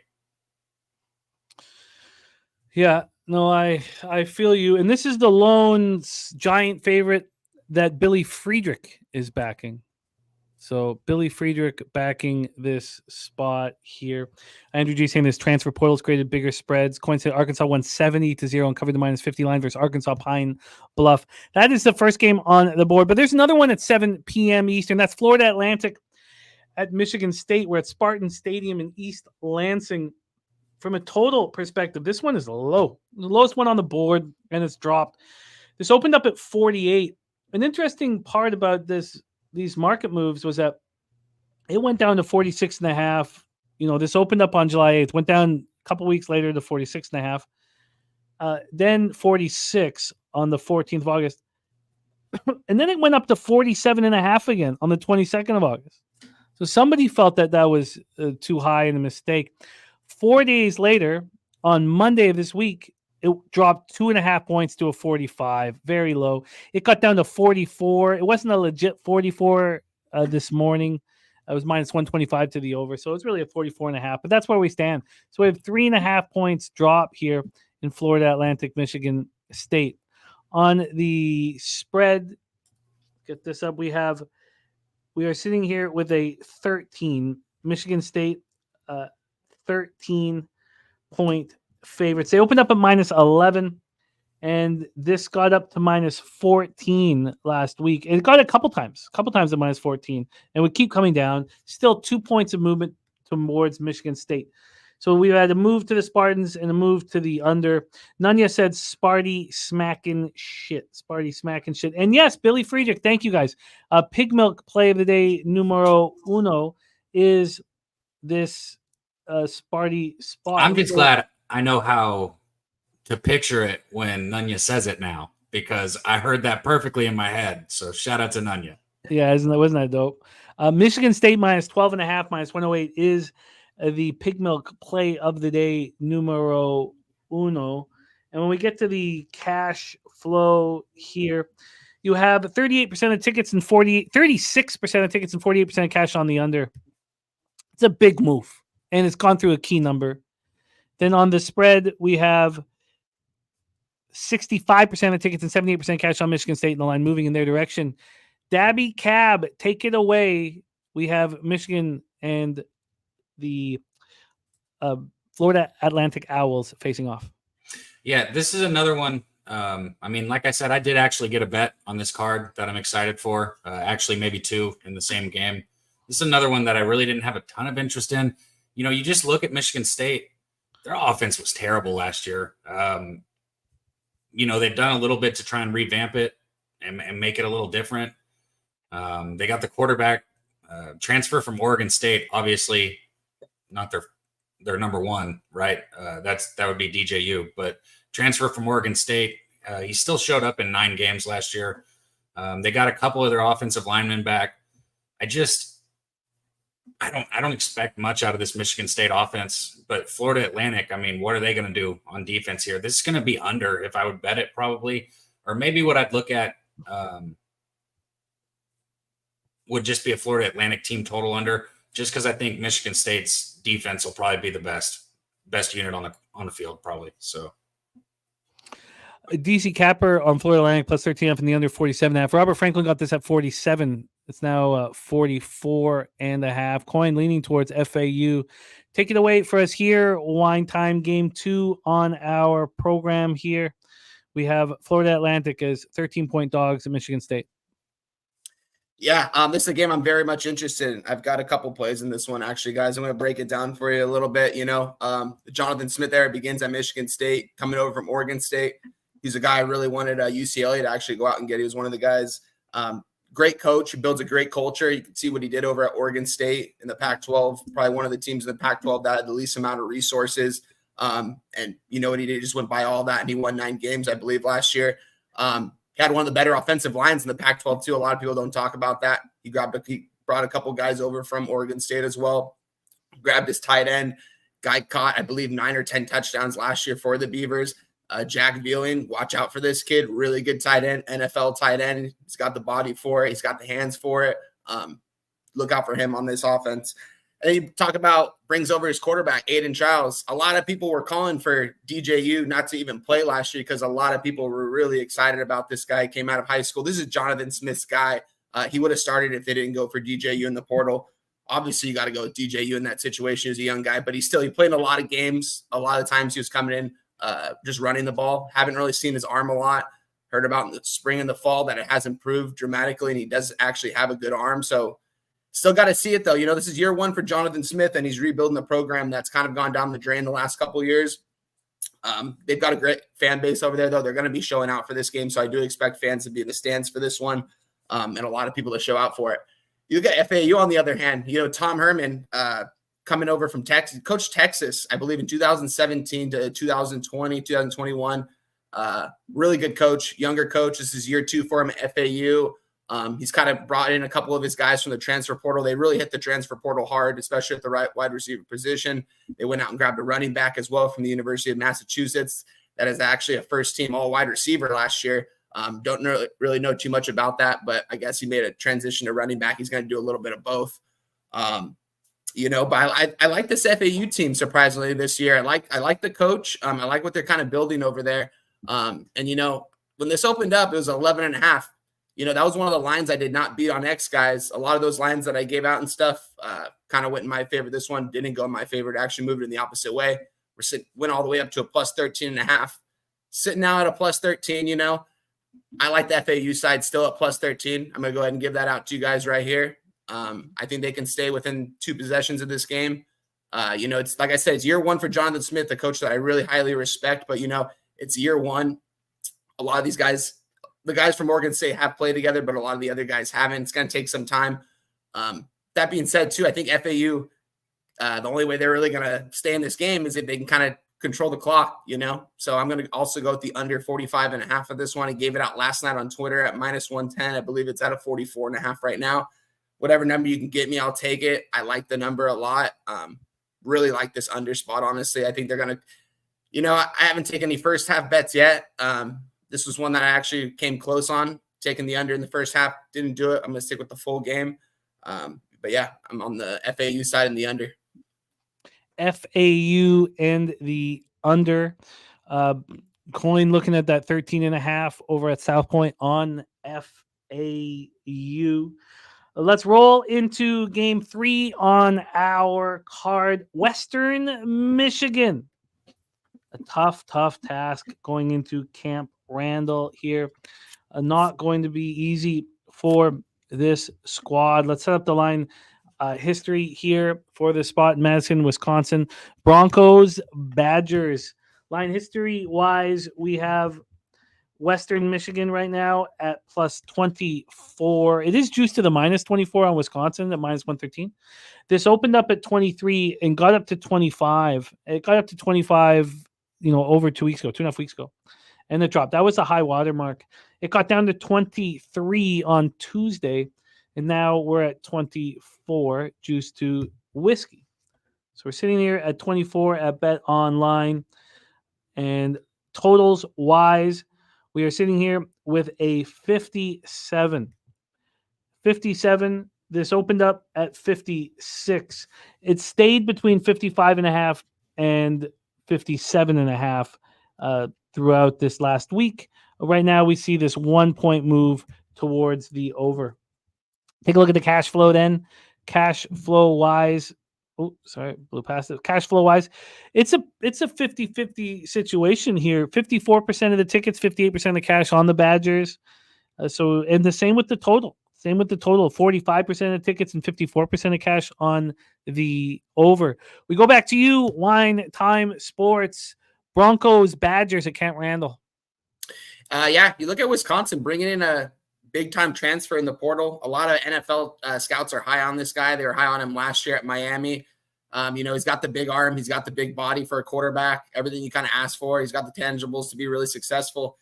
He's shown it. He's thrown for a lot of yards before, but I haven't really been a super big fan of this guy. Luke Fickell grabs him in the portal, though. I do think that's a big deal. They return a lot of their wide receivers that have been playing there for a while. A lot of these guys have kind of been playing together for a while over there at Wisconsin. Now Luke Fickell's finally starting to get his guys in there. They returned their running back that got hurt in, I believe, game 5 last year, but was doing pretty well, off to a really good start. A lot of good things about this Wisconsin program, and Luke Fickell, honestly, they got a lot of big boys up front on the offensive line, very experienced, a lot of juniors and seniors, graduates, students that have been there for a good minute. You look at Western Michigan on the other side.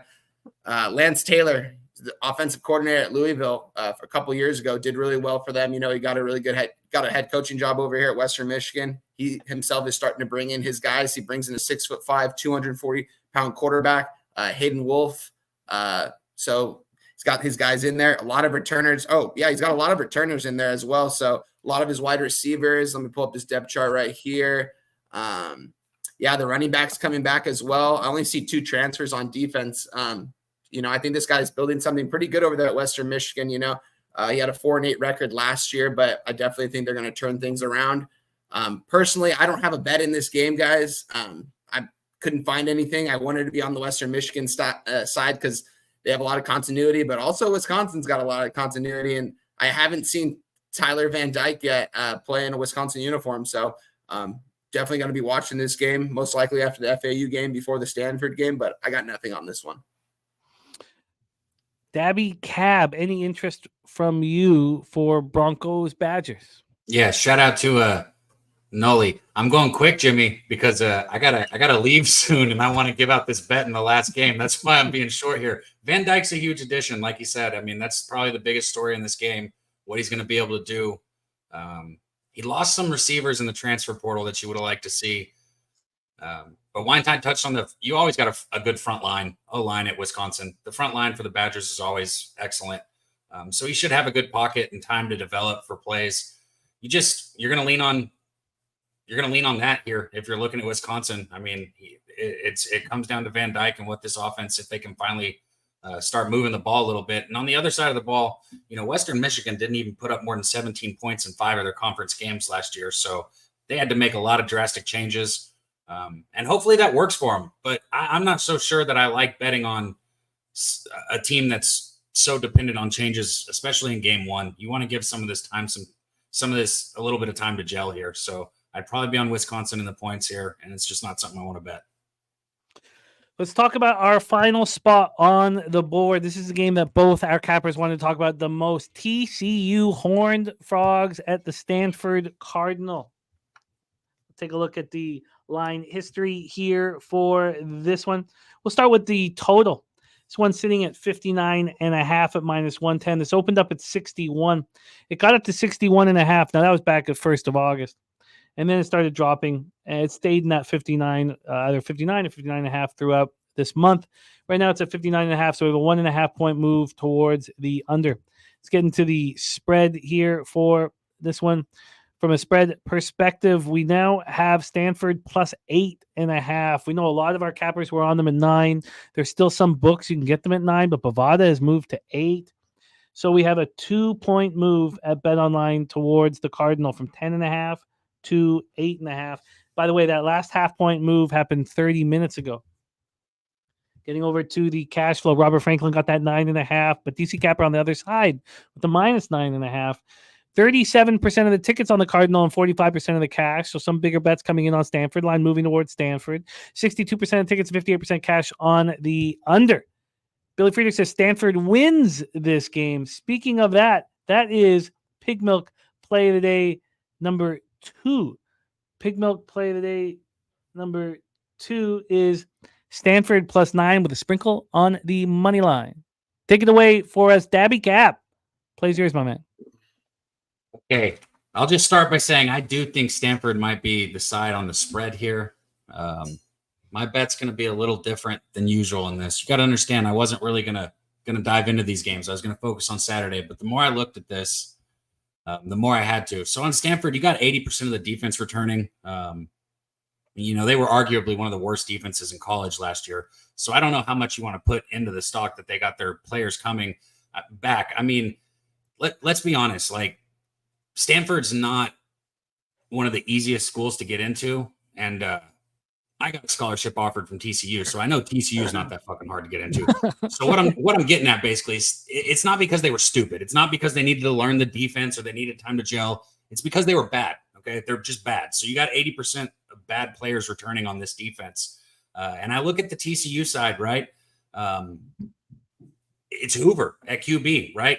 You look at his first game, I guess, arguably his second game, but first real game against Iowa State, 119 yards. That was really his first real game on the season.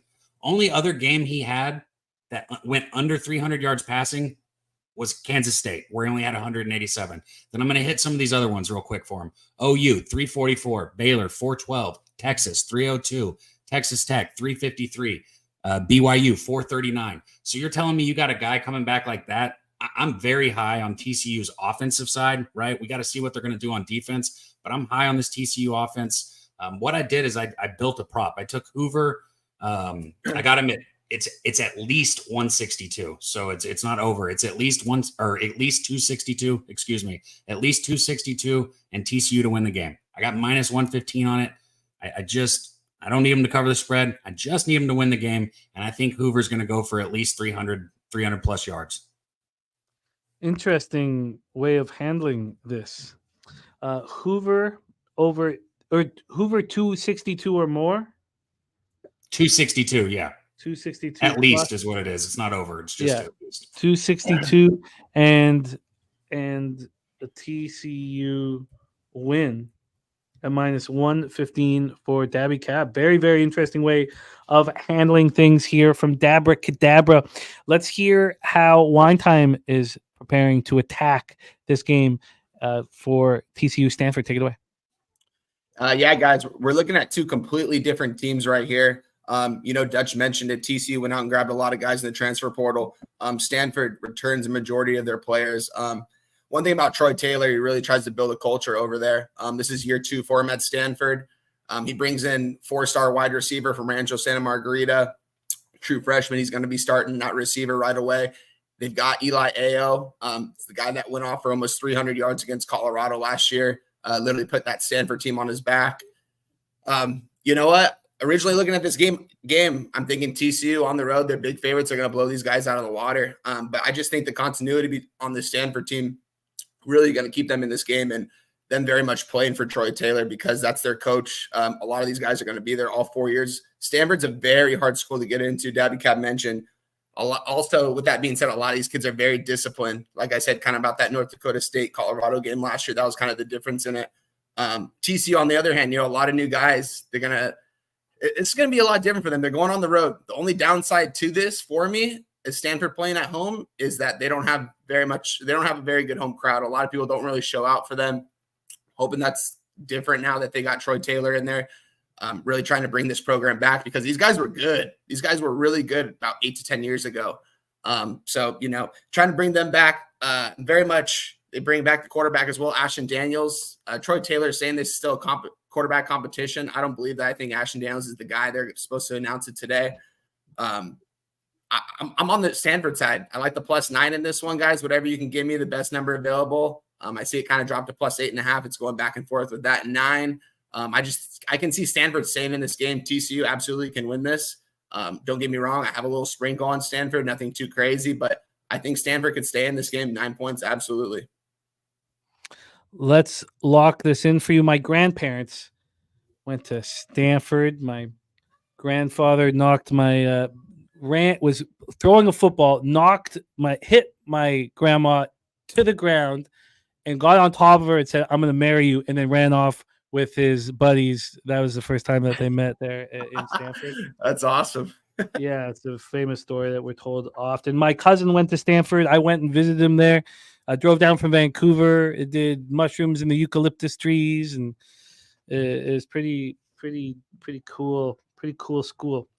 Let's go into the line for our guy Wine Time here, and there are 9s available, so we can get you a +9, a -111. Let me see if I can beat that quick. There are 8.5s. The +9 over for Pinnacles -113. I'll take the +9.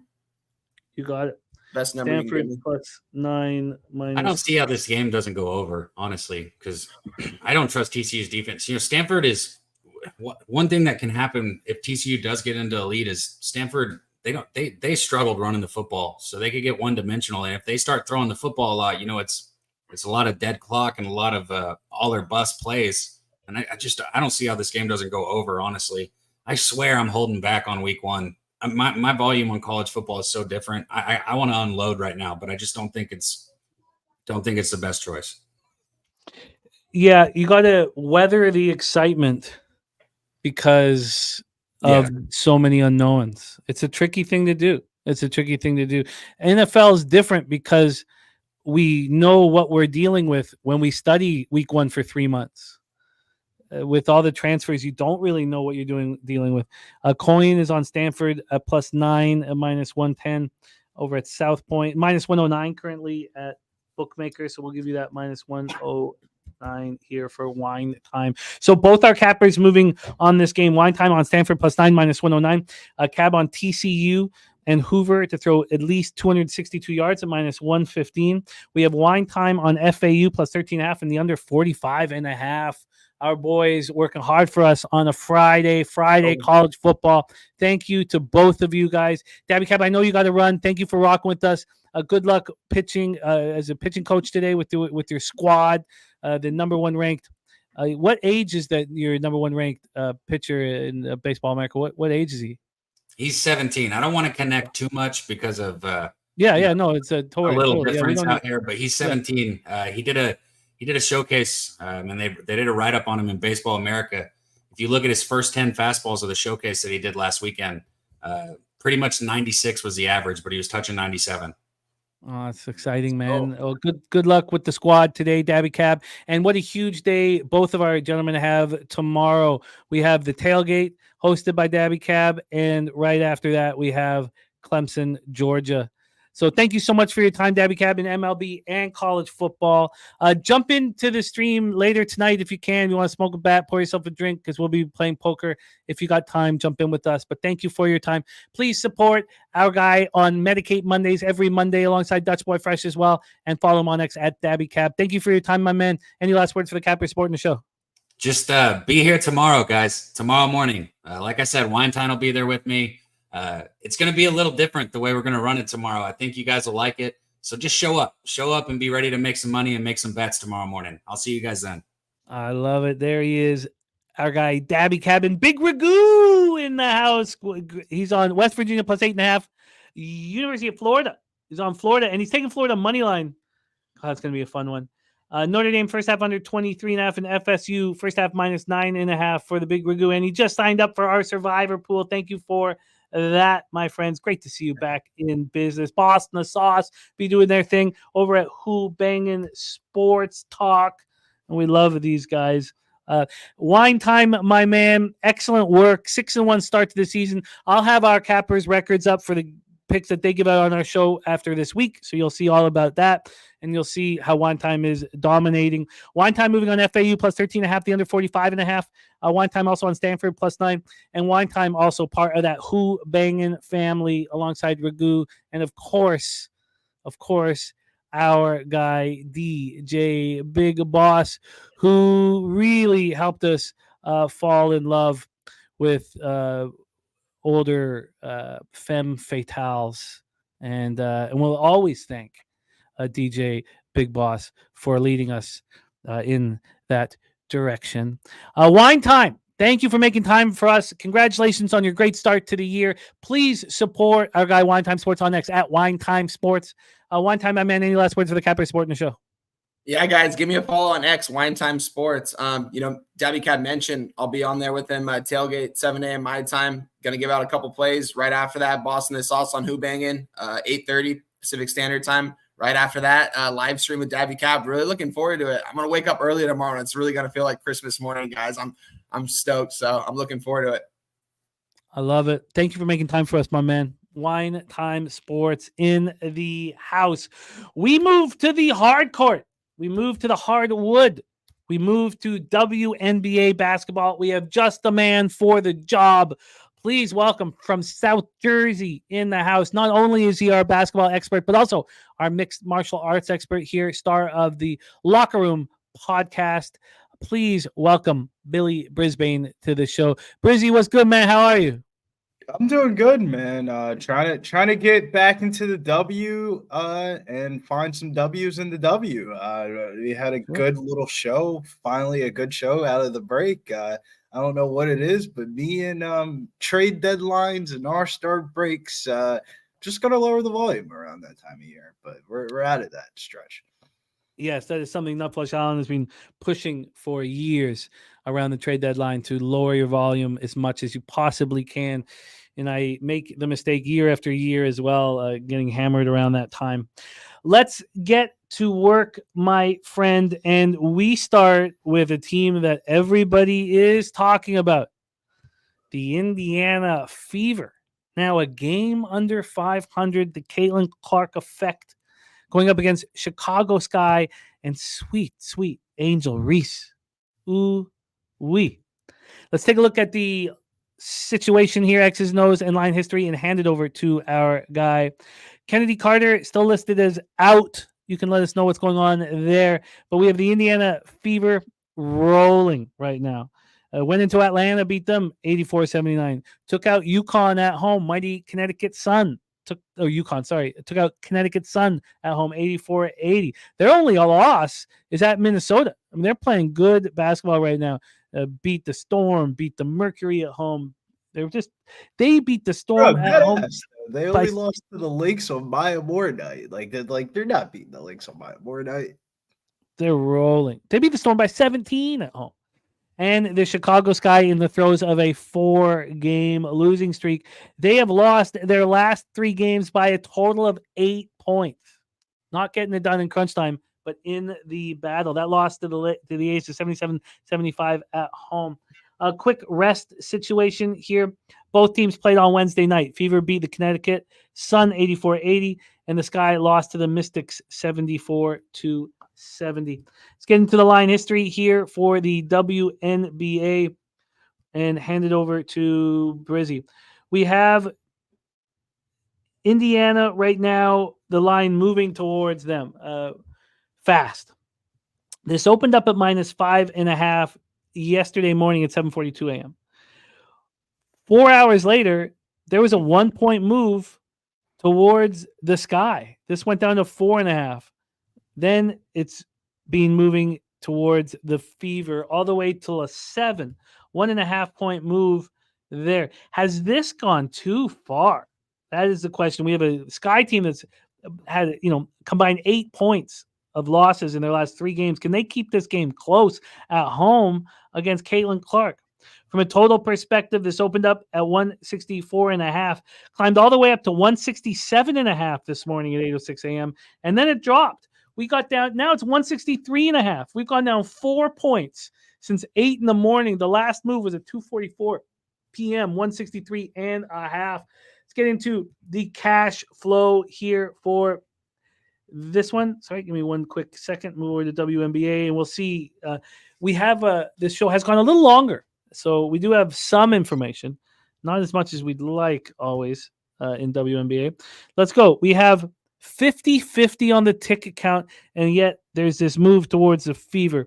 If I was going to fade this market move, I would love to see 80 or 90% of the tickets on the Fever. That's not the case. 50-50 with 7,275 tickets in. 67% of the tickets on the under. We see it moving quickly in that direction. Harold Williams got Chicago plus 7.5. Lee Davis says this line's getting out of hand.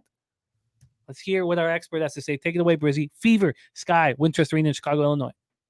Yeah, this is going to be the fourth and final meeting between these two rivals. They last met on June 23rd in a 1-point win for the Sky there. And since then, the path of direction for these two teams have just been completely different.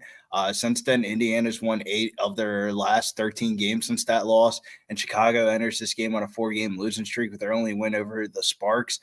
They didn't look good versus the Mystics without Carter.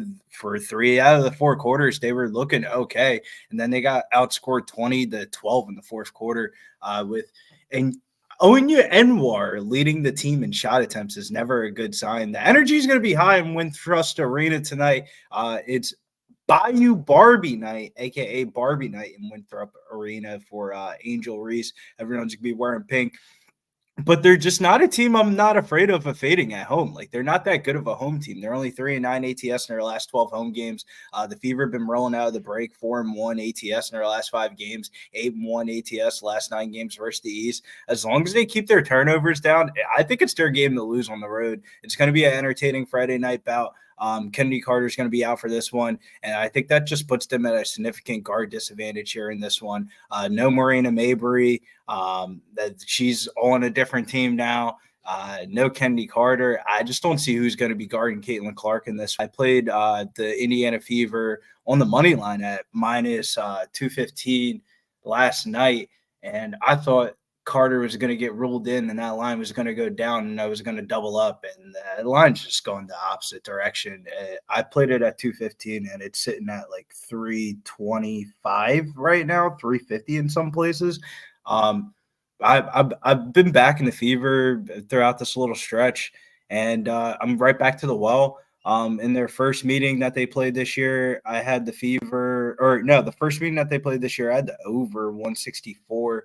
No, first meeting I had the Fever, second meeting I had the over, third meeting I had the Fever again at minus 170, and they lost by 1. So I'm back on the Fever here in this one again. And then I like Caitlin Clark over 8.5 assists at minus 130. In the first 3 meetings of the season, they had a combination of Marina Mabry, Carter, and Evans guarding Caitlin Clark in those games, and all of them are basically gone. It's going to be Rachel Banham, Lindsley Allen's old ass, and Dana Evans. I mean, Caitlin Clark's gone over assist prop 2 out of 3 meetings head-to-head this year against them. I think the Fever win this game by double digits. Wow, okay. That will get me off of wanting to find a spot to fade the Fever. Brizzy getting the Fever on the money line. Also, Clark over 8.5 assists. Minus 215. You smashed the market move here. Harold Williams on Clark, points and assists over 28.5. Nunya says significant Fever money line is a safe parlay piece, but we talked about Harold Williams on Chicago plus 7.5. I was really hoping to see 80 or 90% of the tickets on the Fever. It's crazy to me because all jokes aside, if you have blindly just put money on the Indiana Fever, I swear to God, in the last 2 weeks, your bank account has doubled, and doubled. Like, it's just like, why are we even capping the games, bro? Just bet the Indiana Fever. Like, we were joking around about that last Friday, and then end up being my more nights. I didn't end up betting the Fever at plus money, but I mean, like, the Connecticut Sun game was wild. Like, that was. The fact that people were betting the Connecticut Sun on the money line at minus 170 just tells you everything. Like, the market just has a misconception of like where the direction of these two teams are. Like, the Indiana Fever are playing like one of the best teams in the WNBA. It's not Caitlin Clark doing all the work. Kelsey Mitchell's leading the WNBA in scoring since the All-Star break. It's everybody but Caitlin Clark, and Caitlin Clark's only playing better, while the Chicago Sky just haven't done shit. Like, you got a 40-year-old point guard starting here, Rachel Banham, who's a backup shooter shooting guard. Marina Mabry's not on this team anymore. Like Dana Evans was out there for 25 minutes in replacement for Kennedy Carter. She didn't do jack shit. She had 4 points, 2 rebounds, and 1 assist in 25 minutes. This is not a good basketball team. I've been screaming this on the program that the Chicago Sky are just a team that if you could bet team total unders like you could in the NBA, I would have bet the shit out of this team total under. So instead of betting, I'm just going to bet against the Sky in every basketball game that I possibly can. I don't think this basketball team's good. I like it. Clark Edge says Billy knows his WNBA was over his crib. It was on TV. I'm up 15 units easily from my guy Billy, Brisbane. Fever 6.5 now for saturated. D Mills on Mitchell over 19.5 points. I would be a little bit nervous about Kelsey Mitchell. I played Kelsey Mitchell right before the game started in the last game, and the only reason why I did was her 20-point game in her last game was the most consecutive 20-point games by an Indiana Fever player ever in franchise history. She broke that record. They can win this game and she not score 20 points and they still win by double digits. There's a huge gap in guard play between these two teams. Well, you are locked in. Fever and Clark over 8.5 assists. We move on to game 2. The Minnesota Lynx 23-8, 7-game winning streak right now. The latest was an 89-76 win at Phoenix on Wednesday. At the Dallas Wings, 8-22, 6-8 at home. We last saw them on Tuesday beat the Aces at home, 93-90. 2 straight wins for the Dallas Wings. Now, we backed the Dallas Wings at the Liberty in the second game of that 2-game series in New York. We cashed that first half full game. We could have cashed first quarter, first half full game, but didn't want to triple up. But the double up felt real good. Let's take a look at the line history here for this one. We have this total sitting at 170 right now, minus 115 to the under. This opened up at 168.5, got up to 171. That was the high watermark. 171 a couple times. It was 171 again at 10 this morning. But right now it's at 170. Still a 1.5 move towards the over. And on the point spread, we have the Dallas Wings plus 8 points. They opened up as 5.5-point dogs yesterday at 7:42 a.m. Within an hour, they were 6. 3 hours after that, they were 7. Then it went back to 6.5. We got up to 8.5 at 9:19 a.m. Right now, it's 8. 2.5-point move towards the Minnesota Lynx. Tori Coker says Lynx are a cash cow. Justin McKelvey on Lynx minus 5.5 when he got it. So let's take a look at the cash flow here. And if we get any information, we don't have any cash information. We just have ticket information. On the ticket, 81% of the bets are on the Minnesota Lynx in the market, moving very heavily in their direction.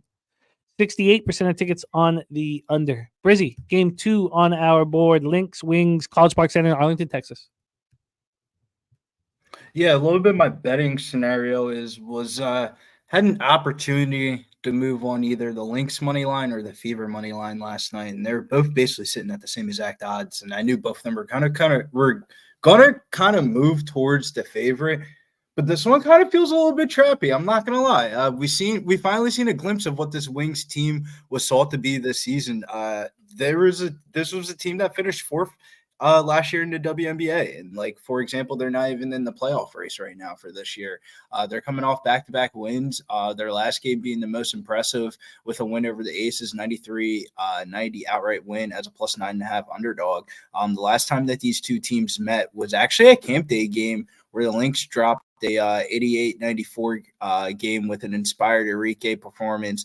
Now she has her supporting cast back. This line kind of feels a little bit generous, though, all things considering how good the Lynx have looked. 6-0-1 ATS last 7, 6-0 ATS following a win. Out of this 5-game homestand for the Wings, they gotten off to a good 2-0 start, with the remaining games being versus Minnesota, the Fever, and then Washington. This does feel like a potential dud letdown spot for the Lynx with revenge in their mind, but something tells me this feels like a Vegas trap spot.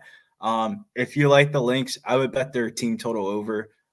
There's multiple ways that I could see both teams being in the 90s for this one, and like the Lynx just win this game outright, maybe not covering.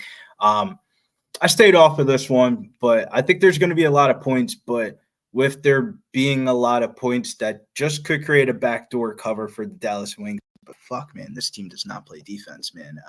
I'm done betting on bad basketball teams. There's one of the rules I had to make in college basketball last year that I got to carry it over to the WNBA now is done betting on bad basketball teams. Not saying that like you can't bet on a bad basketball team in a certain spot or in a certain scenario. It's just like, it's too much of a leap of faith. What the fuck am I fading the best team in the WNBA for? I just don't have to bet on the best team in the WNBA, in my opinion. But I think it's Lynx team total over is the spot. Lynx team total over, and that is just a lean at this point. Yeah, just a lean. Let's move on to the next spot on the board. Brizzy, my guy, Atlanta Dream 10-20, 4-10 on the road. Las Vegas Aces 18-12, 9-7 at home at Michelob Ultra Arena in Las Vegas, Nevada. Dream have now lost 3 straight games after coming out hot from the break at home. They lost at home to Phoenix 82-80.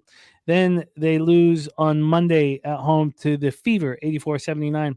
Then they traveled to Seattle and played hard on Wednesday, losing by 4 points, 85-81, but a 3-game losing streak for the Dream. The Aces have lost 3 of 4, and that last loss at Dallas was that Tuesday night disappointing performance from the Aces. Losers of 3 of 4. Now, the first 2 against the Lynx you can make excuses for, but they could barely get past the Sky.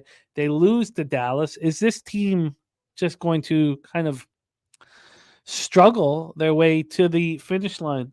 Let's take a look at the line history here for this one. We have Las Vegas as 11-point favorites, double-digit favorites here. They opened up at 10.5, went down to 9.5, and then they got up to 11 last night. That didn't last. At 9:19 in this morning, it was 9.5 again. We're back at 11. We're back at a half-point move towards the Aces. Hard to think that the books would screw this up. You know, a bad basketball or a team playing their worst of the year as double-digit favorites. Hard to imagine. We'll see if we can get some ticket and money count. We have this total opening up at 164.5, got up to 166 this morning. It's a 165 right now. So a half-point move to the over, a half-point move towards the Aces. D. Mills says Charles out for the Dream. Aces smash. Let's get into the cash flow then for this one. We have on the total 64% of the tickets and 90% of cash on the under. 90% of cash on the under, and we have seen this tick up at this point, right? Let me just go back to that. We've seen this tick up a half point. Now it is juiced to the under, but it's a lot of money on the under. Then we have 75% of tickets on the Atlanta Dream. We know our guy, Justin McKelvey, knows this Dream team very, very well. What are your thoughts here, Brizzy? Take it away. Dream, Aces, Michelob Ultra Arena. Becky Hammond in that last game, she had one of the best post press conferences that I've ever watched. That shit was so funny. She was talking about like the 4th and 5th spot in the starting lineup, and she just looked so frustrated. She was like, I started Alicia Clark. She didn't grab any rebounds. She finished the game with 1. I started Megan for 2 games. She finished with 2 in 2 games.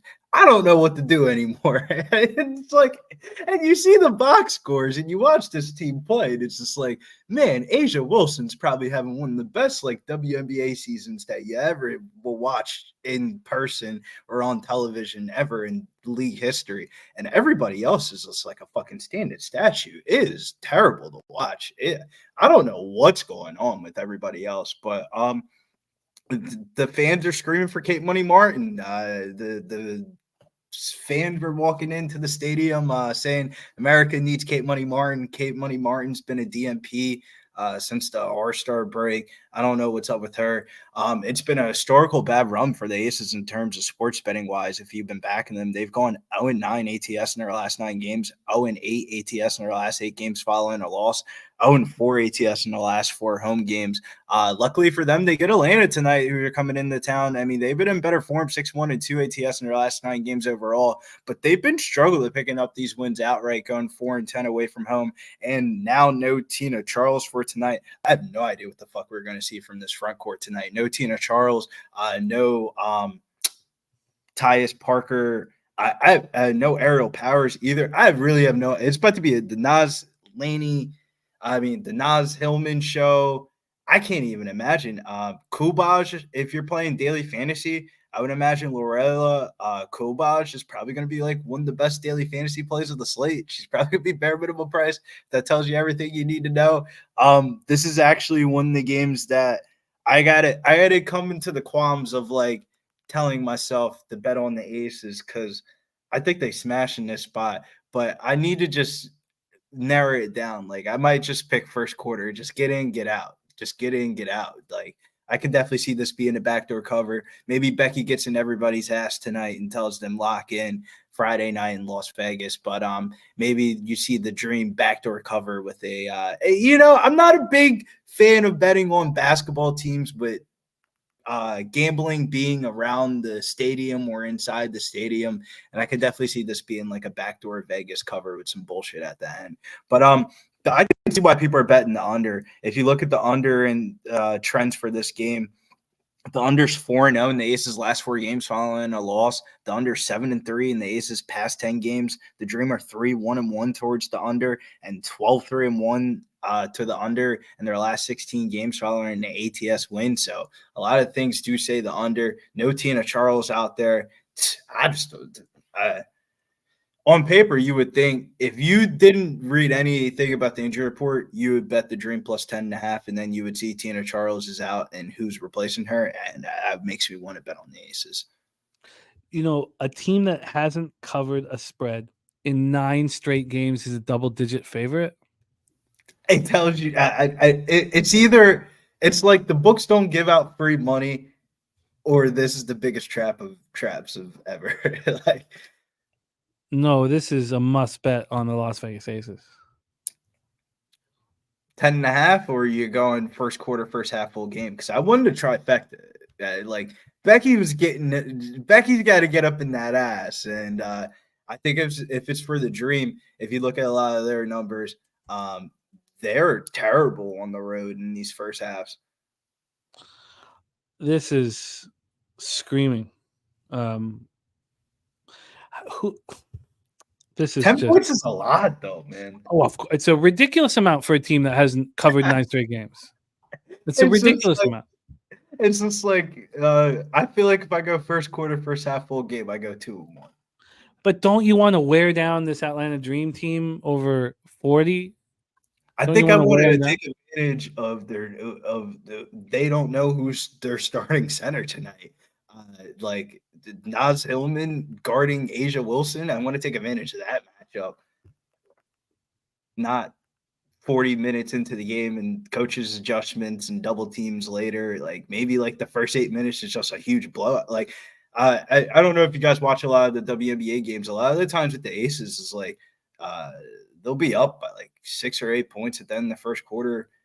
The game be tied at halftime, and then like they're just going back and forth and then cover at the end of the game. It's weird. But it hasn't been like that in the last month. They just been getting their ass beat.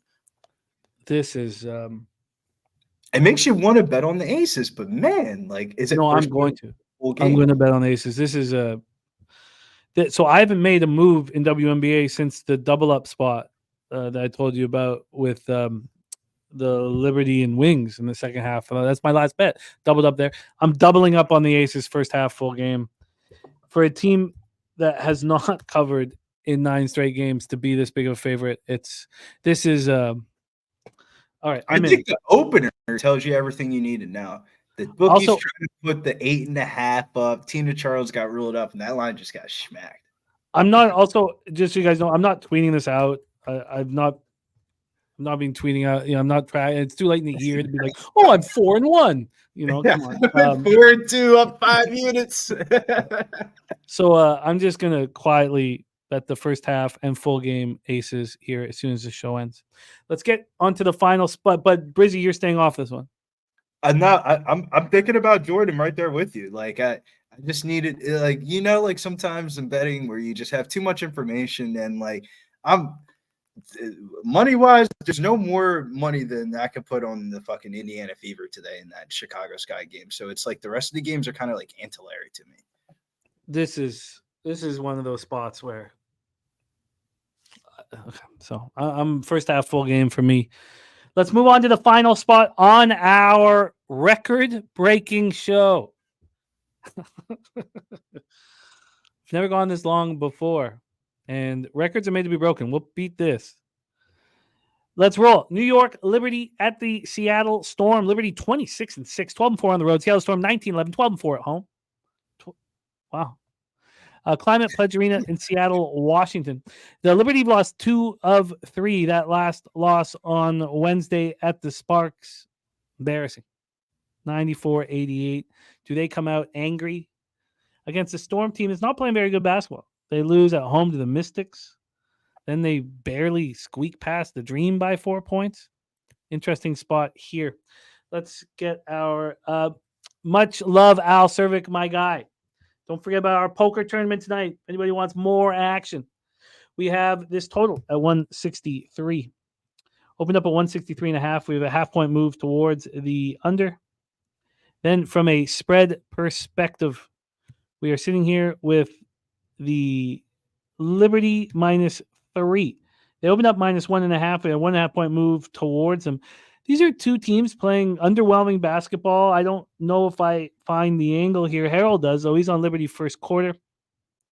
Red Girl, no, not that I know of. If anybody can figure that out, but no, I don't know what's going on there. Right? We have 82% of the tickets on the Liberty, and the line's moving in their direction. You have 87% of tickets on the under. Don't forget, we have a $50 horse race right after this. Brizzy, my man, thank you for your patience. I know you were like, these motherfuckers aren't going into hour 4, are they?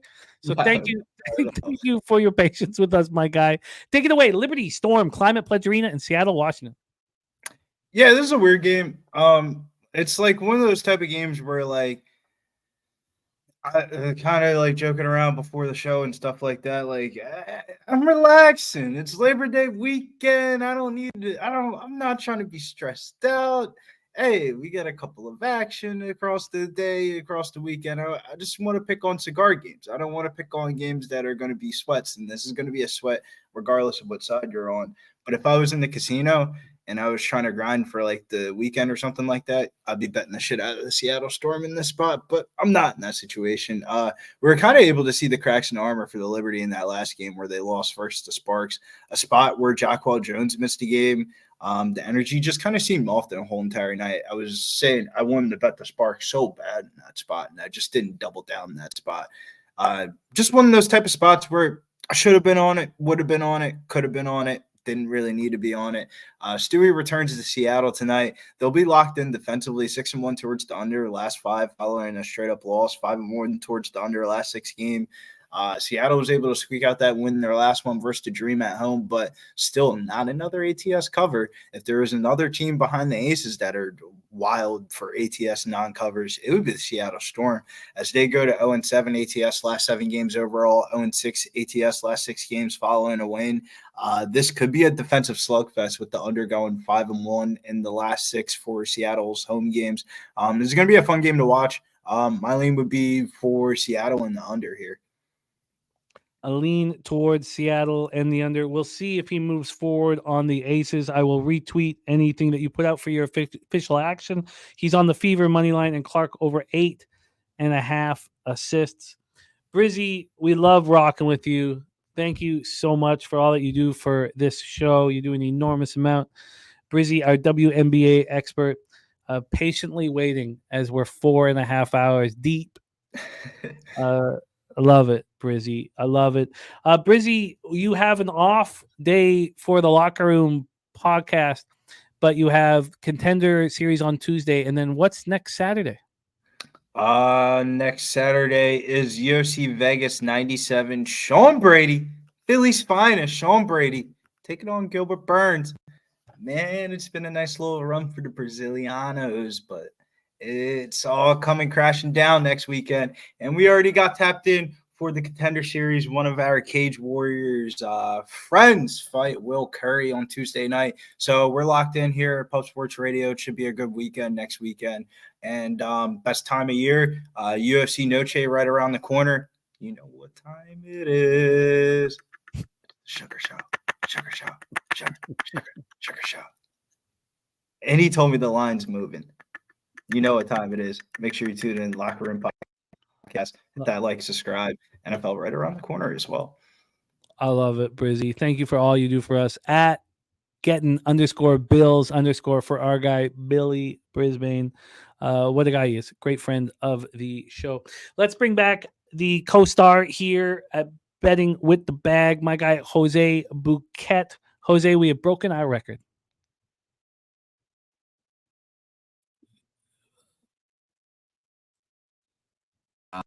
All right, there we go. Sorry, I had to share my screen for other things, so I couldn't mute myself. But yeah, we fucking long show. Here we are, and here's the cherry on top of it all: 80 horses on one track, getting together and racing. Who wants it? This is just a who wants it bad enough situation here. $50. This is 2 entries into our poker tournament tonight. Yes, or you can use it for half of a survivor and a half of a survivor and half of a cappers contest as well. Or you put it all on red, and there you go. There's flip done. Your cappers contest is all paid for. Beautiful stuff here. What a track. What a track. And yes, Rem, you're right. I only pay till 3, so I've got about 15 minutes left. So let's get after it. The Betting with the Bag, Pub Sports Radio, Gold Member Races is a go. Here we are, 80 members, and God bless all 80 members in here. Matty Ice, the legend, taint play of the day in the lead here. Nasty Nate showing his face early. Wow. Not a historically a good thing. Justin McKelvey firing out as well here. Who's going to Kent Davies pushing from the back here? Whose push is going to be just at the right time, Jimmy?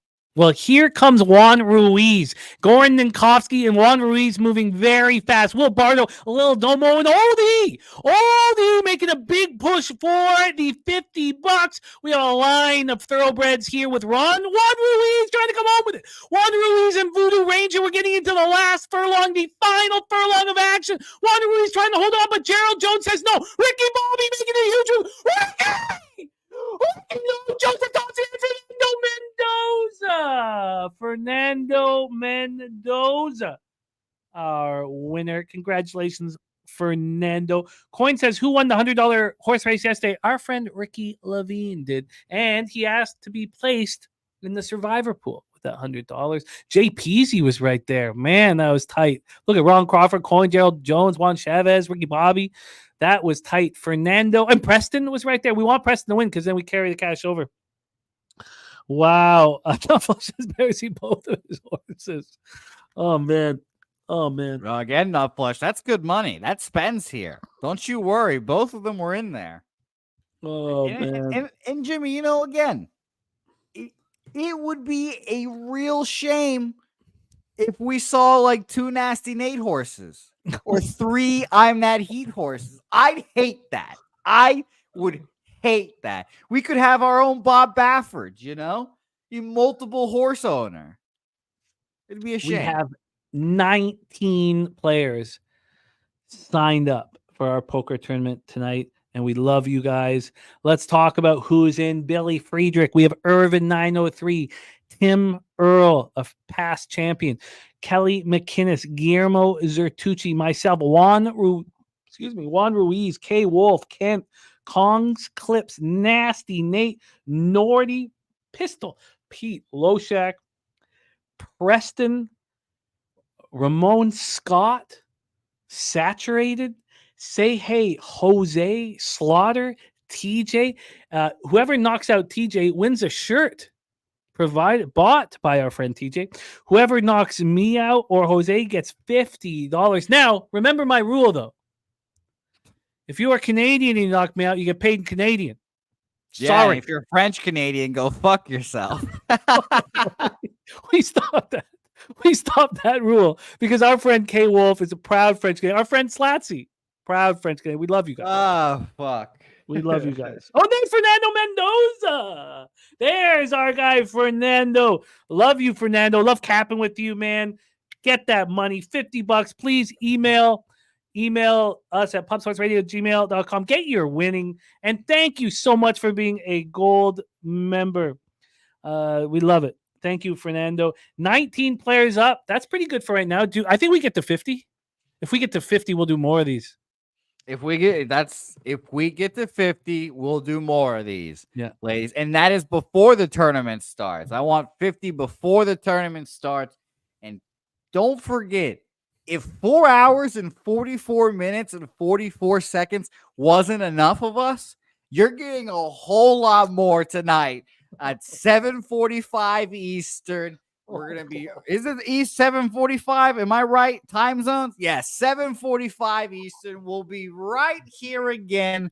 Splinters in our ass, flipping cards, live views of tables, commentary, people watching or people playing, watching. And if you want to come on screen, you want to make your PSR debut, it's a great day to do it. Justin, shoot me a text. You want to jump on? Of course. Anyone wants to come on over. It'll be a lot of fun. But yes, it's going to be a great time. And by the way, one last shout out to the fucking best cottages out there. God bless. Look at this. Gorgeous. Doesn't that look gorgeous? I just want to spend a lovely evening here. And spending a look at this. This looks fake. This almost looks computer generated. That's how beautiful this is. And we thank Harbor Acres Cottages for adding $75 American each week for the perfect weeks. Remember, only 33 perfect weeks last year. And we went for 4 straight weeks without it. There would have been $300 ready for the next person. So that's a really fun, really, really fun thing. I don't know. I don't want to put more work on Sean's plate. I guarantee you, I don't think I've had a perfect week in 2 years. User 1982. We now have 20 players in. This is so exciting. We want more. It's going to be a lot of fun. But Jose and I, we need to eat, and I need to bet, and I need to cheer the Reds on for one more run. I very happy that Fernando got his cat. No, you're just at a loss for words at 4 hours and 45 minutes. You're just at a loss. I'm not. I'm never at a loss. Thank you. You know what I would like to say though is our heart breaks for the Goodrow family. Our heart breaks for them. Thoughts there, but I would like us all to send some more positive energy to our guy Nordy and Rebecca. Rebecca doing some more radiation treatments, and Nordy over there with her right now. They have a young family. They're a big part of our community. So I'd like if we could all send some positivity over to the Nordman family. 20 players signed up for poker. We'll talk more about our contests next week for the big Cappers contest and the Survivor, and we want to build that up, and there's lots of money to be made, and I've got to get more action in. The Aces first half full game, going to be moving on. Catching a falling knife here. 9 straight non-covers, and they're double-digit favorites. Fuck it. Somebody throw a knife in the air. I'm going to try and catch it. I'm going to try and catch that shit. Especially with some bums involved. Well, not enough bums involved. But Fernando, thank you for being a gold member. Congratulations. $50, man. Get it in that bankroll ASAP. Or you could be halfway into one of the contests. But again, your cash, do what you want to do, my man. We love you guys. Fernando, Ken, Uncle Johnny Yim going to be in there. I love it, Johnny. See you tonight, my friend. Nunya, that was the highlight, the true highlight of the year. Wasn't that so much fun? That was so much fun seeing you on here. Thank you, Nunya. That was great fun. Robert Franklin going to see us at the tables tonight. Tori Coker, love to you, man. You showed us what it's like to deal with adversity and bring your family through tough times. And we're honored to be your friend. You lead by example. Saturated, Ken, thank you guys. Nutflush, Rem Most. I mean, look at what Nutflush is doing too, with his mom, taking care of his mom each and every day here. He's had to leave his job to do that. You lead by example as well, Nutflush. We love you. Lucky Power, I'm That Heat. Raymond Reichart, my guy Rem Most. I love it all. Thank you guys. Beavis, thank you. Dom Play back in business. Noli Knows in the house. Nasty Nate. This was memorable. Red Girl, Red Beard, Lamont, Al, Cervic. Thank you guys. And we have broken a record. Lee Davis. And do you think I'm wearing this bad boy on Tuesday? Can we make it 7 straight winning shows? We're not going to be here on Tuesday. Oh, yes, on Wednesday. Yeah. You might. I got to wear this shirt tonight, too. Are you going to be here on Wednesday? No, you're right. Yeah, we got changes being made here, which we'll tell you guys all about. Yeah. By the way, last weekend of Say Hey plays this weekend as well. So Sunday, last weekend, I might do it solo. Who knows? Might be some surprises. I don't know, but it'll be a lot of fun. But let's wrap this shit up. Yeah, I'm hungry. I need to eat, man. This was record breaking.